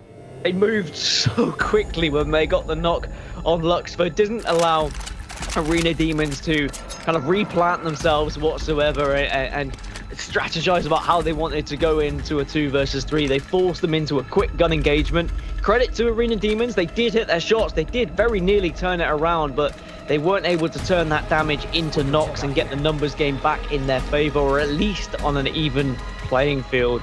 And that showed, even though 3 members of Dudes Night Out were very low there, 3 versus 1, for the most part, you're still going to be able to get that final member down, regardless of what weapon they've got in their hands. And Dudes Night Out put themselves on, again, match point and series point. There's a little bit of a standoff here. You see both teams are trying to take different angles, and good aggression coming in from Arena Demons. They got some good initial damage down. However, it's kind of been shared out at the moment as both teams move as quickly as I do when I'm wearing a towel fresh out of the shower, and you feel it slip for just a second. The hand goes down, you got to grab. You got to make sure that it stays up above the waistline. But for now, you're going to see a little bit of damage going down from the Bangalore ult, although it's not really damaging too many of the players. You can use more as a retreating tactic to create that space once again for Arena Demons. Two entirely different people, you and I. I much prefer the drip and dry effect, but we can touch upon that off broadcast, as now Arena Demons have noticed that Dudes Night Out are starting to try and creep up on them ever so slightly. Trying to just take as much of this circle as possible so that when the Ring 1 does close, Arena Demons don't have the ability to just walk on in, but yeah, you spotted it. There it is. It's going to be passed off. The responsibility is given away, and it's Dupe's chance to try and win this series here. Dupe looking to line up a shot. And we need to stay on this man's POV because he has the game in his hands. He has the series in his hands. One shot here. Things completely and utterly change. The question is, can Dupe boot someone? Zooming around this corner. And I get the feeling that maybe Arena Demons know there's a Kraber in play. Just saw the shoulder for a second, sees the back of the gun. Nobody wants to poke though for Dupe. Nothing is happening for him. And if you're a Arena Demons 2 right now, Dan, you got to be so nervous as Velhas tries to move up here to give him a little bit of bait, but nothing quite happening. He looks to see if he can find another angle here. This has got to be so frustrating. One player pokes out the bangle. Oh my goodness! Through the fire and the flames, through the smoke, Dupe will get the first knock. They were trying to send Dupe through a loop. It's not going to work out. Just get taken down to Super Dupe, but here comes the cleanup through. And Dudes Night Out go into the winners bracket finals. Arena Demons 2 not able to keep up with them. Night Out just seem to be the Arena Demons slayers. They come from the heavens and they send the demons back down to hell. I mean, Kraber, as we all know, is a game changer. And a shot like that through the smoke wasn't a headshot, but it was enough to get the damage done. And that flick was beautiful to see. However, it was still made to be a very difficult last few seconds there for Dudes Night Out to convert. But these are some of the highlights from that game. It went down to that third game. It went down to almost our last round, Dan. It was a very, very fun game to watch. It was really enjoyable. It's a shame we didn't actually get to see the first two maps with these two teams, but we will get to see, of course, Dudes Night Out compete tomorrow in the winners bracket final, where they're going to be going up against a very confident My Little Phony in what is definitely going to be a best of 5 you will not want to miss. And of course, grand finals tomorrow is going to be best of 7 as well. So all these juicy maps, maybe some maps we haven't seen being played today, will definitely be played tomorrow. Yeah, it's going to be very, very fun to watch. And to be honest with you, I kind of want to see if we can catch that final Kraber shot in these replays, because this was the game changer completely for these two teams. This was a little bit earlier on as we saw the two teams really battling it out. This was Luxford, the Mastiff, who managed to pick up a nice two-piece towards the end of things. And Luxford was doing some damage. As I say, it's always great to see new names competing, whether it's in BR or arenas. And this guy was certainly a player to keep your eyes on moving forward. There was just this moment where his kind of focus was taken away from the rest of the team for a little bit too long. It was very much just turtling and tunnel visioning onto one player, and it went against him in the end. And sometimes these are the fights that you look back on and just think, maybe if I'd played it a little bit different, I might have been able to win. But for the most part, it's hard to kind of pick apart what Arena Demons did. They played very successfully, but just Dudes Night Out had a little bit more of that clutch factor when it came down to things. And as you say, the Kraber made that difference in the final round. Not only being able to hit the shot, but also being able to grab that Kraber was a huge part of the round. And also handing it off to someone. As I say, we see it so much, given the responsibility of the Kraber to players. Sometimes you just feel like, you know, just hand it off to someone because you back them to hit a shot. And sometimes they do, sometimes they don't. Where more often than not, it has been the shot that's been hit. That was the shot. 145 to get the knock on to Luxford. But even then, it wasn't made easy. You see these final battles going down. Dudes Night Out actually lost a player in this, but big damage coming in from Dupe allowed Skittle Gates to move in and get that final kill. It's a little bit more comfortable maybe than it looked in those final moments, but very impressive nonetheless. Yeah, it was a really impressive performance. It was great that we were able to jump into that game, some extra Apex for you guys, because I know there's been a lot of watching me and Mark talk about the Powerpuff Girls, and Mark getting inventive with his commentary and saying the smartest thing he's ever said. But ultimately, we want to see more Apex, so we were able to do so. We jumped in, we got to see arguably two of the best teams in the tournament at the moment, and one of them could only progress to the winners bracket final. So there it is. We have our winners bracket final matchup ready for tomorrow. My Little Phony versus Dudes Night Out, two teams who have shown up during Battle Royale, and they're showing up in arenas. They certainly are. It's a lot of fun to watch today. I'd say North America certainly hasn't been lacking in aggression, I think is the best way to say things. They really have been more than happy to take an aggressive approach. And it's the same thing, right? Whenever we watch BR, whenever we watch EU and NA and EMEA as a region versus NA, we always say this. EMEA a little bit more methodical, maybe not willing to take as many risks in fights in comparison to when North America see the opportunity to fight. They're like, okay, we're going to go. We see that opportunity. They don't think twice, and it's straight in, and they try and get the business done as quickly as possible. So very, very impressive. In the meantime, while we get our next map set up, next match set up, we are going to take a break. But what you should do at home is you should take a few seconds. You should head over to gloot.com. That's GLOOT.com. And you should sign up for a free account because it's an awesome place to be. You can start competing and tracking all your stats in Apex Legends. Loads of stuff to do. But in the meantime, we're going to take that break. We're going to catch our breath. We're going to set up the next game. And we'll see you in just a few. Epic intro music is there, and it can only mean one thing. We're back on your screens at home, on your tablet, on your phone, wherever we are. You have our two faces back, and it is the GLL Arenas Summer. Dan, I know that made you smile because I can see you're a bit tired now, mate, but I've got something that's going to wake you up, okay? I've got something that's going to put a smile on your face. It's going to make those eyes widen once again, and that is going to be the fact that our next game we're going to be bringing you, everybody at home, Apex fans, Apex family around the globe, wherever you are right now, is going to be a lower bracket game. Okay, so you might be thinking, okay, that's not that excited. But what if I was to tell you this is G2 versus Monas? What? No way! He's alive! He's back! Oh, look at him go. He nearly dislocated his spine, dude. And I was worried that we'd have to put him back together. But, I mean, what a game, Dan. What a game. Great chair and a great game. I think that you might be confused. I have a sty in my eye, right? Which makes me look more tired than I am. I know everyone's going to send me just their heartfelt messages now. Oh, I hope you get better, Dan. It's just a sty. Don't worry about it. I can still commentate on Apex Legends. And this is going to be a pretty hot series. Like, this is trying to get that sympathy vote in with me around, son. It's just a sty. Get on with it. It hurts. Visibly, it's quite sore. So you can see it's sore.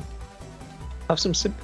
But yeah, G2 against Monas. This is the kind of the old versus new, right? You were saying how G2 were that team who considered themselves the arena boys. They were winning that first tournament, and then suddenly Monas, they managed to come along and they stole everything. They suddenly became the new boys on the block, and this is a chance for both of them to go up against one another here. Well, let's take a look at the map picks. I almost got some words out there, and I think I combined them all into one. I just said, take a look at the map picks. Take a look at it. All right, Dan. Redemption time. All right. This is the Dan Gaskin guessing game that we enjoy. We know we love. Map 1, what are you going with, Dan? Party Crasher. He's going with Party Crasher. It is a G2 pick. Obviously, Dan's wrong. It's Thermal Station, which is where we're going to go first up. G2 and Monas both had a lot of success here. Dan Gaskin, Monas, where do they want to play? Artillery. Artillery is what you've gone for. It's wrong again. This is 1 out of 8 or 9, I think, at this point.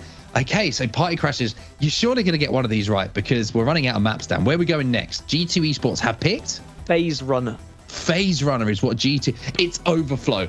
Let's go over to map 4. If we go to the map 4 in our best of 5, Monas want to play on...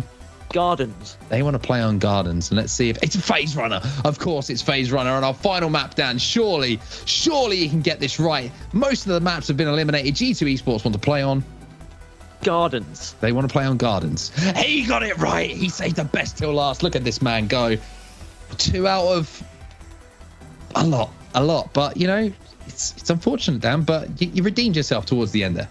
That is better than 0. So that's all I'm going to take away from this. And again, at least the map that I predicted came afterwards, so I kind of got it half right. No, you're not going to give me that one either. This is a great selection, though, of maps. These are some of my favorite maps, one of my least favorite maps, but ultimately we may not even get to Gardens, but I think we're going to see an absolute scrapper-do here. This is going to be two teams who have got something to prove. Monas, who probably shouldn't have dropped down into the lower bracket. I thought they were going to cruise into the grand finals. Now they have far more of a difficult task, and they're going to have to beat a previous champion in their own right as well, G2 Esports, who have won an arena tournament. It may have been a couple of months ago now, but they know how to get the job done. Well, there's a little bit of a pattern here. You have to wonder if the winner of Thermal Station will have some sort of success maybe on Overflow, because they're both lava-based maps, Dan. We'll have to see if that comes into the situation as we roll through. You know, it might be something to link up there. Maybe it's getting to the point now where it's 3 a.m. in the morning and my brain is starting to slowly decompress. But let's see what happens in our first game of the series. Thermal Station's where we're going. This is G2's home. This is where they drop. This is where they like to drop, and they have historically dropped on World's Edge, and they know every single pixel of this place, Dan. So you would imagine they're going to have a lot of success here. You would imagine so, but I just can't count Mona's out. I'm honestly still surprised Mona's are in this losers bracket. It's almost like they've done it just to give everyone else a chance. From what we saw of them just a few weeks ago, they looked unstoppable until that grand final against Sentinels, where I think they only lost because of lack of experience. So maybe they're just not hydrated today. I don't know, something they haven't been fed correctly. Their mums haven't done their dinners. There must be something that's not quite right. Hydrate yourself with some Noco. That'll get you going. Get a little bit of caffeine in the system, some BCAAs. That's what you need to get down you. And we'll have to see if they've managed to get that down them and see if they're going to get some downs as well here on G2 Esports as we do get into our first map of the series. Best of 5 down, which means we're going to be going the distance. It means, you know, there's a room for a few mistakes for these teams. Yeah, it means that this could be, you know, like an hour or so long series, but with the way that Mona's played previously, it could be a 10-minute series. It will actually take longer just to get into each map than actually play through the maps, but you'd think there is going to be a methodical approach from both of these teams, at least to start with. Maybe if Mona suddenly realised that they think they have the upper hand against G2, they think they can win their gun engagements quite successfully, they might start to suddenly increase the speed in which they push, start to get a little bit more aggressive, don't give G2 the respect maybe that they deserve. But I don't think G2 are going to allow that. I think G2 are going to be far more comfortable. This is going to be definitely a match that I would imagine should have been a winners bracket final, should have been a winners bracket semi, not really a lower bracket matchup for what? This is for top 6, top 8 even? Like, this is crazy that we're seeing one of these teams eliminated this early. More importantly, I think you just hit the nail on the head there. One of these teams will be playing to stay in the tournament. It's as simple as that. I'm going to let you redeem yourself, by the way. I know your map picks haven't been, or your map guesses, I should say, haven't been quite on point today. I think you'd admit that. I think it's everybody's seen it happen. I will let you get yourself back to like 0 overall, which is, you know, out of 0. We'll start again tomorrow is basically what I'm saying. If you can guess what weapon is in the care package. The first care round package? 1. Yeah. Right. I mean, this isn't hard. This is pretty easy for you to get. I think there's going to be a Peacekeeper. He's going for Peacekeeper. Okay, it's a sensible pick. Personally, I would have gone for a Flatline. I think that might be in there, but we'll have to. Well, I tell you what. If you weren't already invested in this, now you are. Everybody at home. Yeah. Now everyone's invested. They want to know what's in that care package. They're thinking, oh, wait, there's 2 teams playing? No, secondary. There's a care package on the map, and Dan has the chance to redeem all his Dan Gaskin points. And they're not easy to come by, I tell you. My entire life I've been fighting for those points. But here we go. We're jumping into map number 1 then, between 2 absolute giants when it comes to arenas. I'm surprised that both these teams are in the lower bracket, but here they are. Dimmy's going to immediately shoot his gun and do a little bit of damage with it as well. However, he's going to be met with some bullets himself. And actually, interesting to see here, G2, a little bit of a change of the lineup. We have Mr. Snipe Down, who you might know from TSM joining them. So, hello, Eric Rona. How are you? All of a sudden, the lobby got a little bit more handsome. I was not expecting this. This changes everything. I mean, G2 plus Snipe Down, this is like something that I've wished upon. This is like something I've dreamt of, I feel. This adds a little bit of sauce. This means that there's going to be an extra controller player on the map as well. So this is definitely going to be fighting fire with fire when it comes up going against Monas. It's going to be an extra controller player, though. G2 all controller players, you know. It's going to be controller. Controller crazy is what we're saying at the moment. Monas doing a little bit of damage. However, G2 doing even more damage. Snipedown's trying to move in. A little bit of a poke here from Designpool is going to get that final knock. And unfortunately, Dan, you don't get to redeem your Dan Gaskin points because we did not ever find out what was in the care package in round 1. However, we did find out that G2 Esports to look extremely effective there in round number 1. How do you feel about things? Firstly, G2's performance. Secondly, the fact that you didn't get to redeem your points. I mean, I'm just going to go back. I mean, you say it's another controller player, but this is Snipedown.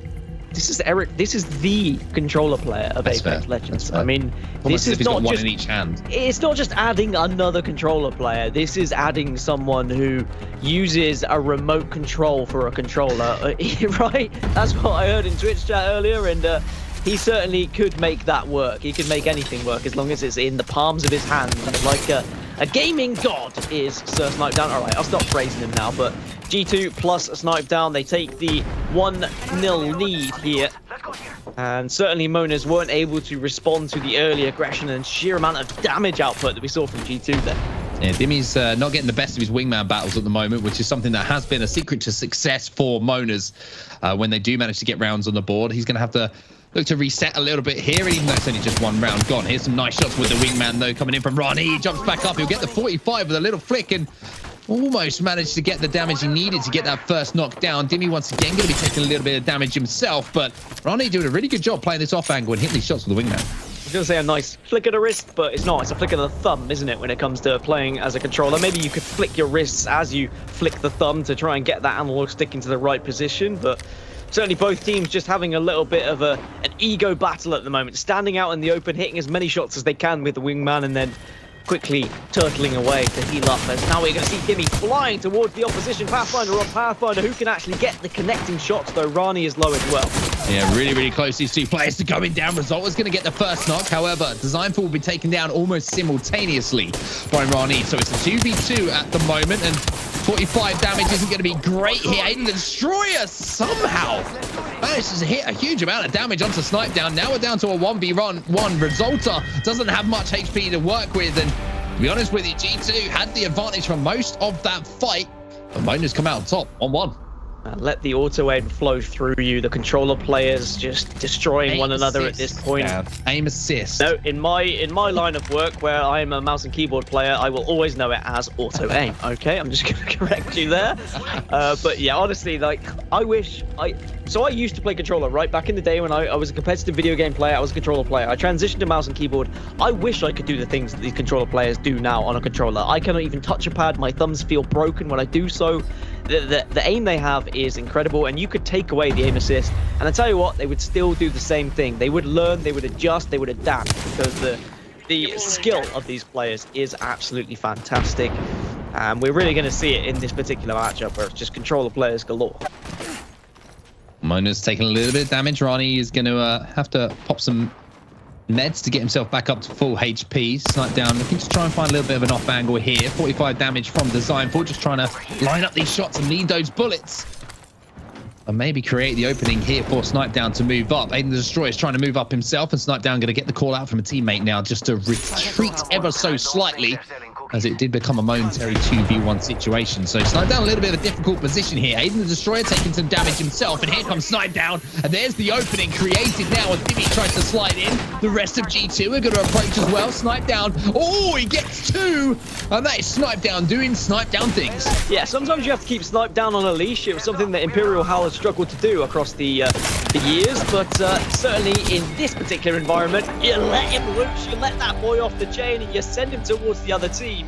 G2 Esports go 2-1 up here against Monas, and now they're one away from taking map number 1 in this best of 5, which would really give them a nice shift of momentum going into the rest of the series. Yeah, Designful and Resulta did a really good job, though, of covering for Snipe Down. He was a little bit in an exposed position, managed to position himself well enough that he didn't take damage, but without his teammates just covering those angles over his shoulders, he might have actually been in one of those positions where it gets caught out. But Snipe Down given the opportunity to move up, he gets the initial knock and then does some damage with that wingman to get the second as well. So Snipe Down creating the openings for his team, and not only that, giving G2 the advantage here and putting them onto map point. That's why you've got roles, right? That's why you have support players, that's why you have entry players, you have those really important roles that allow people to play to their very best. And sometimes the unsung heroes are those who are supporting, but Designful's gone down for Dimmy here, and that puts Resulta and Snipe Down in a very difficult scenario where they have to go clutch into the void. Nope, not today. Well, Snipe Down, you got 2 last round. You're going to have to get 3 this time, as he tries to line up a couple of wingman shots. He does have a little bit of range, so he might be able to chip away at the damage, but it's really not looking good here for Snipe Down. Does have a jump pad to use, though, and I'm just saying, you get 1 knock, send it to the other 2. Just decimate them. Make them feel the pain of Snipe Down. One player going to be rotating away, and it looks like might actually be able to isolate a 1v1 for just a few seconds here. And Snipe Down, he gets 1. Can he get 2? Snipe Down does get 2. Now the question is, can he stay alive for long enough to get a battery off before the final player here from Monas manages to get into a position to cause him some problems? Playing around that knockdown shield. Snipe Down. He's oh, Snipe Down, Eric Rona. Snipe Down is on fire. I said you can let him off your leash, and very much he now is never going to be attached to any sort of post. He's not going to be allowed in the house anymore. He's very much out on his own, because it doesn't matter where you put him. The man hits shots. The man is a beast. I will hype him up all day if he's going to 1v3. There is never ever a situation where you should allow a player to 1v3 you. They faced him 1v1, 1v1, 1v1. Rookie mistakes. And Snipedown lapped that up and asserted his controller dominance. A 1v1, I mean, a 3v1 when players are weak is nuts. Every single player he took on there was full HP, pretty sure. Full shields, full white meds as well. White HP, I've got there eventually. Jeez, it's getting late. Apologies to everyone, but that was nuts from Snipedown. But even though we have to, you pointed out quite rightly, you cannot let that happen if you are on their opposition. The way that Snipedown positioned himself to isolate the first 1v1 was brilliant from him. And as soon as he saw the opportunity to get those shots down, he could turn a 1v1, a 3v1 into a 1v1 momentarily, and then had the opportunity to turn into another separate 1v1. So he positioned himself so well. I might not have explained that absolutely perfectly, but his positioning allowed him to essentially take 1v1s instead of 3v1s. That was much easier to say if I just did it like that. Yeah, you can only fight what's in front of you, right? And it was kind of G2 sat there whilst Mona's pushed. This is nuts. Very strange. I mean, let's just dissect this a little bit. Right, so he does isolate the 1v1 by utilizing the object next to him. It's a very quick 1v1 that he then gets himself into. Where is the third player? That's what I'm going to say from Mona's. He almost runs towards them as he's on literally a kind of a breath of fresh air. He's just trying to survive, but then manages to get the bat off and then even wins this engagement. I mean, there's some big shots being hit. Snipedown has done some ridiculous things, but there's got to be questions asked about Mona's there. Like, sorry, they shouldn't allow that to happen, but you're right. Snipedown can only play what's in front of him, and he did play it pretty much perfectly. He said himself, doesn't need a gold stabilizer because he's got gold stabilizers here. And that's what he's just shown us once again. He's shown it so many times to us through the years. You know, we're from a Halo background, both of us. We've watched the entirety of Eric Rona's career. We know everything that he's done with those thumbs, which might sound a little bit weirder than it needed to, but we're talking about video games right now, and we're talking about trophies he's managed to pick up, snipes he's managed to hit, and 3v1s that he's managed to put into the that'll be on Twitter. Let's be honest, that'll be straight on Twitter if you're Snipedown, especially if they manage to turn this one around and, you know, win the series in a dominating fashion now. But not only was it a 3v1, Dan, and we got carried away with ourselves, it was a 3v1 for the map. The map is now done. G2 take home thermal station. We now move over to phase runner.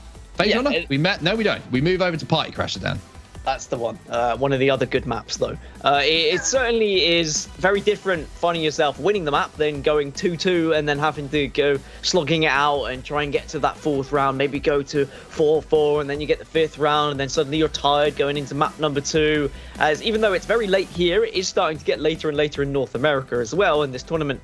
You know, it does take its toll if you're playing round after round, map after map, and you want to get these done quickly so you can get a nice amount of rest going into tomorrow. So they all do play factors, these little minute things, and certainly that wasn't necessarily a minute thing from Snipedown, what we've just seen. That is one of the best individual plays that we've seen in the tournament so far today. We've seen a few 2v3s come into things, we've seen some big shots, some big damage, but that was a straight up 1v3. Yes, it shouldn't happen, and yes, that was a lot of mistakes in terms of what Mona's did, but you just have to give credit where it's due. Now, Mona's got to bounce back from that, and that's going to be difficult to do because that kind of play can really affect your confidence as a team and as a player as well. I kind of feel sorry for the third player. When you go into that situation, you're almost already on the back foot, right? Knowing that your two teammates have just been absolutely decimated by a solo player who's going to be feeling himself and feeling extremely confident moving forward, but it looks like a little bit of a restart is going to be coming in here as we've had some disconnects, and it will be Revenant. We just got a little sneaky look at, by the way, coming in from Aiden the Destroyer once again, so we might see a little bit of death protection coming in, maybe just trying to cool off Snipedown. All of these things, you know, playing into the mind games. Maybe it was just the DC. Maybe I'm just making things up again to stir the pot. Quite possible, all of the above. You do like to do that. You do like to just kind of be a little bit cheeky? A little bit cheeky. I don't know if cheeky is the word. You just like to... I don't know, Mark. Stir I don't know the with pot. You anymore. No, I just don't know anymore. Like, I've got to that point where I'm just fed up. I'm joking. But what was I going to say? Revenant. Yes. Okay. So we saw Revenant a little bit earlier when that came into the equation. We didn't get to see the death totem actually work out. It was naded off of the map when we last saw Mona's play. This is their replacement for Valkyrie because they used to play Valkyrie on this map. They used to just go for map positioning instantly. Instead, they're going to go for Revenant, which has the ability to silence your opponents, which is going to be really good against a team who plays a Gibby, for example. You could silence that Gibby, you can dive on them, and then you know full well that there's not going to be a bubble coming out. The Death Totem I don't think it's necessarily going to be as influential as you might think. We didn't even get to see it happen in the previous time, and I think it is quite a lot of money for actually what it's worth. That's why Revenant really isn't played that often in arenas, but clearly Monas feel like it's worth it playing here, particularly on Party Crasher. It's going to be interesting to see. I think the silences are vital. I think you're quite right, especially if you've got teams playing up on that height. You do manage to get that damage down, and you do manage to stop that Gibby dome going down. Then you have the opportunity to nade, take height yourself. All these things kind of roll in and follow one another to form a pattern of play to get that initial knock and the damage down. So we're going to have to wait and see if that is the case. And I love the fact that we were always watching Monas, you know, kind of think outside the box about legends they want to play. We saw Valkyrie, like I mentioned previously, from them. We've seen Horizon from them. We've seen Rampart from them. They've had very map-specific picks, but this is a map that they feel that Revenant is the right one for them. For G2, though, it's a case of just ride off the momentum now. I think it's, you know, put Snipe down in positions where he can take 1v1s, because, as we've just seen, it's not just he's winning 1v1s, he's winning 1v3s. And when the man is that hot, you let him go. Yeah, he's going to be oozing confidence right now, isn't he? But there is always the other side to it. Sometimes overconfidence can put you in a position where you unnecessarily push a team and then you get punished for it. You find yourself in a 1v3, but I guess Snipe Down does win 1v3, so maybe he doesn't really care right now. And I think you touched upon it really well, though, in the previous round, where Snipe Down did a lot of damage and he was able to 1v2, but it was about what Resulta and Designful were doing behind the scenes, off the camera, off the observers, right? They were covering for him, they were watching angles, they were ensuring that he wasn't getting pushed on by that third player, doing damage wherever it came, if they managed to see one of the oppositions just kind of poke out as well whilst fighting Snipe Down. So we do often highlight and focus the main slayer, the person who gets the entries, the person who gets the kills, but we have to talk about how the team as a whole allows that to happen, and that's even more impressive when it is a substitute, right? This team has not played together, certainly in a competitive environment. Maybe they've played ranked a few times together and whatnot, but Snipe Down has just fitted into this squad quite comfortably from what we've seen. Yeah, really has found himself very comfortable, like you say. But as we spin our way around for what feels like the 1,000th time around Oasis, did you know that this was actually filmed with a drone, Dan? This is actually Crypto's drone that's used to film this. Did they have to add any extra technology to that, or was it? No, is that something that's always been there? No, it has a 4K capabilities. Right. And can I activate that in my games so that I can have? No. This was freelance work that Crypto was employed for. It wasn't anything to do with Apex Legends. You know, even though Apex Legends is, you know, people go into battle, you make your money, you do what you do, right? Everyone has to hustle, right? On the side, Crypto, he does scenic video using his drone. I mean, drone videos that's lore, by the way. That's lore. You can look that up. Yeah. And right now, they're the in thing. On that social media app that rhymes with Big Bok, you see a lot of people doing that dance now with the drone spinning around them 360, and they're kind of shaking their booty a little bit. And yeah, that's a trend. I'm down with the kids. I know what the trends are nowadays. I wonder what your TikTok looks like, to be honest with you. Anyway, let's talk about the game again. Hopefully we can talk about the game soon, because we'll get some gameplay. We could talk about that Snipe Down 1v3 all day if we wanted to, but overall it was G2 who were just dominant in the previous map, and going 1-0 up in a best of 5 gives you a little bit of an advantage, obviously, with the map in the back pocket. Leaves you a little bit of room to make some mistakes maybe, but G2 didn't really look like they were making too many mistakes, to be honest, on Thermal Station. No, there was a few things here or there, but ultimately it was them taking risks and then not getting rewarded for some of the risks, but they were able to do so in the end, so they won't really worry about those 1 or 2 rounds that didn't go their way. That's what makes a great team, right? Being able to take those risks and know when they work and when they don't work as well. I mean, my goodness, managed to hit hard with that 30-30 repeater.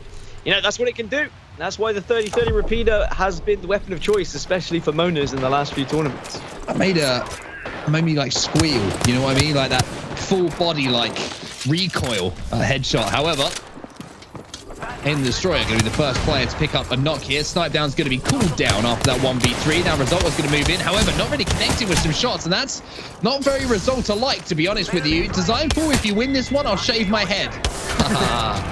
See what I did there, everybody? Unfortunately, he can't do it. Monas will pick up the first round here. And it was all kind of initiated by that big shot with the 30-30 repeater. See, it would have been better if you had said, if they had done it, you will grow your head, which is... Grow my head? Is entirely impossible, Mark. So then you would be like me and wouldn't be able to fulfill the promise. Grow my head. See, it doesn't work. You shave your head, but you don't grow your head, do you? You grow your hair. Yeah. I shave my hair. See, that's the thing. I will shave my head, but I haven't. That's the thing. I just shaved my forehead. Just leave it. No, I Doesn't shaved my matter. All we forehead. know. There we go. Let's I'm out of it. talking facts. We're talking it. facts right now, and that is Mona's took the first round here, which is brilliant from them. Really impressive. I can shave my forehead, and I'm done. I've shaved my head. There we go. We found a way out. Well, let's see if Mona's. Hey, I'll help you out with this one, right? Let's see if Mona's can grow their head with a big IQ play, right? Let's see if they can do that right now and go up 2-0 and put themselves onto a couple of match points. And then that's exactly how they will want to respond after a little bit of disappointment in the last round. But hey, the Destroyer is living up to his name right now as he's breaking shields left, right, and center. Dimmy also in a position. There's the silence, which might slow things down and give Dimmy the opportunity to push up. Gibraltar is going to be pushing a dive in, but not being able to do too much. No bubble available for at least a few more seconds. That silence is still hurting. Oh my, Dimmy with the shot to take down, snipe down, and it does look like as long as the team can group together and capitalize, they should be able to go 2-0 up. But, and it is a big but, one player will go down here. Aiden the Destroyer and Dimmy can have to work together and try and finish things off. Last player manages to get the shield battery off at least, but he's going to be eliminated. Excuse me, there's still one more player who can have a little bit of a say here, but he's not going to be able to. And Mona's answer back in the best way possible here. They have 2 rounds on the board. They now have 2 match points to tie the series up at 1-1. Well, Mona's really showing us what they're made of here. On Party Crasher, the Revenant had been doing his job. The silences have been very impactful indeed. G2 Esports going to have to come from the depths here to really try and rescue this and take us maybe a little bit further into Party Crasher. Otherwise, we'll be thinking about map number 3, and at least we will get a map number 4. The Death Totem is there. It's ready to be used, but can it be effective? The last time it was bought in the previous series where Mona's faced off earlier on today, they weren't able to utilize it. Let's see whether it can actually be done this time. About positioning it so it doesn't get destroyed by those grenades. I think that's one thing they would have learned, as Rani now going to back up to pop a battery. Grenades will be coming in though. Silence is also coming out from the hands of Aiden the Destroyer. But it is, you would say, a HP advantage early on. Going to G2 Esports, done a really good job of hitting those grenades. Aiden the Destroyer is going to hit the Death Totem, and this is going to be where it could be effective. Rani not going to be able to use it himself. Aiden the Destroyer is taken down to barely any HP. He'll be taken down. Dimmy gets a trade though, so it's 2-2 now on the map. Designful swings into action, manages to back down. The Mozambique in the hands as well. Does a little bit of damage. He's to be able to get this knock, and he's not going to be able to do it as Mona's clutch up, even though they didn't get the first blood. And that will be match point to them, and the series tied up at 1-1. What a way to respond after losing Thermal with a quick and easy 3-0. A few knocks here or there, but for the most part, they look dominant here on Party Crasher. It very much looks like their home, and this is where the legend diversity comes into the equation. Monas know exactly who and why they want to switch things up. They have a reason for playing Revenant, and it worked out very successfully. The silences were so effective, took that bubble out of the game at times, and well, there was no answer from G2. They're going to have to move to map number 3 and just try and adjust things, and this is where it gets more difficult against a team that have practiced a lot of arenas. We know that Snipe Down is not usually on G2, so already you're at a slight disadvantage using a substitute, but Monas have put a lot of time into arenas, and if they were to go down here in this series, I think that would be a little bit of an upset here. Even though you look at G2, you look at Snipe Down, and you're probably looking at the names of Monas thinking, oh, well, you know, G2 and Snipe Down, they should be running a train through this team. Monas are the real deal. We've seen them in previous arena tournaments. They know how to play this game. They certainly do, and they've just shown the perfect example of it, to be honest with you. And even though Designful made a really good effort here to try and clutch up in these final moments, he unfortunately just got clapped by that final bullet coming in, which I'm pretty sure might have been a headshot just to knock him down a peg or two and make G2 think about what they are going to do to approach this map number 3 in the series. Now, just a reminder, if you just joined us, it's best of 5. We've moved on from best of 3s, so we will be seeing at least 2 more maps, including this one. And now I have to see if the theory that I came at, the theory crafting, Dan, that I talked about right at the start of this series. G2 won on, you know, the first one, Thermal Station, where we saw some lava. Are G2 going to win here? Because there's lava. Right. So how far do you go with that theory, though? Because on Party Crasher, there is a certain amount of time on broadcast for me to explain my thoughts. Yeah. However, just outside of this door, there's like test tubes and supercomputers that have worked, you know, put these theories together. I can't go into the details. It'd take too long. But I mean, right, I had to grow my head for it. Here's a counter theory. Actually, let's address this right here, right now. I said on broadcast I would shave my head, right? Yep. Is this or is this not here part of my head? What is this called? My forehead, which is part of my head. If I shave this, have I there, in theory, not shaved my head? Also, I didn't say I would shave my head bald. This is a one on the sides, right? That is shaved. So, right, that's the last I'll say of it. I think I'm out of it. Cheers, cool. Thanks, everyone. Man of my word. I'll be honest with you, Dan. You're out of it just because I'm sick of your lies. I'm just, you know, I'm sick of the excuses. And, you know, shave my head. It's fine. Don't worry, everybody. When Lan's come back, Lan's got to see me in person, and at some point he will fall asleep. So we'll have to see what he looks like from day 1 to day 2, if we're lucky enough to work there. You think I've spent enough time with you that I don't sleep with one eye open already? Then doesn't matter. I will keep that hotel room locked, my friend. Oh, and to be fair, you don't want to be on the wrong side of me, because I could tell stories of you not waking up for flights and me waking you up, Mr. Onset. All right, I am the responsible. Still made the flight. Still made the flight. Thanks to me. It's fine. It wasn't my fault. It wasn't my fault that my alarm didn't go off. It's fine. There's a lot of storytelling we could go for. I like how this is meant to be the battle of G2 versus... but now it is. Yeah, that's fine. Versus Monas, but we've turned it into Dan Gaskin versus Onset, and I'm all for it, to be honest with you. But Monas now into the game. Finally, we've got some gameplay to talk about. Once again, tied up at 1-1 in the series. And look at this aggression coming in from Monas. Dimmy's down to 1 HP, but so is his player just crouching behind the pillar. And you have to say that it looks like they're showing no respect here to G2. Oh, a little bit of body dips there as well, just with the finisher animations coming through. It's the virtual teabag, as it were, but there will be the response from Snipe Down with the wingman from distance. Rani will fall. It's a 2 versus 2, but it's going to be the Bangalore picking up the Octane here, or maybe not. A decision to actually back off after they heard a little bit of noise. Well, Dimmy is taken down, and now there's one thing that we all know, right, in esports, and if you don't know it, learn it very, very quickly, and that is even though Aiden the Destroyer has managed to make this a 1v1, you don't teabag too early, and you don't piss off Snipe Down. Aiden the Destroyer manages to get the bat off. The question is, can Snipe Down get into a position now where he can get equal HP? Shots are going to come in, and no, Snipe Down will fall, and maybe Monas, they show no respect because they know that they're better than this G2 lineup. Just wasn't the bats there. Snipe Down didn't have the option to try and get up to full health because he didn't have the same kind of utility. And well, Monas will take the lead. They're onto the Bangalore now. So this is again the flex pick, the Aiden Destroyer switching over to play something on to Overflow. They feel like Bang is certainly a nice addition, can cut off those cyclones. We've seen it a few times today on other teams as well. Bang seems to be the kind of go-to pick, especially in these early rounds, really advantageous.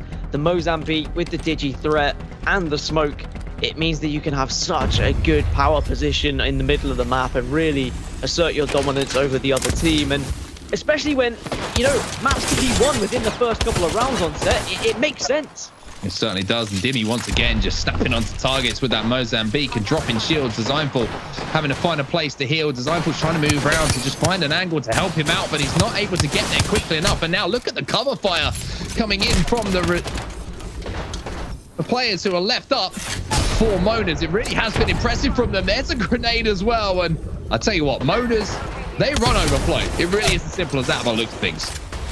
I feel like, you know how we were saying, like, you don't want to teabag too early, you don't want to kind of piss off Snipe Down. At the same time, Monas got embarrassed on Thermal. They got 1v3'd, they made a mistake, they choked, in my opinion.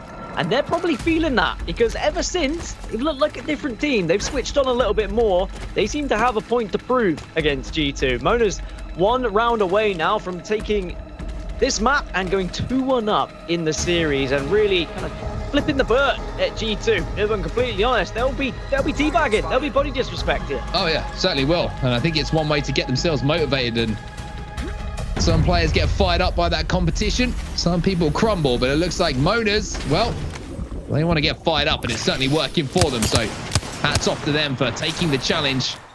As Rani, unfortunately, will be eliminated immediately by Designful. So 2 on 3 now for Monas to try and turn around. Some shots are not going to be connecting too much with the wingman, and that will mean that Designful can swap to the R9. And hey, perfect response from G2. They get their first round on the board, but still another match point here for Monas. Yeah, one step. A little cheeky foot in the door here. Chance to get back into the map. Have to do it again, though, against Monas. Matching aggression with aggression. Sometimes it is the best way. We've seen that quite a lot today. Knowing that both teams are trying to kind of throw themselves towards those loop hills so that they can try and get those resources early means that you are going to find a player or two slightly out of position. And if you can do that damage, if you can rip those shields off them, then there is often sometimes a pick to get in the early stages. And we know what happens when you get a 3 versus 2. It usually turns into a victory. Usually. Well, Dimmy is going to soar through the skies like an elegant gazelle towards those meds. We're getting there eventually. Still confused about an elegant gazelle flying through the sky, if I'm completely honest. So am I. Thinking about it a little bit more. Here's the Designful with the Mozambique in hand. Certainly not going to be elegant.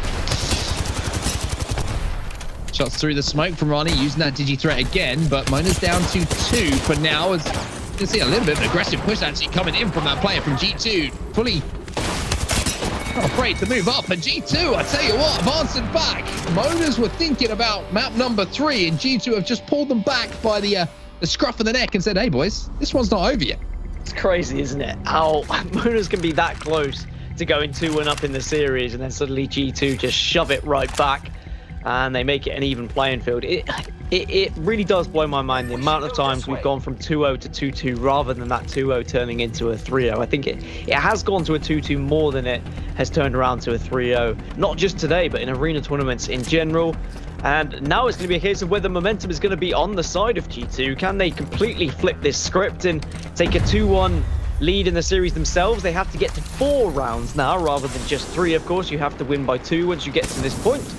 And G2 are going to dive all the way to this left-hand side, 2 together and 1 player just playing the off angle. I imagine that's going to be sniped down a little bit away from the other 2. No, actually, I tell a lie. They've all grouped together now. They've made sure that they're not going to allow 1 player just to be picked off. Smart decision. A little bit of a split on the map here, and you can see that it will be G2 who have map positioning, you would say. Monas will have to move up to them, which could leave them exposed, and even a little thing like having to make a climb up can be the difference here. But look at these skynades coming in from Dimmy. These are so smart, as we're going to see.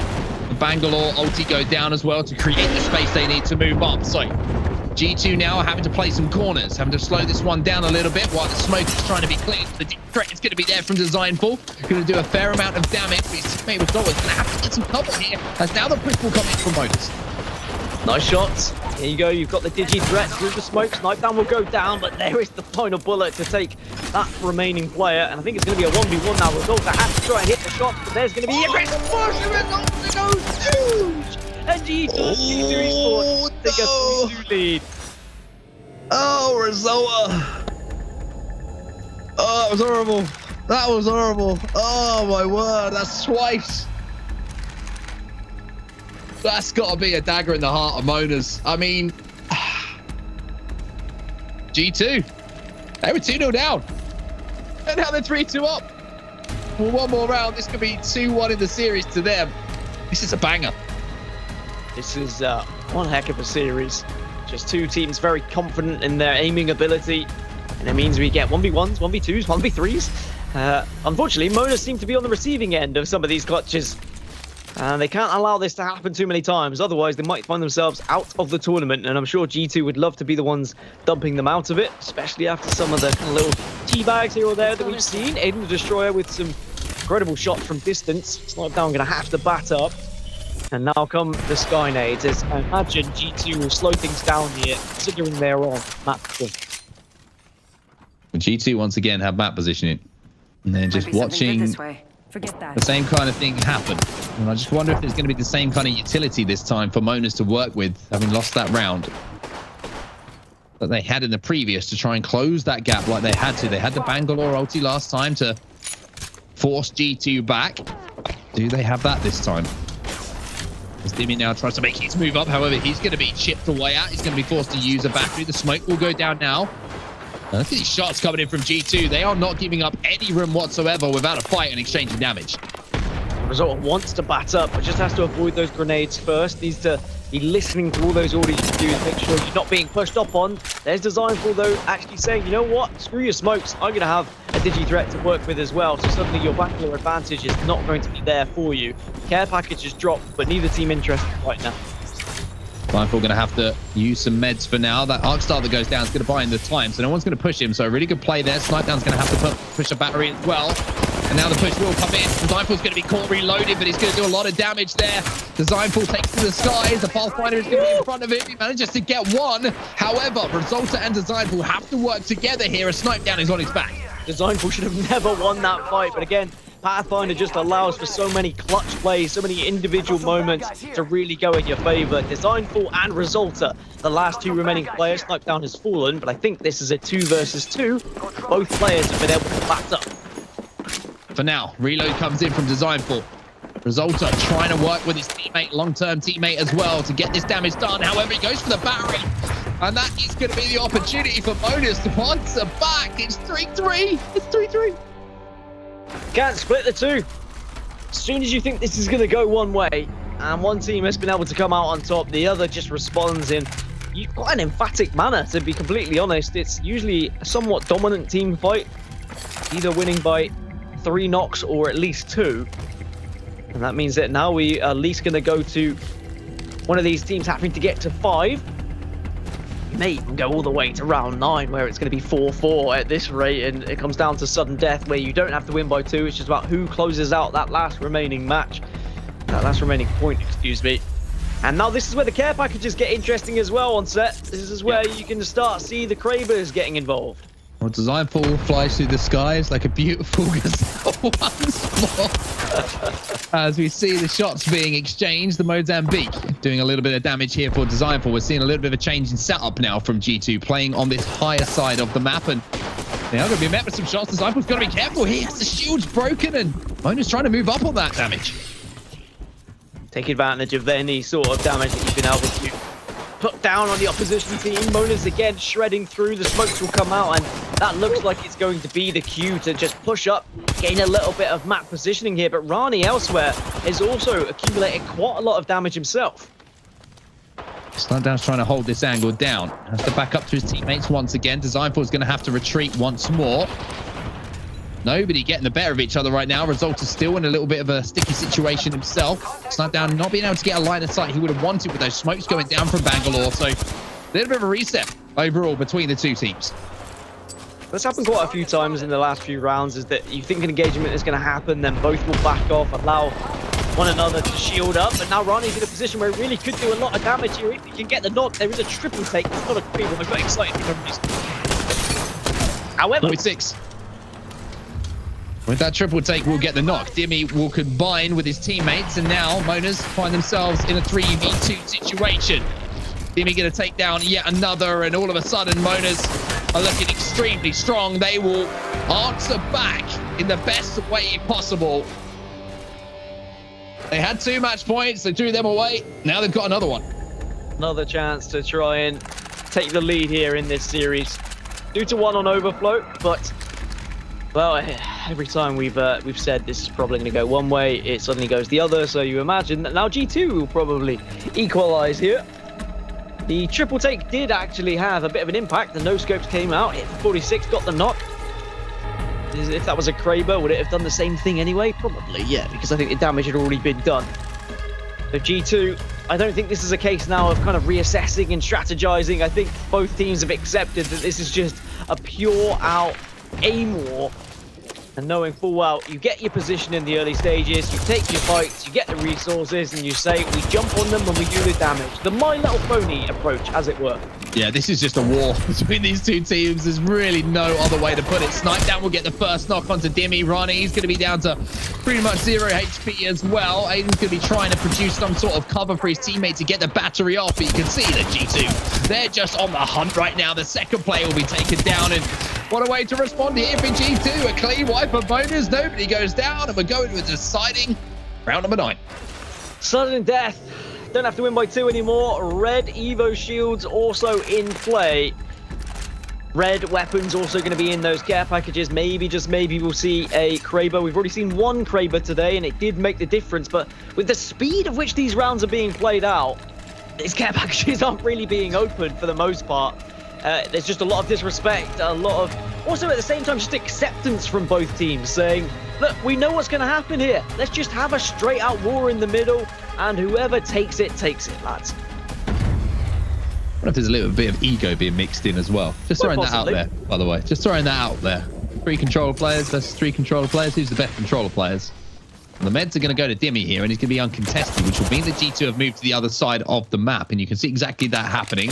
They're going to have the position to hold for now, which is where they have had their success. 24 damage done from Snipe down. All these players now can afford to poke for just a little bit longer than they would previously with that extra HP and extra armor to work with the full red Evos. So you have to wonder if that's going to be something that will separate the two teams, with one player being able to just get a little bit more damage, or will it be to their detriment if they overpeak and allow a teammate to move up? Well, grenades could play a huge part in this round. Ronnie and Dimmy, Dimmy slightly out of position, does take a considerable amount of damage, but it looks like he was able to get away. One benefit of playing that Pathfinder, and now this is where the ult's also coming into things. Bangalore drops her missiles. Just gotta make sure you avoid them. Oh, it's going to be the first knock going down. Aiden the Destroyer takes down Designful. 3v2, now a 2v2. And it will be a 2v2 for some time, as well as Aiden the Destroyer actually manages to re-engage here. Ronnie's trying to chase down this player. Snipe down, still in the feed, getting interested himself. Aiden the Destroyer hitting some shots with the wingman, but going to have to back up for now.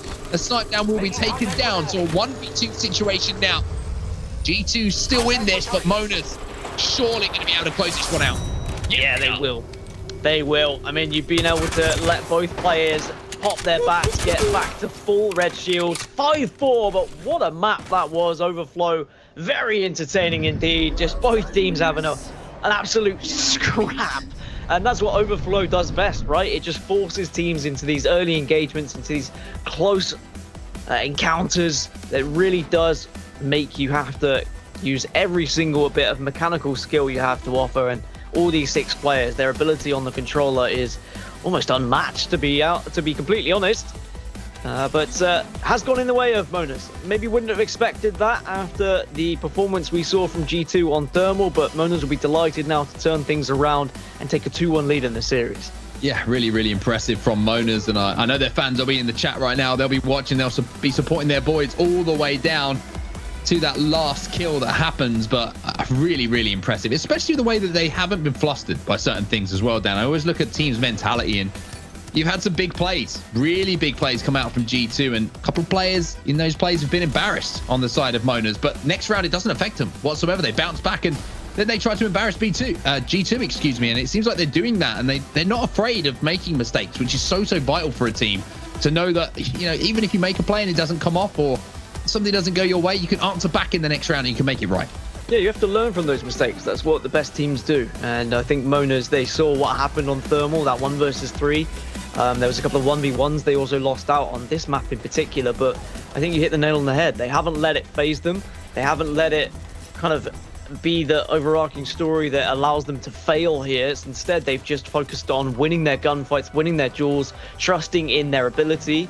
The Bangalore has been very influential. The kind of Revenant was influential as well. Their off-meta legend picks certainly have been a real game changer, whereas we haven't seen that from many other teams that are comfortable having one flex player change consistently as much as Monas do. And now they are 1 map away from knocking G2 out and progressing a little bit further in this tournament. Really, really impressive from Monas. I don't think there's much more to say. This play from Resulta, though, was absolutely nuts. That last flick for that shot to get the kill was very, very impressive. But again, didn't let them affect them whatsoever. Monas, as we roll through the replays, G2 put themselves into match point. Then they got pegged back once more, and then it was Monas who managed to win this deciding round 11. This was the opening pick that was so vital, though. I think it was one player, Designful, just caught in that corner. The Bangalore ult actually gave him the opening to do something there. As now we leave that map behind, Dan, and all of a sudden I'm awake, because this is a hell of a series, and I'm having a wonderful time casting it. it is very different to some of the arena games that we've had before, where like they are very slow, the pace is a little bit off at times. It's kind of a trade for trade in 30-30 repeater shots here or there. Angles are being watched, and then the circle forces the engagements.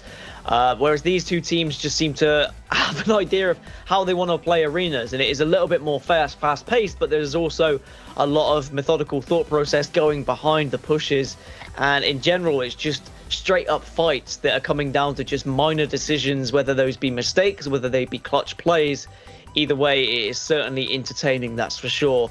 Now, as we move over to Phase Runner, this is a little bit more of a bigger map, especially in comparison to some of the other ones we've seen. There is going to be more room for flanking, more room for playing off angles.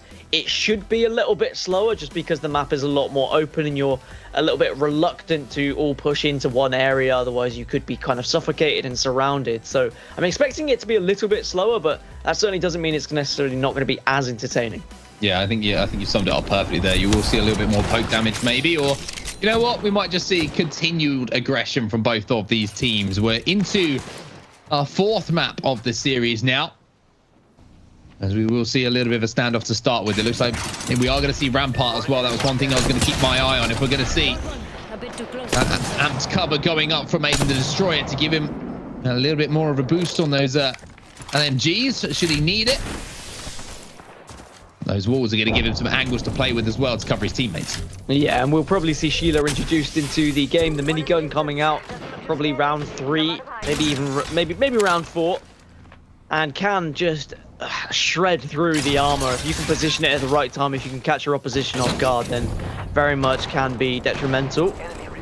But at the moment, both teams just kind of poking at one another, waiting for a little bit of damage before they push in. G2 are more central for this circle, but do have this slight lower ground. But you see the position just trying to gain an advantage here. The Pathfinder comes in, but are you going to get the damage? No, Designful will fall. Designful will fall, but he might have done enough damage while this has been going down to create openings here. However, you can see that Dimmy has been in good position to turn this into a 1v1 now. Moves through the smoke. Dimmy, not sure who's going up against, but it looks like Dimmy will have the advantage here. However, misses a couple of shots, but the P20 will get it done. A little fight of P2020 rat-a-tat-tat-tat to finish things off, and Mona's clutch up in the 1v1.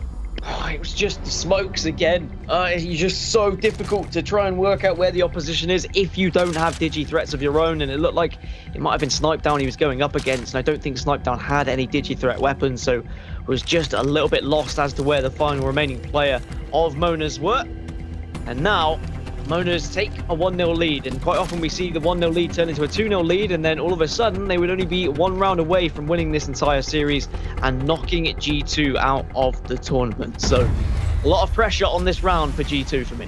That's crazy. I'd almost forgotten about that. It's been such an enthralling series that's, I think, captivated everyone who's going to be watching, but I forgot the fact this is an elimination game. Aiden the Destroyer this time going to have the longbow in hand once more. Amp's cover goes down to try and get an angle onto Ned Mills, a bit of a wide angle being taken on him again, which is going to destroy things. Skynet is going to go up, and we'll have to see if the G2 player wants to catch that one. It will actually be Aiden who's forced back behind cover, but look at the kill feed. Dimmy with the Mozambique is the first knock here onto Snipe Down. Well, Rani also falls, Designful being able to get the trade, so it does go back to a 2 versus 2. Resulta, though, is a little bit lower than Aiden the Destroyer and Dimmy. Maybe we might even see a res coming up here if Aiden the Destroyer wants to go for it. It does look like he has time, but he's a little bit hesitant because he's heard some points. Ooh, that could have been a really important shot to hit, and now Dimmy is in a 1v1. The P2020 once again being the difference maker here. One player left in this smoke. Dimmy's got the digi threat though, and it won't be a problem for him. And Mona's now move onto map point, onto series point, and the chance to knock out G2. Smoke plus Mozambique, it's so frustrating to play against, and if you're not a team and a player who's comfortable using the Mozam that often, if you do prioritize kind of the automatic weapons, the Wingman for example, and you haven't upgraded the Mozam to have the digi threat on, it'll be such a disadvantage. Monas are just the kings of the really annoying poke damage with these Mozambiques. G2 coming very close round after round. They're doing a lot of damage but just can't quite get there. And now they are on the brink of elimination. Monas with the chance now to win this entire series right here, right now. Well, it's G2 who are using Bangalore as well that is giving those smokes away, and it almost feels like it's working against them sometimes, to be honest with you, because their opponents have been more than able to find better angles basically through the smokes. I think GG may be relying on it a little bit too much and being a little bit too overconfident, and now they're going to have to really put together a run. They need to put together 2 back-to-back rounds to stop Monas from eliminating them from the tournament. But this has been a fantastic series. Rani's going to be wanting this flank at 102, but can't quite get the knock. That player must be 1 HP. That would have been the series right there. If that was a knock, if Designful goes down, you imagine that Monas push up in a 3 versus 2 and they win this, they knock G2 out. But you're completely right. Monas just look far more comfortable with the Digi threats, even though it's G2 who are really bringing the Digi threats into the equation with the Bangalore being played. The Rampart has had an impact as well, just the defensive ability with this cover going down. Allows you to reposition, allows you to take angles that maybe you wouldn't be confident to do so in other situations. Hey, G2. I'm going to bide their time a little bit here. Ronnie's going to have to pop a battery. Dimmy's watching the flank once more. Some shots going to be coming across, but you also see the rampage in the hands of Aiden the Destroyer. As his teams are forced a little bit closer together. Snipe down's going to go down though. Resulta will immediately trade the kill, however. Resulta's got to be careful, so is Designful. Got to slow things down a little bit. 55 damage. That's going to give the trigger to push here. This is a huge battle for Designful. He recognizes that situation and slows things down. Have to hit your shots. This is a must-win round for G2 to stay alive in the tournament. Designful will get one, but you are traded out. Resulta, what can you do? 1v1 through the smoke. Resulta trying to back up to a teammate. Maybe look for a knockdown shield. Gets 45 damage. Slides back out confidently. And oh my word, he had to win that. And he did win it. And that was an all-or-nothing play right there. He recognized that he didn't have the shields to run away and try and play the time game, so instead slid in, got aggressive, trusted in his ability, and makes this at least 2-1. And this series changes completely if they make this 2-2. We go into another elongated map, right, which could go right down to the wire, but Monas will be desperate to close this series out in this round. They got the first knock, but G2 have been fantastic throughout this entire series at responding to a knock with one of their own. The trades have come through. Sheila will be purchased though, so maybe Aiden the Destroyer plus some walls plus the minigun in play. Could we see something a little bit different from the Rampart? He's also got a thermite as well in the rampage, so that's going to be revved up. And I tell you what, you do not want to peek that thing. This could be Aiden the Destroyer bringing the Arsenal out. However, he's going to be having to scarp her back because it looked like G2 were ready for that one. They certainly saw the amp cover come up, and then the prediction was there. You needed to focus it. You had to take the Sheila out of the equation. Maybe it was slightly peaking too early by putting it up. I would have liked to see a little bit more thought process behind it, but perhaps they just knew they had to try and catch G2 off guard. Now we just go back to a more normal fight. The amp cover, of course, will still come into the equation, but Sheila probably not going to be used unless you get another amp cover up, if they can. She's still going to be there. The Destroyer is just occasionally walking back over, protecting Sheila, and then going back into its hidey hole. Well, that rampage is still going to be revved up, but it can still do a huge amount of damage. Resulta's going to have to back up here. Double time back to his teammates. Designful the furthest player up here for G2. Ronnie looking for a cheeky little flank. Maybe see if he can get an angle. Dimmy have a little peek as well. There's a nade up into the skies. Is it going to connect though? And is it going to force the G2 player out of cover?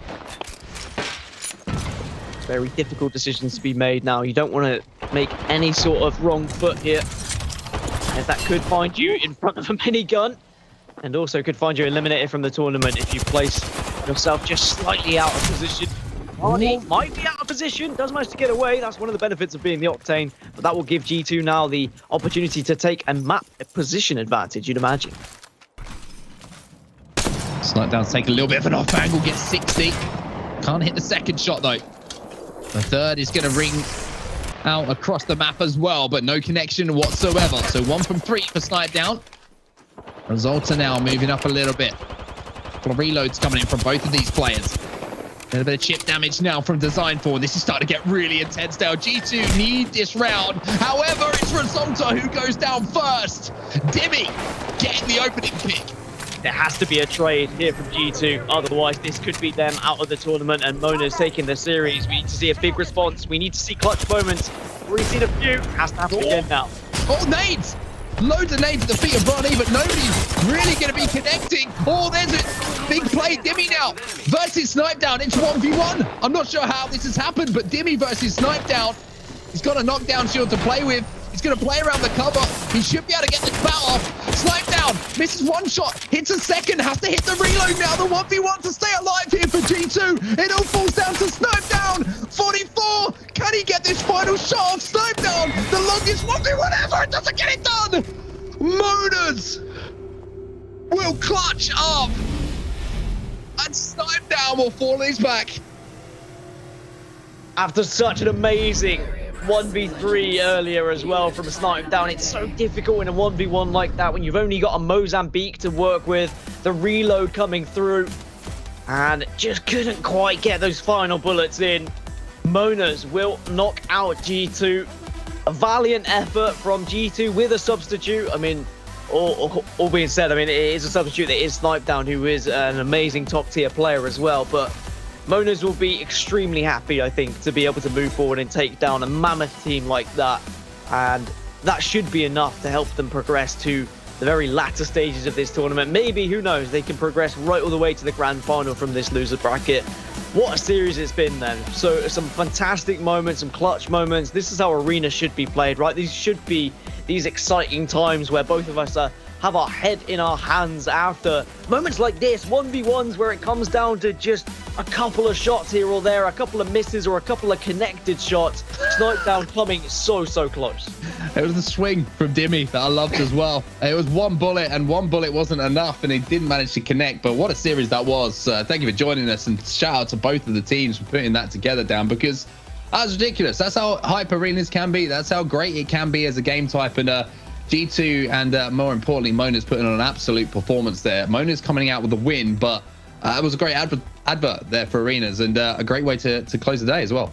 Yeah, it's a shame for either of these teams to kind of be eliminated, but alas, one of them had to go, and just, you know, it came down to just clutch moments in the end, and they happened on both teams. And I think Monas were probably a little bit stressed out that they threw away some opportunities. They kind of got embarrassed at times, but they're the ones who have the last laugh, right? They're the ones who will move forward in this bracket, and they'll have the chance to continue to play for more and more prize money.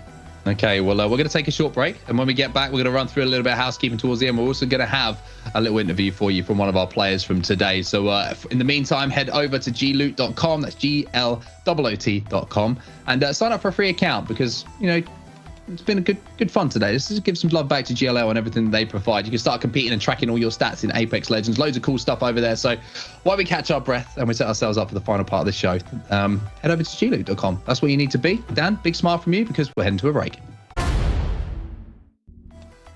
Welcome back, everybody, to GLL Arena Summer. It's been a hell of a day of action, and we're going to close it out in the best possible way, because we got a man joining us right now who's probably got a bigger smile on his face than Dan Gaskin does right now, and that is going to be Aiden the Destroyer from Monas. My friend, welcome to the show. What did you just do? Because that was a nuts series. That was a lot of fun to watch. Yeah, it definitely was. My question for you, very, very quickly, just to jump in on the back of that, is what's the beef like between you and G2? Because there's a little bit of body shooting. I know it's not real. I know it, but like, is it a little bit of competition, sort of that competitive one-upmanship going on? Yeah. So we trained that, man, Designful. We played arena scrims all the time, and I feel like we did. You know, we both won a few, very even, and still he won't accept my Discord friend request. So do you know what?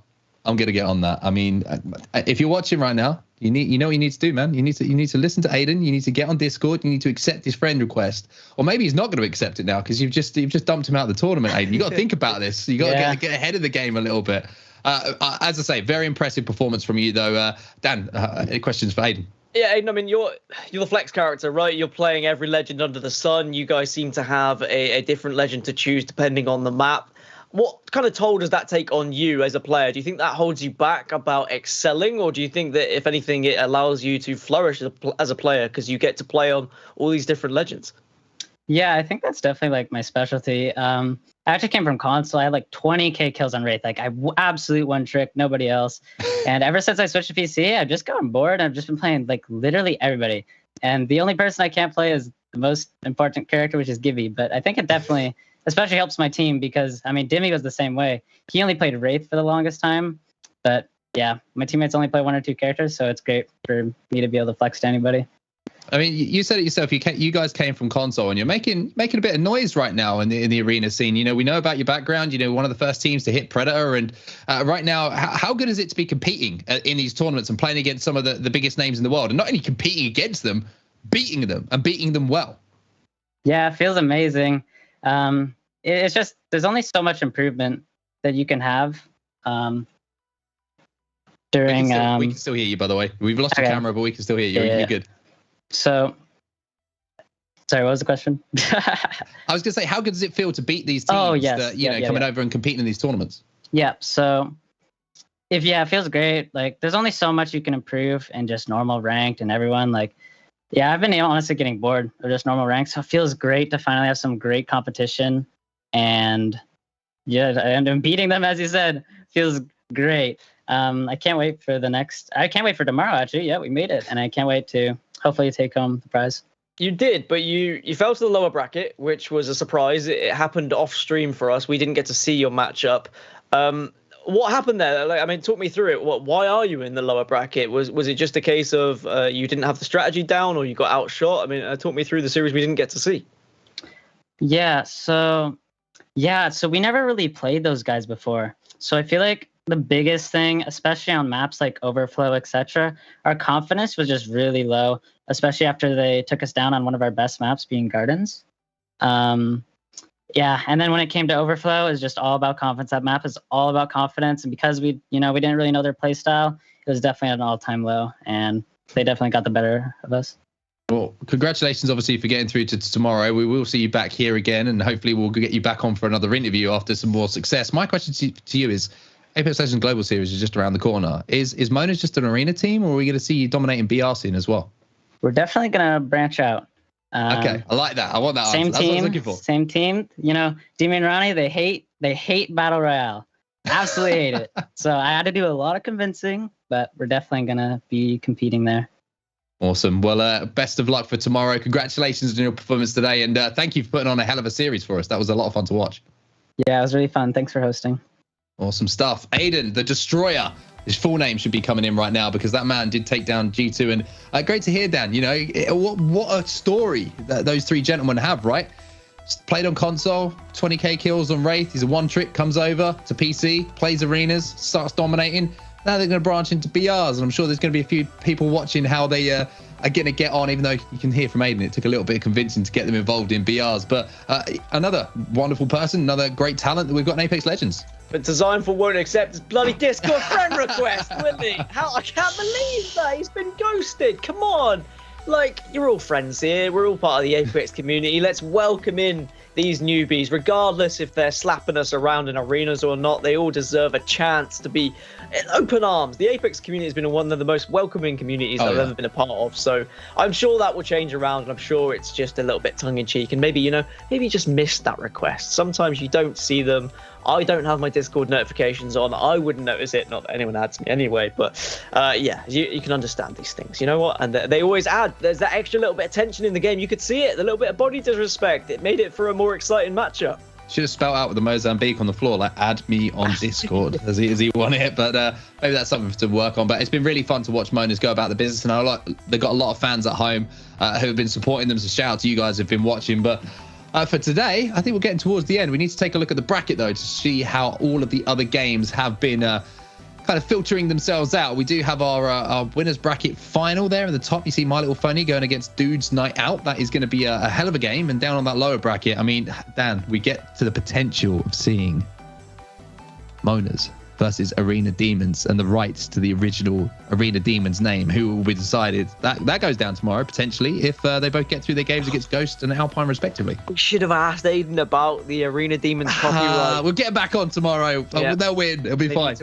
They need to win, so we can ask them. Sentinel's being knocked out by Ghost Gaming, so Ghost Gaming also demonstrating that they're not one-trick ponies. They can pull it out in several tournaments as well. They're into the losers bracket round 4, and they will be closer and closer to progressing to that top 4. At the moment, they are within the top 6. Yep.